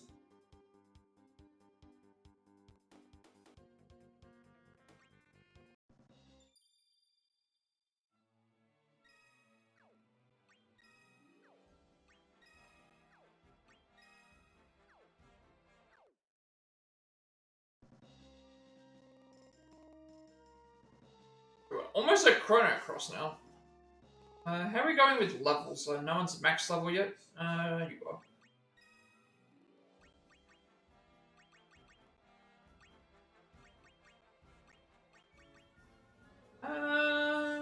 What else is there?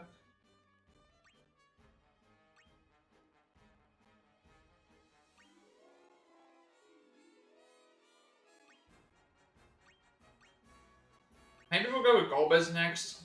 Yes. Only because I don't really know.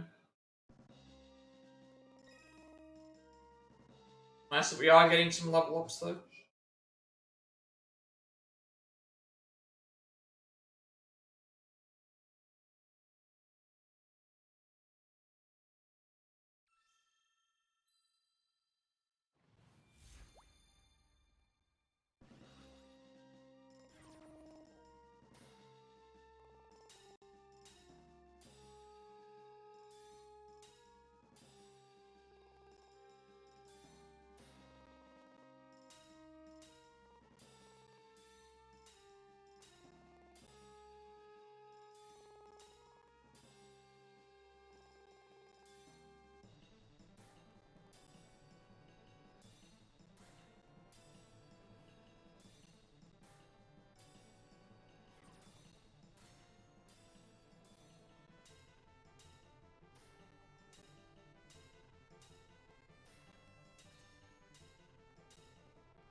Yeah, there's something wrong with this left analog stick because I definitely pushed left there. Either that or it's the other one, but I'm only just noticing that now. Like, that was a clear and definitive left that I hit.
This is the last one for Chrono Trigger, and then we're on to Chrono Cross.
A surprisingly long song.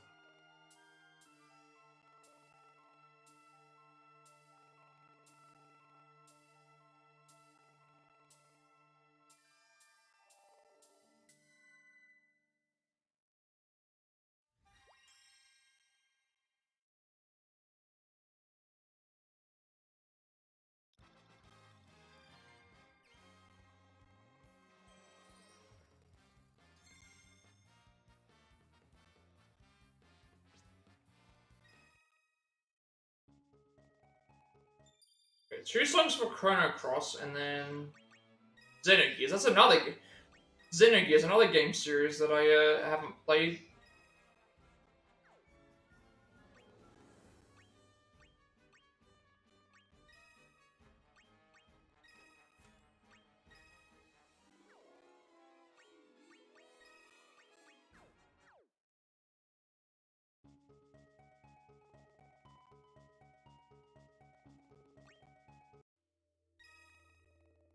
So that's another game that, like, I guess Fire Emblem could also have a rhythm game, but I don't know. But I mean, I'm not a big fan of Fire Emblem. That's not Fire Emblem isn't something that I particularly like play, but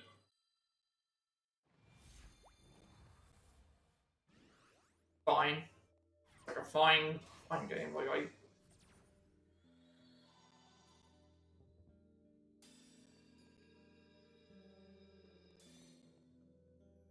I think Zelda already had one actually.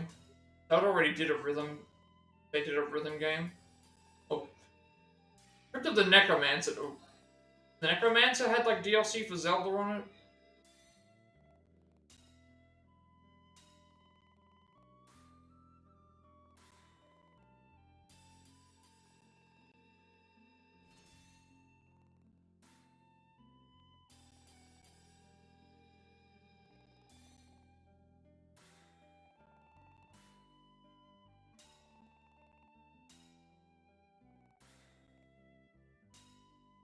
Why does this look like it's the? This background looks like it's something out of SpongeBob SquarePants. Just not under the water.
Not sure what song I'm noticing.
I wonder if the Goldover speed.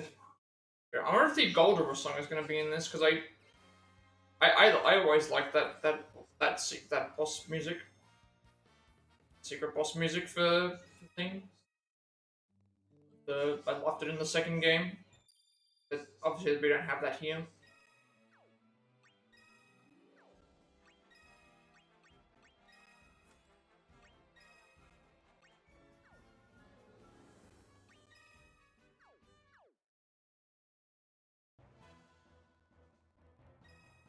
Better getting Bold ends with new very soon as well.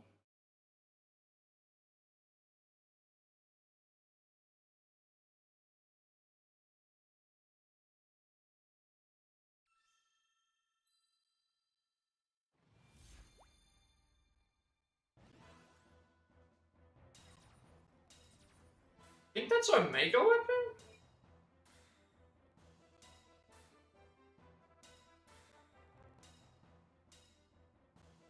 I think it's Omega weapon. The ultimate. I can't remember. No. Ultimate is the dragon looking one. I'm pretty sure this is one of the weapons from 7. I don't remember what weapon. I think there's 4 of them. There's like Ruby, Emerald, Ultimate, and there's Emerald. Like Ruby, Emerald, Ultimate, and Omega, I think.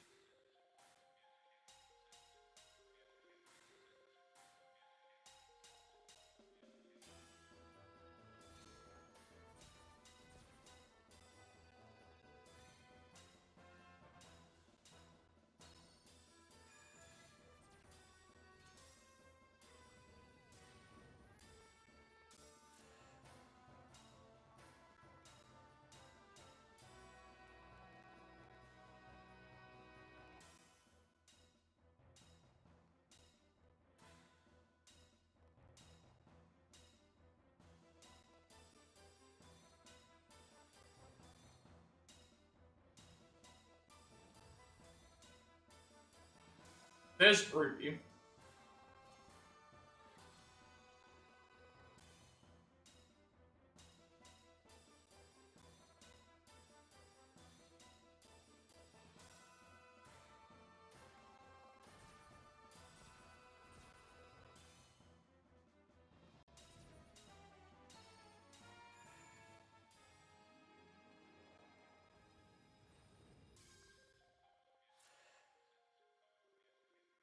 We saw Ruby, we saw Emerald. I think the black dragon looking one is ultimate weapon. Yeah. 'Cause Emerald weapon is under. Ruby weapon's in the desert area. Emerald weapon is underwater. Ultimate weapon is in that area near where you have to go for the story. And then Omega is the white one that you have to face where it's coming across the water or something, I think, from what I remember. I think there's only 4 weapons in the original game. In 7, not the original game, because there's fight the weapons in 8 as well. Weapons that you fight there.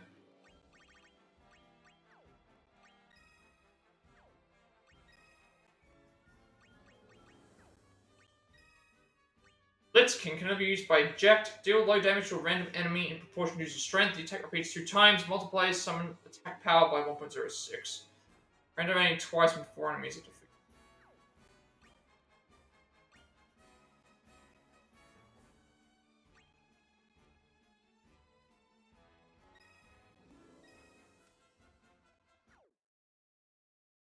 I remember 8 had, I think it was 8. Yeah, 8 had the ruby weapon, and or it wasn't the ruby weapon. I don't think it was called the ruby weapon, but it was like this like serpent, uh, ruby colored serpent thing in the desert. And the very first thing that it does is it has an attack that basically it's like a timed. It's a timed fight where you need to every so many turns it does a move where it sucks up one of the party members. From what I remember.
Close to the triple S rank.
How do you poison a machine?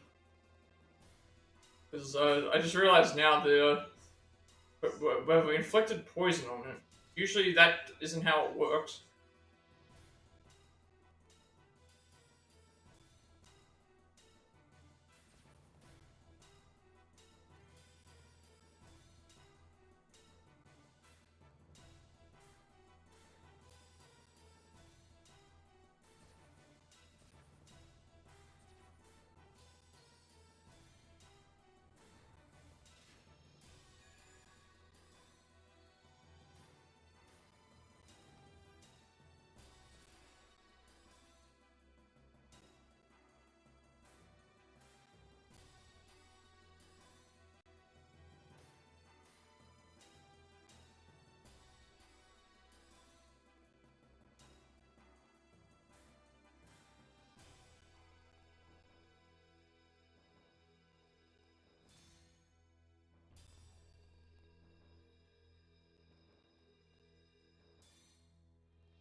Yeah, I'm not entirely sure. Like I even think of like other situations where it's like in this game it doesn't matter because no enemies in this game are immune to poison. It's like the only immunities that they can have are to the elements and to certain types of attacks. Like all of the mini toad, poison, all of that stuff status effect wise, in at least in this game, it doesn't matter. It can inflict anyone. So that's why it happens. But I think in terms of the actual main games, I'm not even sure if it's possible to. You might have to like do that and inflict it that way, but I'm not actually entirely sure how it works. Usually they're immune.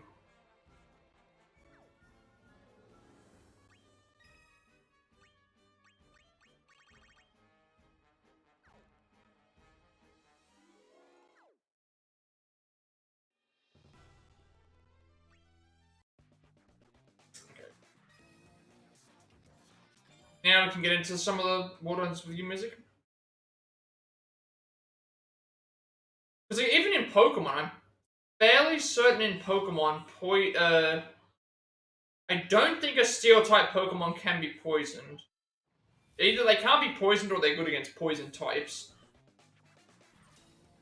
It's kind of like how Ice types, I believe an Ice type Pokemon cannot be frozen. They're already frozen.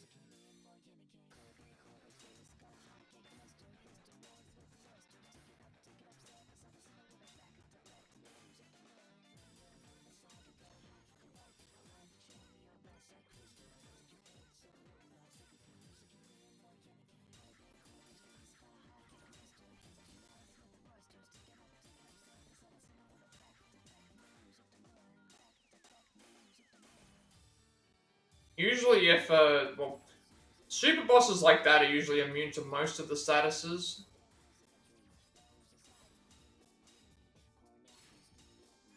Otherwise it would make things way too easy. You could inflict statuses on, like, every status onto them.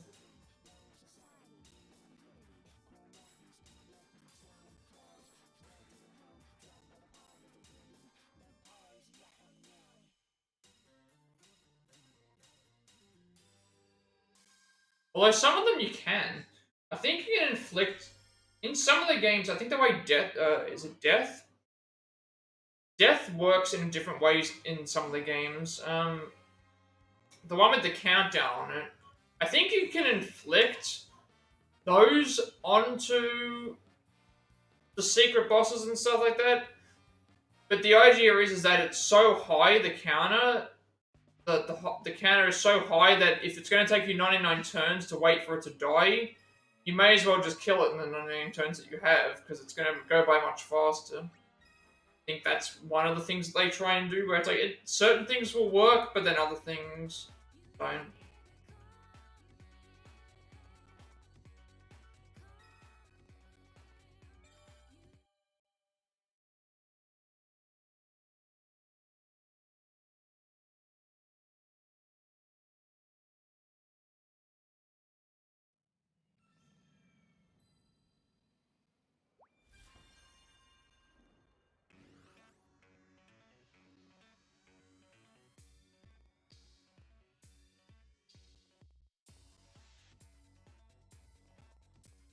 But that would make sense though, because then the idea would be like you didn't inflict the spell poison on them, but you hit them with a poison blade that then gave it to them. I know that works for some things.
Like I know, I think for 10, you can imbue weapons with properties, but it doesn't guarantee. Like usually, the attack will hit, but then it'll say it's weird. It'll say like I think if you like hit an attack, it'll say hit, but then it'll say miss, but the miss is in regards to the status ailment. Um, because usually if it hits, it doesn't mention that it's hit. It just inflicts the status. Fuck.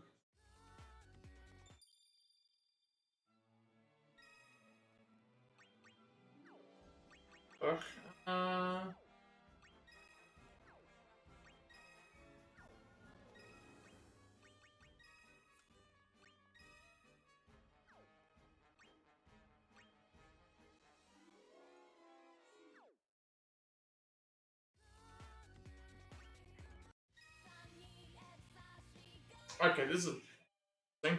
They've got the Japanese version of this song, but they had the English version of the other one.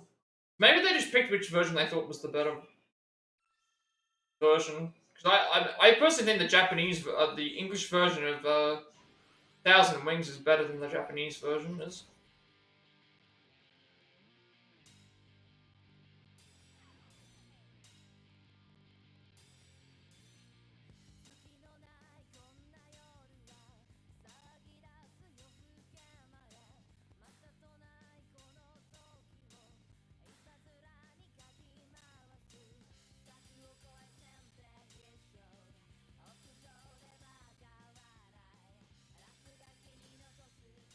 And I liked this one, but I like the English version of this version of this song as well. I should say.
Damn it!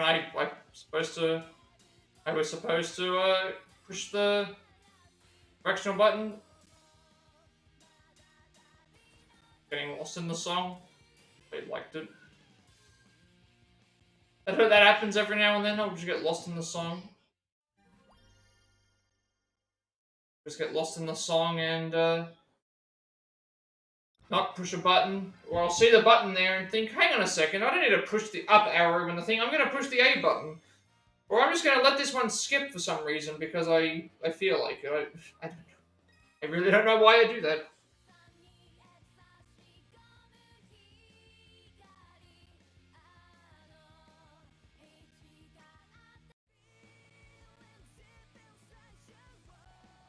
Okay, I like this. There's a lot of very good music in there's a lot of very good music in The World Ends With You.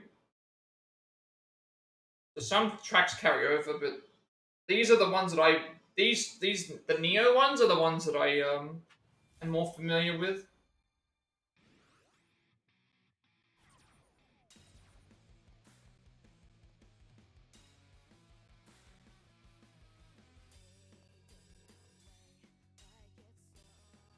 Although the ones that I played before, those ones were also in the game, but it was.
Really hoping that they make more of these games because of The World Ends With You because I really liked the sequel. Um, I really enjoyed that one. I was hoping that they were going to do a remake or a remaster of the original, but they didn't end up doing that. That would have been nice to have something like that.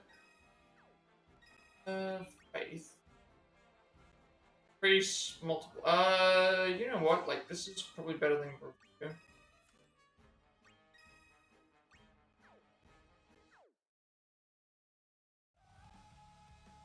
Almost, there's actually interesting that Final Fantasy Fables comes under a separate thing.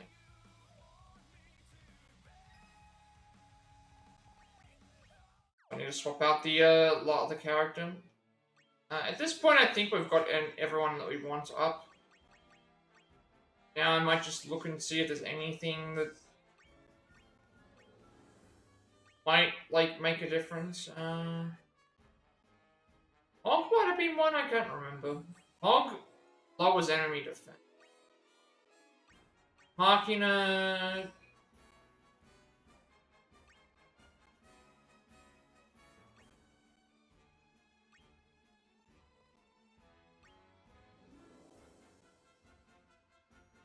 You can do like attack power plus 3 different high level elemental spells.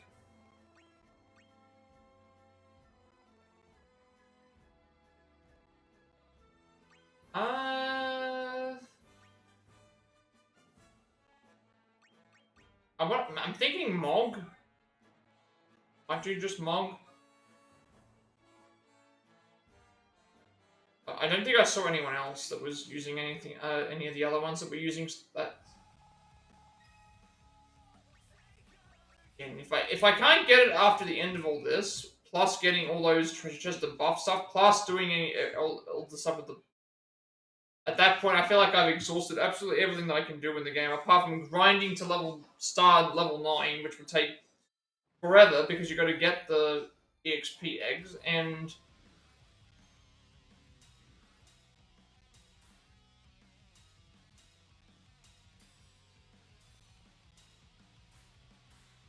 or like getting the right items.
You see that enemy has ink, right? We can't use ink. It's like there are enemy abilities that are in the game that we can't use. Like bad breath. Bad breath exists, but so does like supernova and all that. So we can't use any of those. Even though we have Sephiroth, we can't use supernova because it's not. Supernova isn't a move that Sephiroth has access to normally, I guess. He only has access to it when he's in his like final form.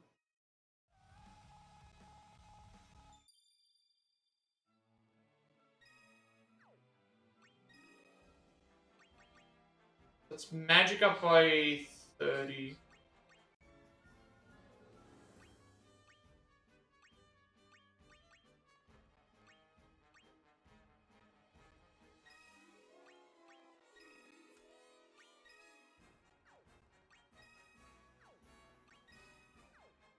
Really relying added cup this late.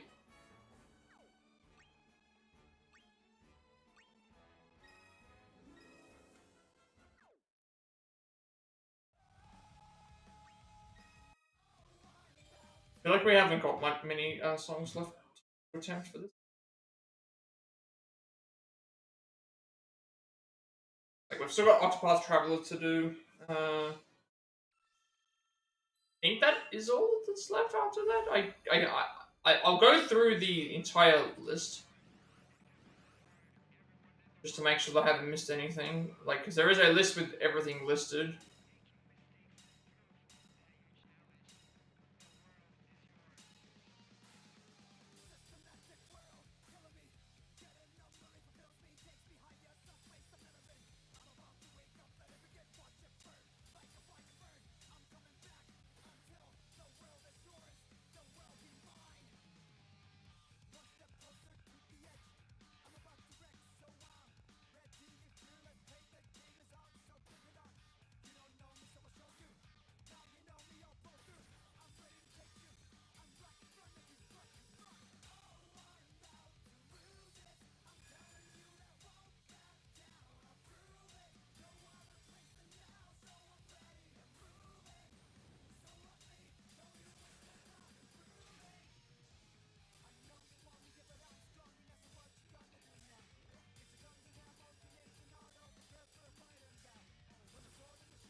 I need like a third through the song. It's already close to 200 notes.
I went way too early with that one.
I think that's the song. Is that the song that plays during boss fight? I think that's the song that plays usually during boss fights. Pretty certain that's the one that plays in the final, like, well, certain boss fights. Usually it's like the end chapter ones, I think.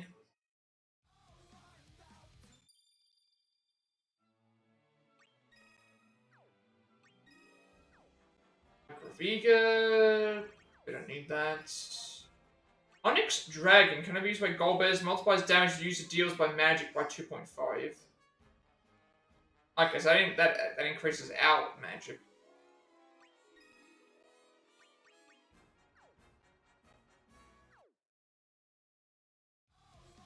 And we've still got Nia. Still got Nia, we've still got Octopath Traveler as well.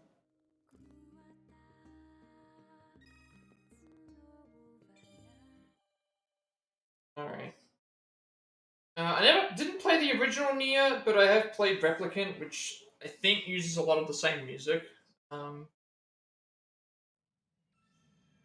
there's plenty of like great Nier songs.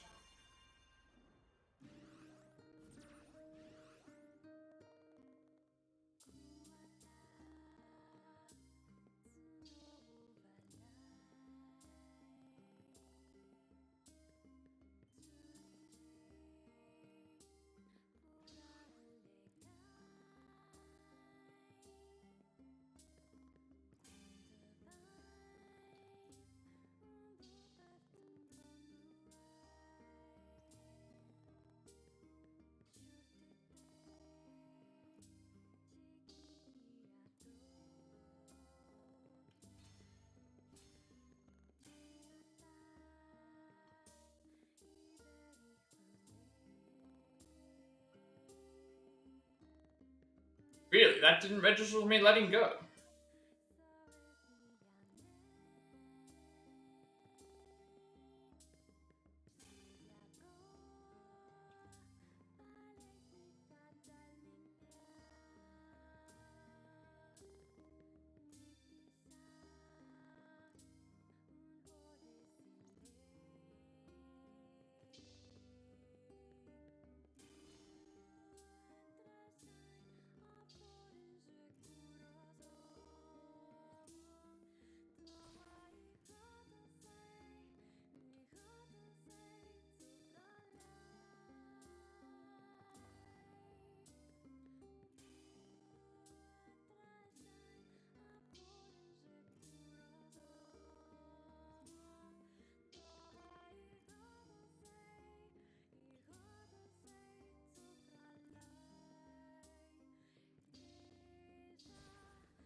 I'm noticing that there's something a little bit up with the one of the buttons.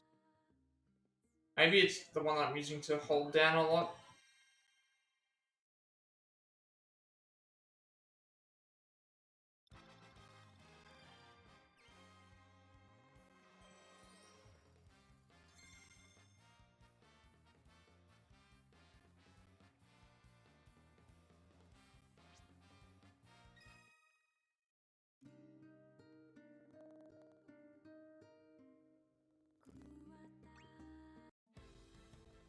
Hill of Radiant Winds. I'll probably remember some of these. I'll probably remember some of these from my Nier playthrough, but like that one there, the one that we just did, I remembered.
But the Kaine song as well.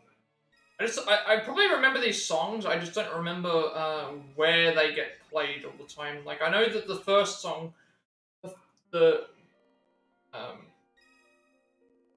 some songs get played in only certain areas. Other ones are like open world exploration and stuff.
I was going to go on for a little bit more of a loop actually, but they decided to, I guess, cut it short.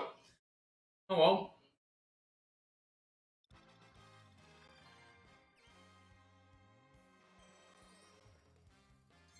It sounded a little bit different actually. It sounded like there was like a guitar. First time I actually heard that, sounded a little bit. I wonder if that was just for the DLC. That's the first time I've heard that. I don't know why.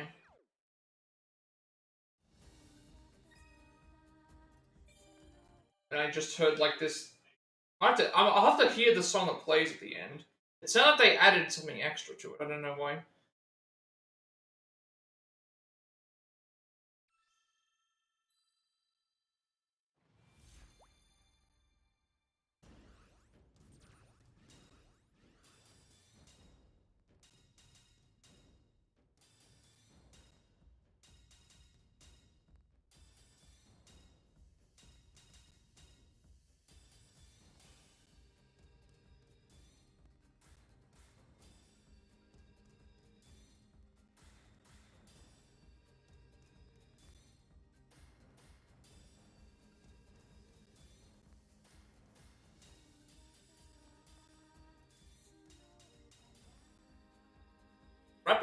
The rapid button press ones are the ones that always get me.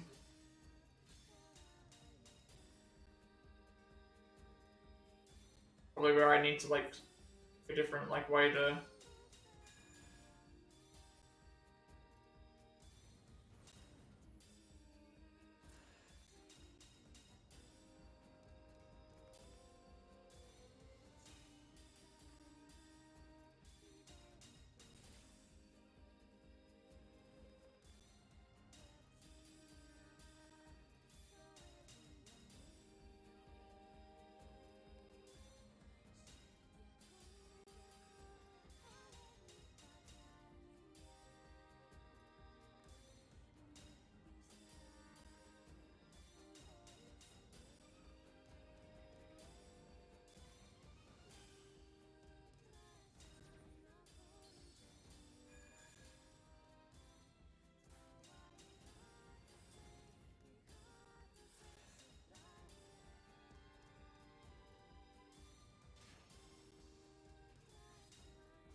I'm going too early because I feel like I'm trying to time some of those faster ones.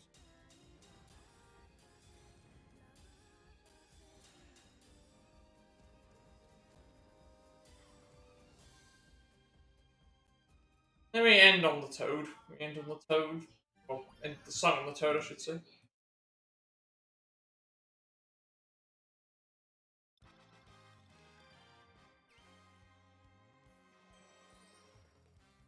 Okay, it was there as well, so that means it must just be. Maybe I just missed it. This is the last song for Nier, and then we've got Automata, which has some different stuff as well.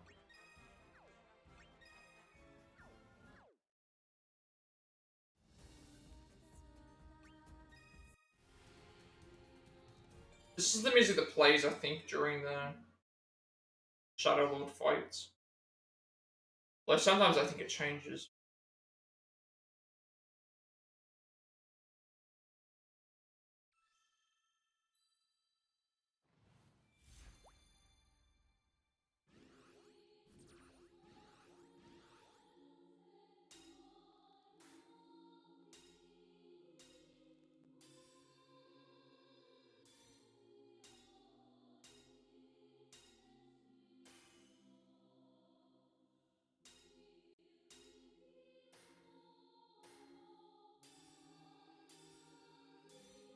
We forgot to let go of the A button there.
make a mistake then. Doesn't really matter anyway, because we've already,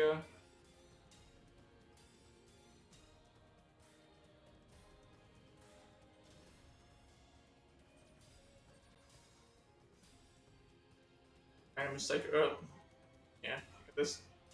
Something wrong with the one of the sticks. Right now, I definitely pushed left there. I pushed left there and it was fine, so...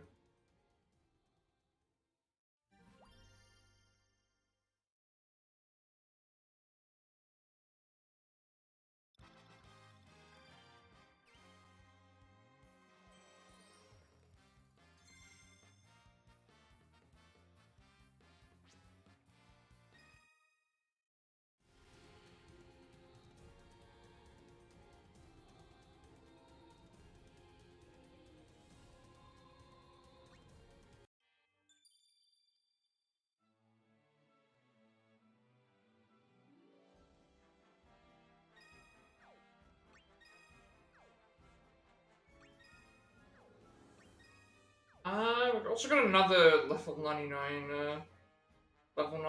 character. Well, at this point, I feel like I'm running low on characters, so I actually want to level up.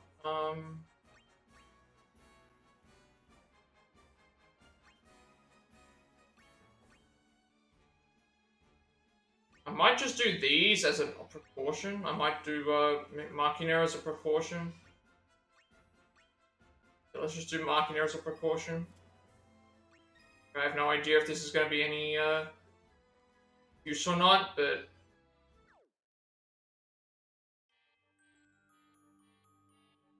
this is the amusement park level.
Oh, the SSS rank. I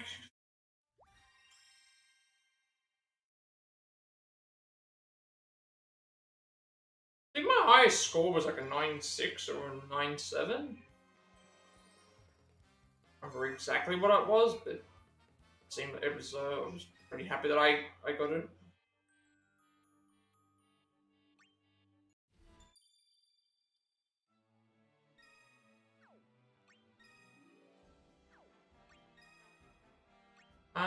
High damage, strength, levels.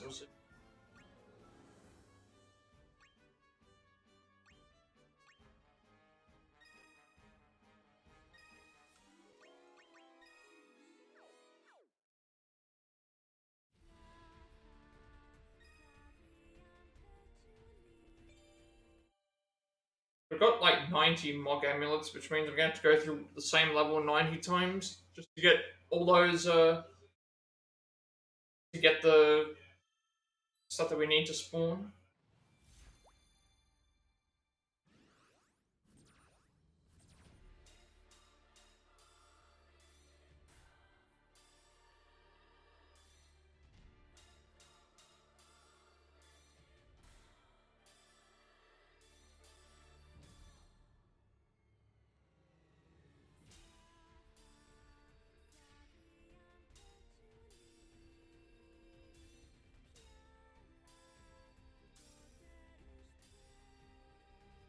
Oh, not to get the stuff that I need to spawn, like, it's like for random effects, it's not like...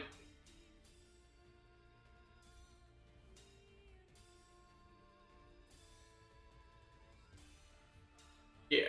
It probably is, but, like, I'll have to see, well, I'll have to see what my stats are like before I do it, like, like, these aren't, I'm not, these are songs that I haven't done before, but I feel like I should probably just attempt the... I feel like I have the characters that I need. I should just... Maybe I should just go and try the teams out. See if it works. Because it's like... Some of the guides aren't clear of how much they've buffed the characters. But that's the bad part about it. Like...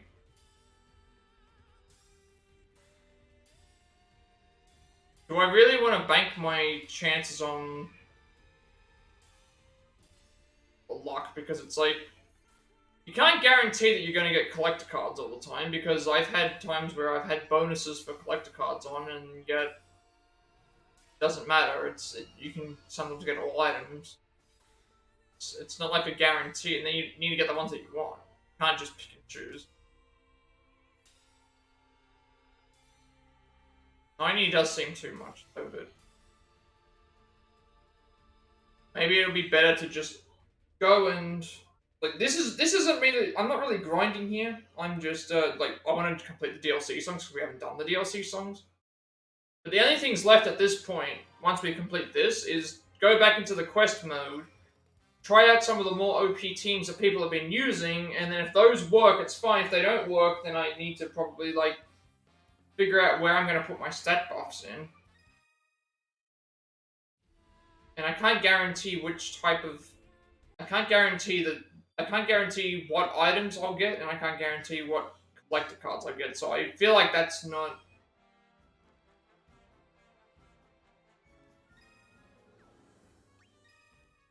not what's needed. Like, I don't think it necessarily guarantees me... doesn't guarantee me victory.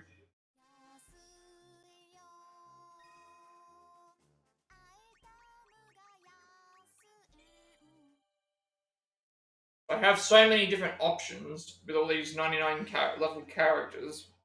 That should be enough. Like, I cannot imagine... I cannot imagine them making the requirements to complete some of these songs that steep. It feels like it's... I get that certain things are supposed to be hard to defeat, but come on, like... We got to like 3¼ Sephiroths in that other one. Telling me that if I don't put like that other character in as well as... think that that isn't enough, like...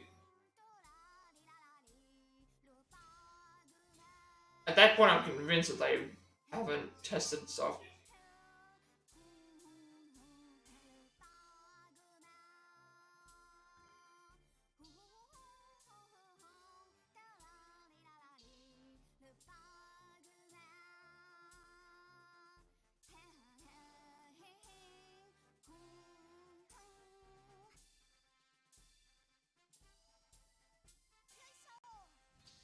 Like, I feel like I've done all the necessary grinding that I need to do, but it would not surprise me if it just said, hey, you haven't done enough yet. And it's like, I don't think I'd want to...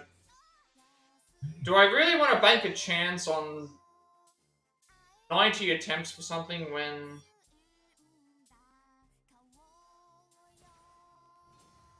it's not even a guarantee that I get what I need. I could do all 90 attempts and then get nothing that helps out, and then I've just wasted all that time doing.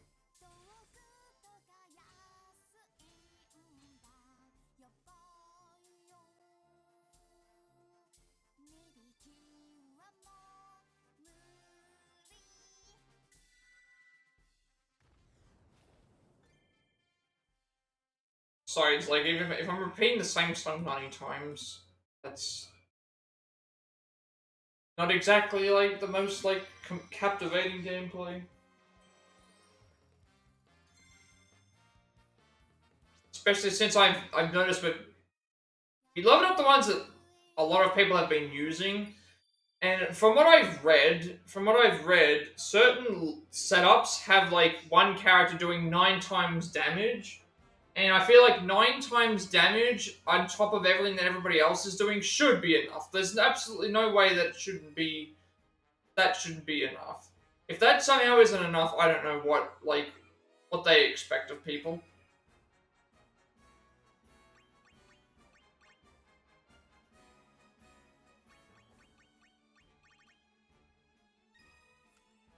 I think they'd be expecting way too much. So this is deal low damage 3 times in proportion to strength. Nice. Meteor Blade. Like, ones that are strictly boss related, so like the Sephiroth one where you gotta defeat full Sephiroth. We got to 3 1/4 Sephiroth with the team that we had. If I add in that other girl, Arania, to the team, her and Noctis can both hit. Her and Noctis can both use their finishing moves right off the bat. Like, they can just straight up use them right off the bat, and they use it every single time a boss appears. Surely that should be enough to add additional damage on top of what we were already doing. And then we have the ones that buff physical, and then we have the ones that buff other things. So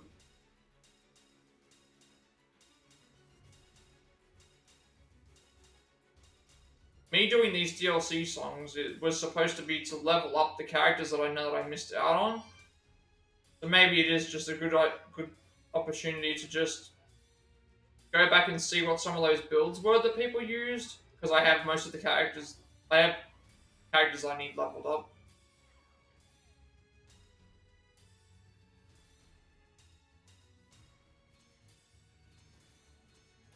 Yeah, that's what I'm saying.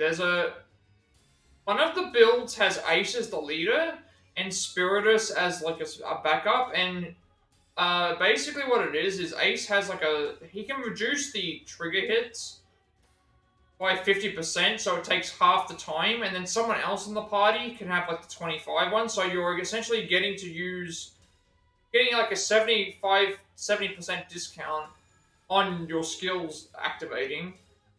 And then Spiritus buffs Ace's ability, and it makes him so he does 9 times damage. To me, that should mean that if I get to the boss, I'm annihilating whatever's there. Like, there's no chance.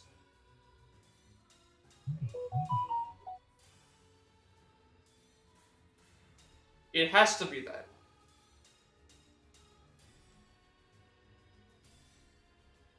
Like, just think about that. 70% reduction on skill, like, recharge. And then when you hit the skill, it does 9 times damage. At that point, you could fight enemies with 3 times that health, and they'll go down like as if they were...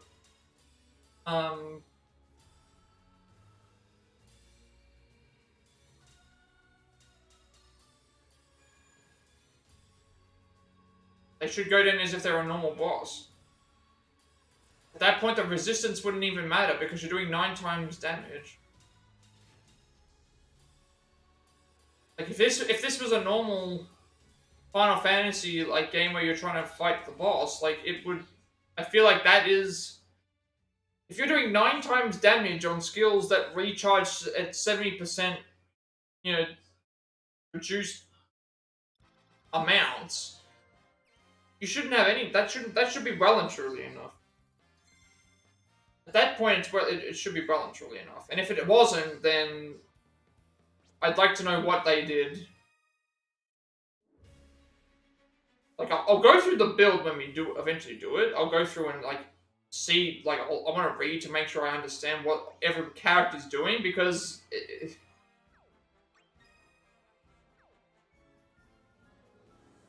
I'm looking at what this is, and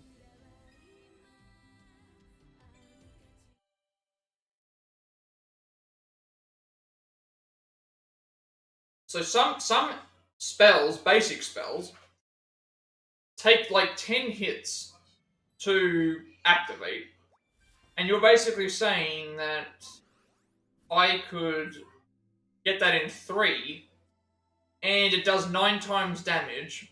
So even 30 times by 9 is like uh 270 damage every 3 times I hit a note. That to me sounds like I should be going through the entire song and just there should be no problems. And the only maybe I should save the buffs, save the guard, the attack plus, the luck plus, save all that stuff for if we get to a song where it's like this is really like we're slightly off, maybe we can buff some characters to push us over that little bit extra that we need. And we should have access to a physical build and a magic build. So that means that if we've got ones where it's saying that we can only go so far, then we have that to consider.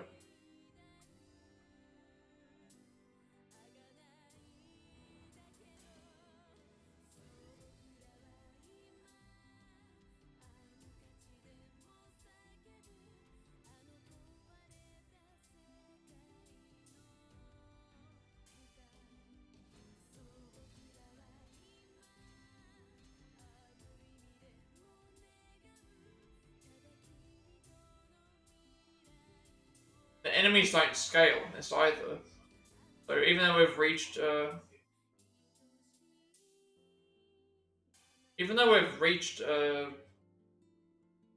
level 99, the enemies stay the same health.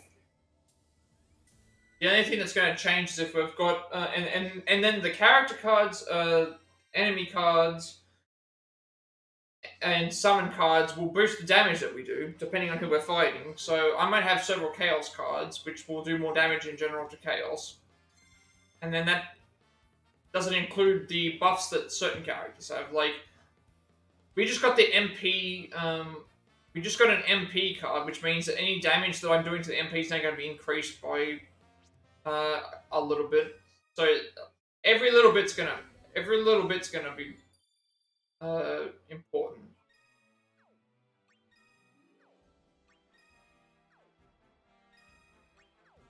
You can only get Bravely Default as well. I completely forgot about. That's another one I forgot about. I thought we were nearly finished, but it's like no, we've still got Bravely Default to do. We've still got Octopath Traveler as well.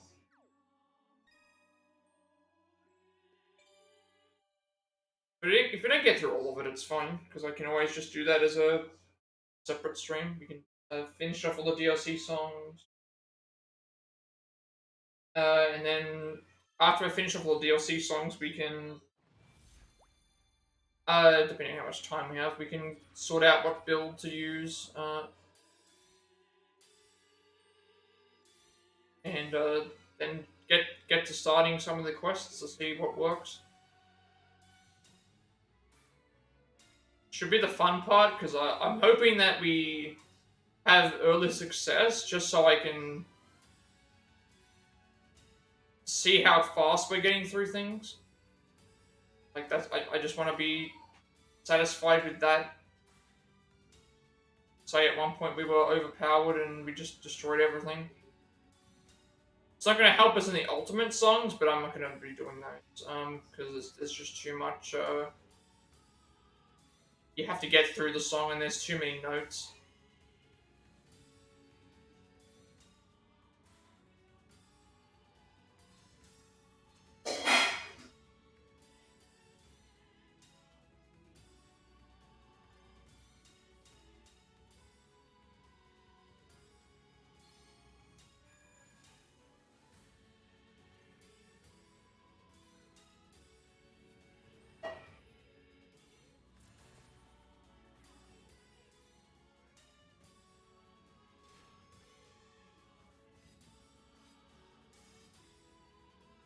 This will be the this will probably be the last song as well. That means that we will come back to the DLCs tomorrow. I had a feeling it was going to take a long time. Granted, I did add those extra songs at the start, so we probably could have got them all done if I knew that those existed, but it's... have a second session of getting through these DLC songs.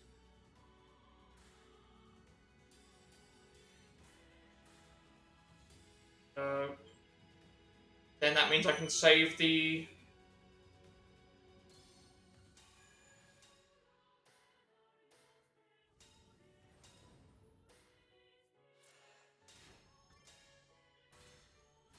stuff that we're doing for like a separate stream. It's Tuesday today, so that means Wednesday's stream would be the remaining of... tomorrow's stream would be the remaining of these songs. I usually take a day off on Thursday, or at least when I'm playing on doing the stuff on Switch. I usually take a. If I'm playing on the Switch, I'll take a day off on Thursdays.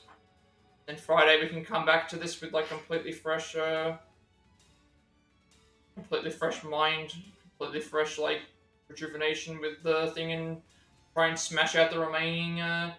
Try and smash out most of the quests that we can complete. See how everything goes. Because I'll be taking like a... when I get back to PS4 stuff, I have to go and like I'll have to set up trophy stuff and things like that. So that's gonna take up some time.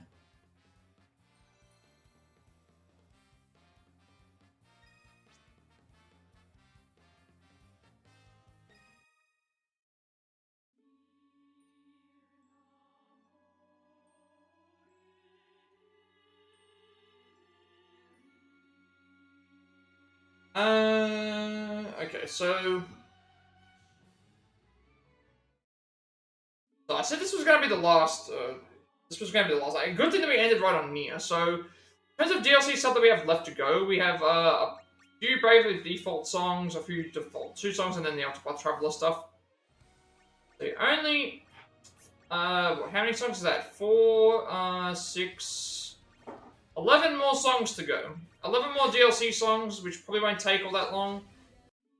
Once we get through those, however, I guess in the remaining time that I do have, I could probably go and like sort out like what build we'll use for the remaining quests, and then whenever we get the time to do those, we'll just try and pump out all the remaining quests, get them all done as soon as we can, go from beginning to end, and hope for the best that it all works out, and we'll see how that goes. I better make sure this saves because I haven't played songs here before, so I want to make sure I back out of the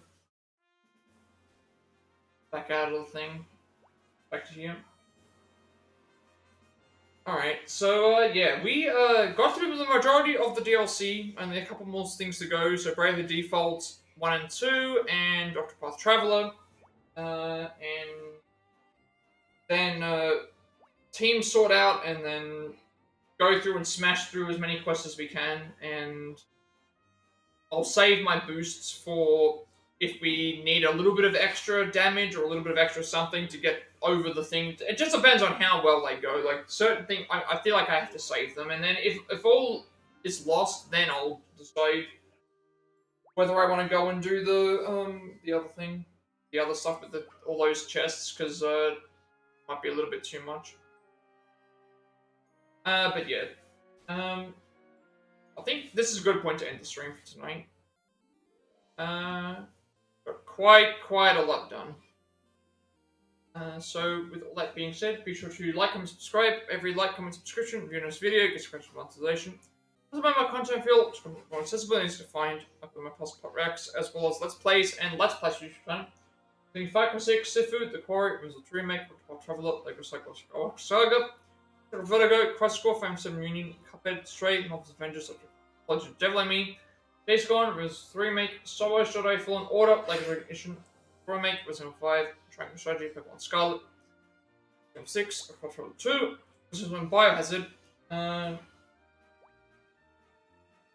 Ordering Scrum 85 over small script. Last script and Coconut Shake. As I remember, it says Scrimage, Hogwarts Legacy, there. Violet, Resident Evil Village, Sci-Fi Tactica, Super Mario RPG Remake, Master of Archives Raincoat, Kirby's Return to Dreamland Collectibles. This game, looking at a past segment for games we have the Platinum Trophy for, as well as a switching things up for games on the Switch, along with more strategy speedruns for the future as well, more Godera speedruns, more, Nuzlocke if I want to return to those. The Live Alive speedrun currently, I'm on chapter. There's how many chapters is there? Is there 8 characters? 8 characters plus the finale. I'm on character 4.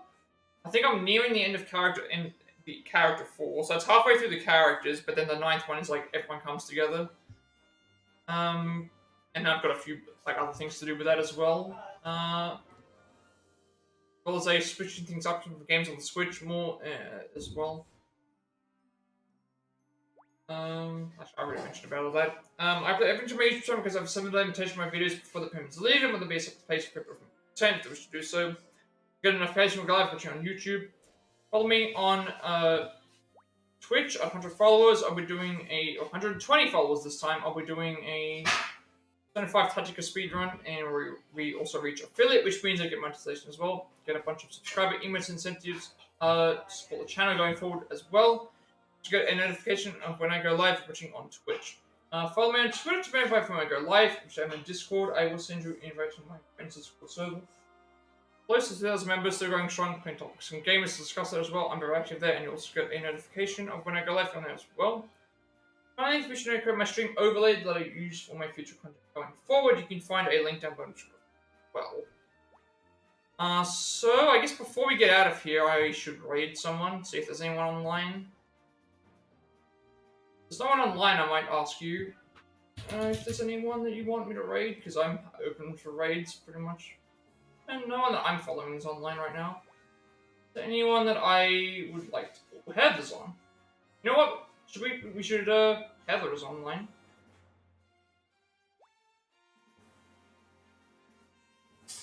Yeah, Heather's on. You know what? We'll raid Heather. We'll raid Heather again. She's doing more Crisis Core, Final Fantasies. More Crisis Core Final Fantasy 7 Reunion. I'm gonna raid up Heather. Actually, just get this to load up for a second.